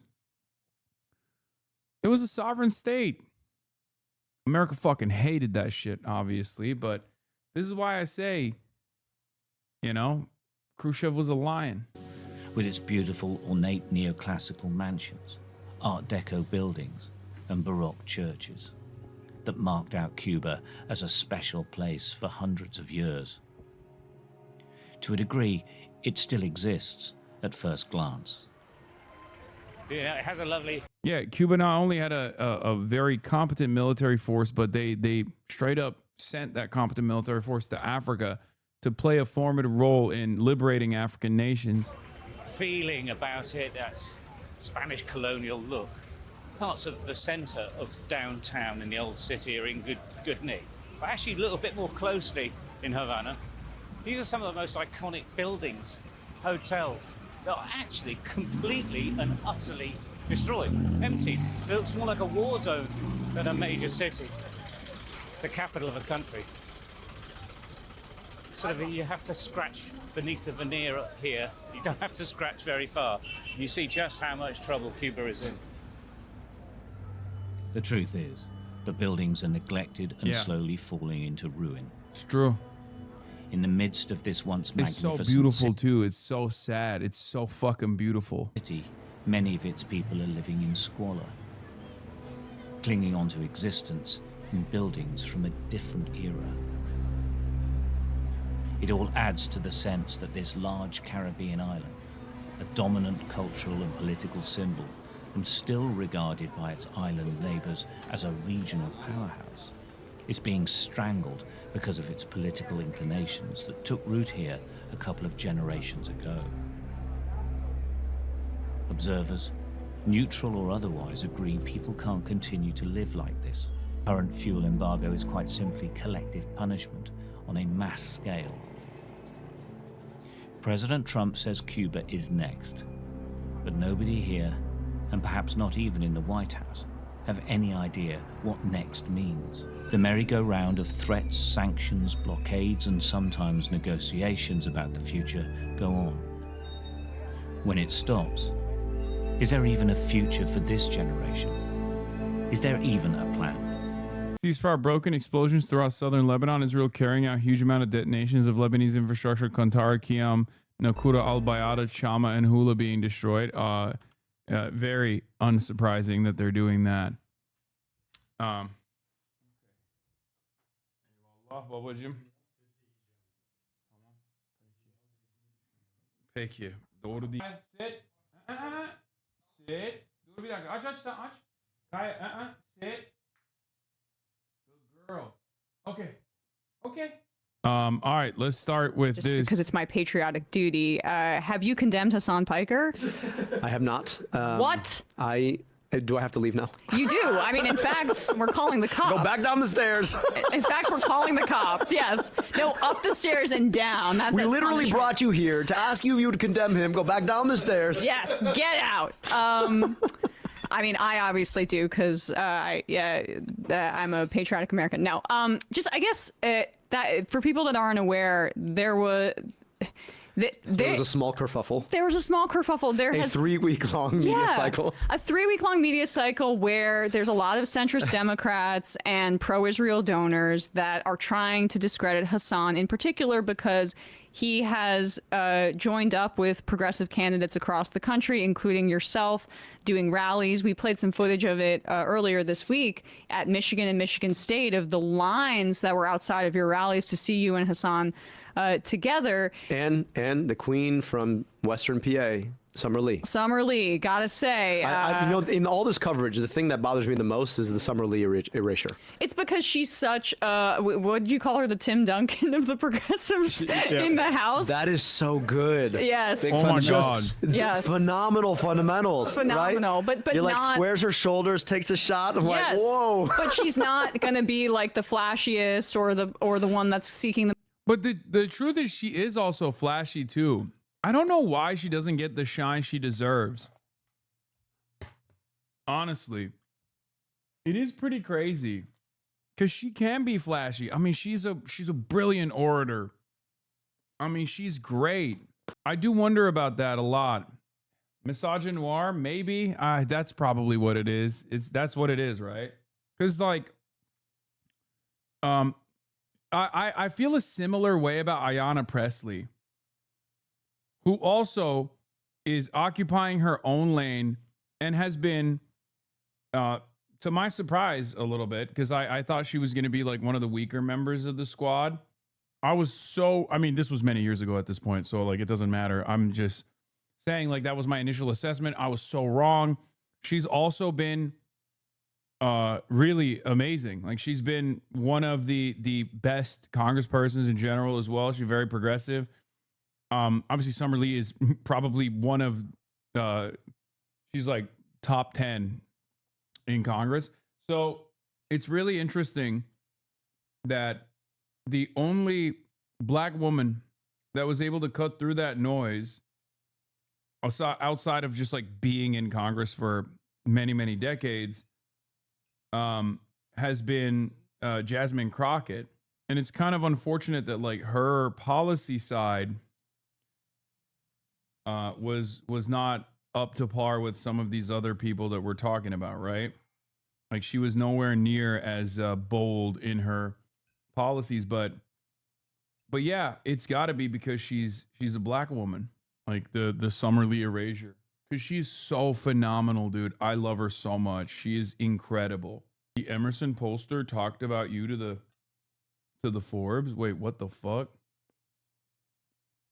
El Sayed has What the hell? All right, let's watch this and then most we'll watch attention, but she's always showing up in the right way. And look, if you can convince her, I want her to run for Senate in Pennsylvania. Listen, I literally told her, I mean, I was watching her, just as someone who's sort of a student of the game, like I really enjoy public communication as an art form. And watching her take that mic and then just set the crowd on fire, I was just like, oh my God, like it would be so fun to watch you run against that ogre. Yes. I would love that, right? I mean, and you know, and Tim Duncan wins championships. I'm just saying, doesn't just win games, he wins championships. He wins championships. That's what. But I think that gosh, it was the previous Democratic senator that just lost. Bob Casey. To Casey. Yeah, Casey. He's already like. Him coming out the other day and saying, "Oh, I'm going to run for Fetterman's seat." To me, I think he saw how Summer Lee was kind of putting herself out there a little bit and wanted to head that off. That's just my speculation. Honestly, let's have him jump in. Sure. And then have Summer Lee jump in.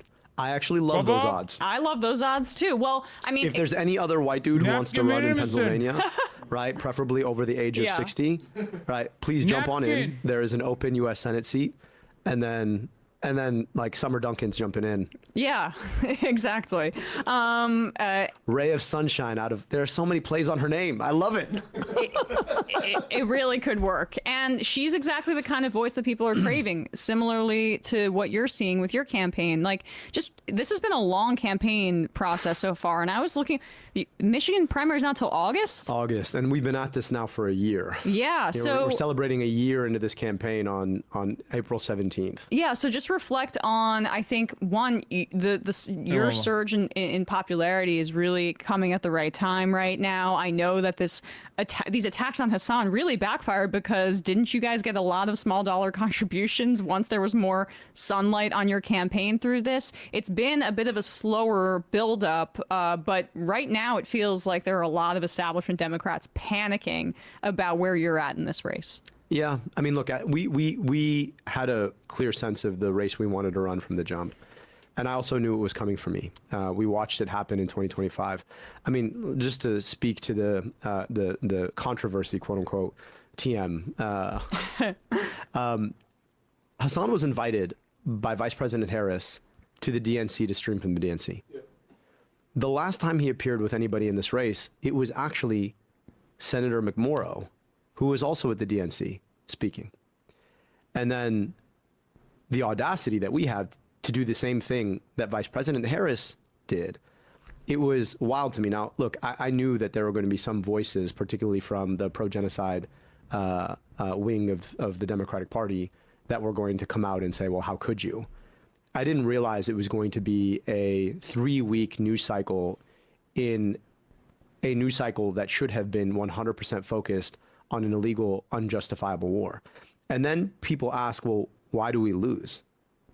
Well, I think it's this story in a nutshell. Number one, we miss opportunities to speak to the broadest issues that affect everyday people, because this war is literally lighting our tax dollars on fire to raise our gas prices for God knows what reason, except for the interests of a foreign government.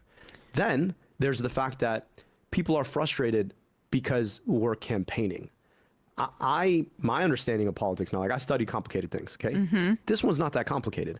If you believe in what you have to say, you should take what you have to say out to people who might want to hear what you have to say, which is why I go on Fox and why I appear with Hassan Piker. Now, nobody's yelling at me for going on Fox, which is interesting, because I would argue that the things that they talk about on Fox seem to be less consistent with the broader thrust of our message, that we are for human rights and for healthcare and against corporations in our politics.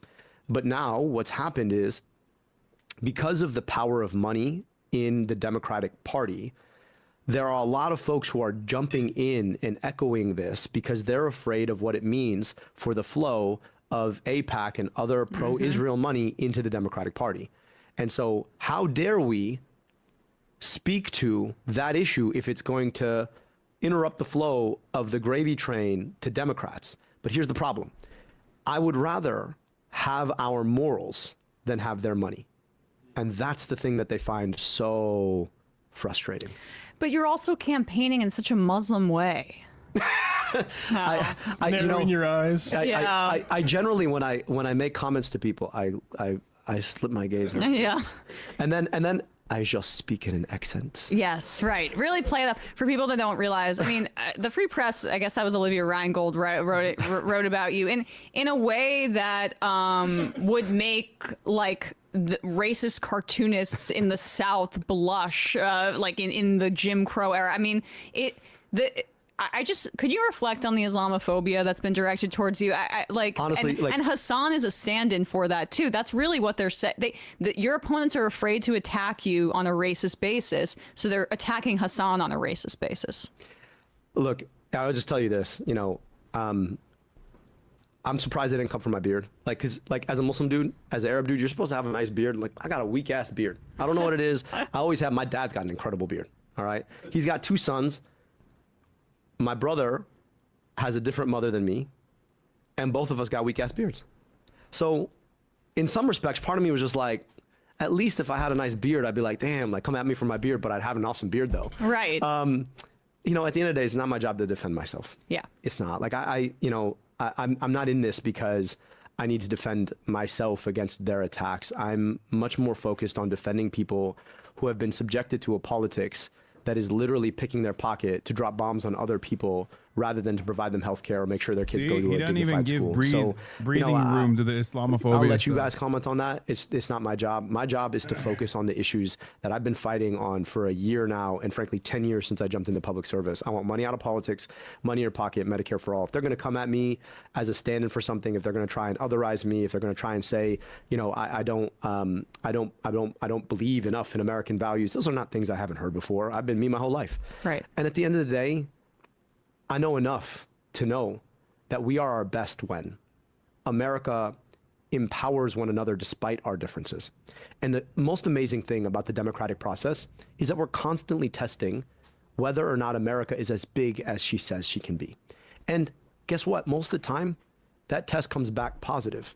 Because, you know, when folks can vote for somebody who might not share the same faith, who might not share a name that they're used to, we're saying that America is about those ideals. And I'll just tell you, like, one of the most formative moments of my life was watching my dad become an American. I was 6 years old. I remember my mom, my stepmom, Jackie, who's a daughter of the American Revolution, telling me, like, Bubba's going to become an American tomorrow.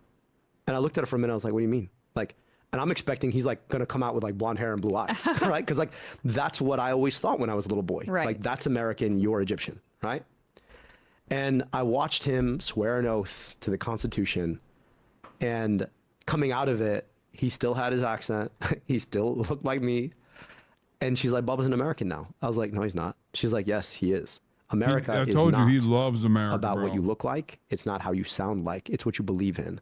And so, you know, all of these folks who are fighting us about what America can be. It's so funny because he is the classic immigrant story. You know what I mean? Guy whose dad comes to America. He's born in America.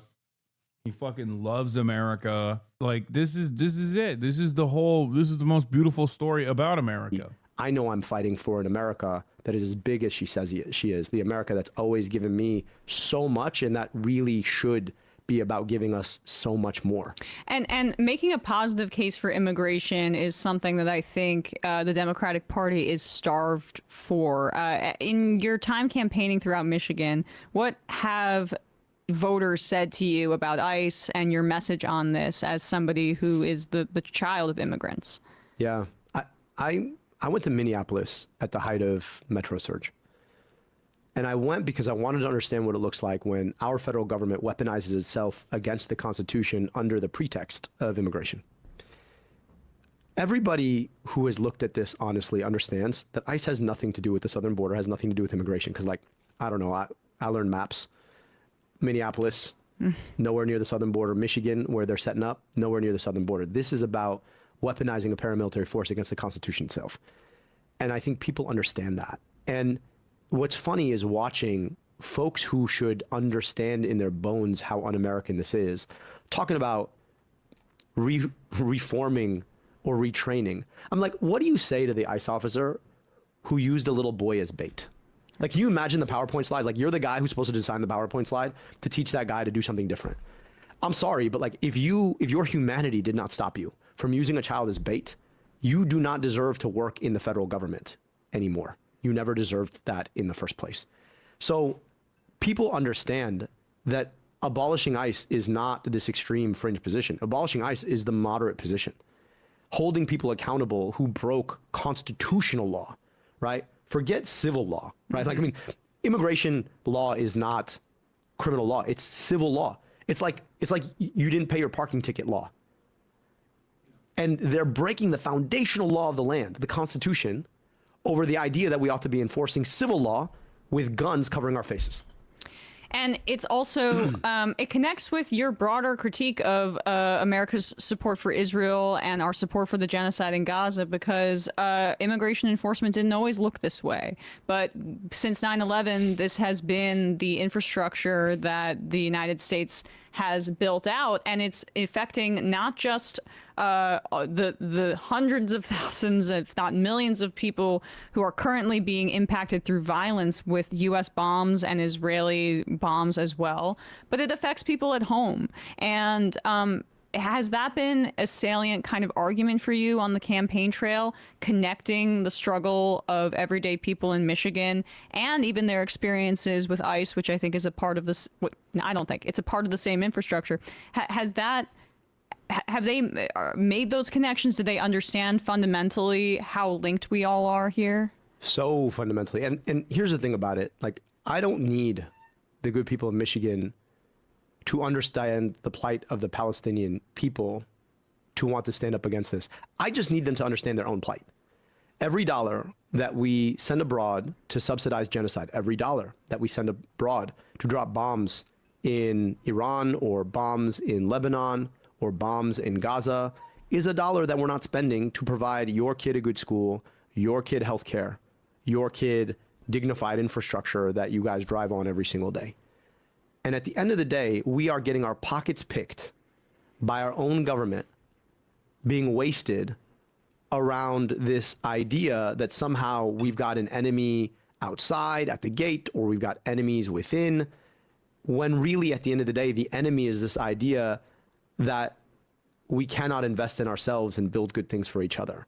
So people get that 100%. And like, people are feeling that. You can't afford your groceries? Well, probably has something to do with corporations who are manipulating our government to focus on issues that have nothing to do with you, right? You can't afford to fill your tank with gas? Well, turns out that when we bomb oil depots abroad, it raised the price of oil. You can't afford to see a doctor? Well, we could be investing in your ability to see a doctor, except for instead we're wasting our money on ICE, $185 billion. ICE funded to the tune of $185 billion. That's more than the budget of the U.S. Marines. It's more than the budget of the FBI. Hey, folks, don't forget to hit the subscribe button. Damn. Those bars. Okay, so this was Toure's show. He did a 17-minute video about me. I didn't get to watch it, but I'm excited. Damn, this guy's good.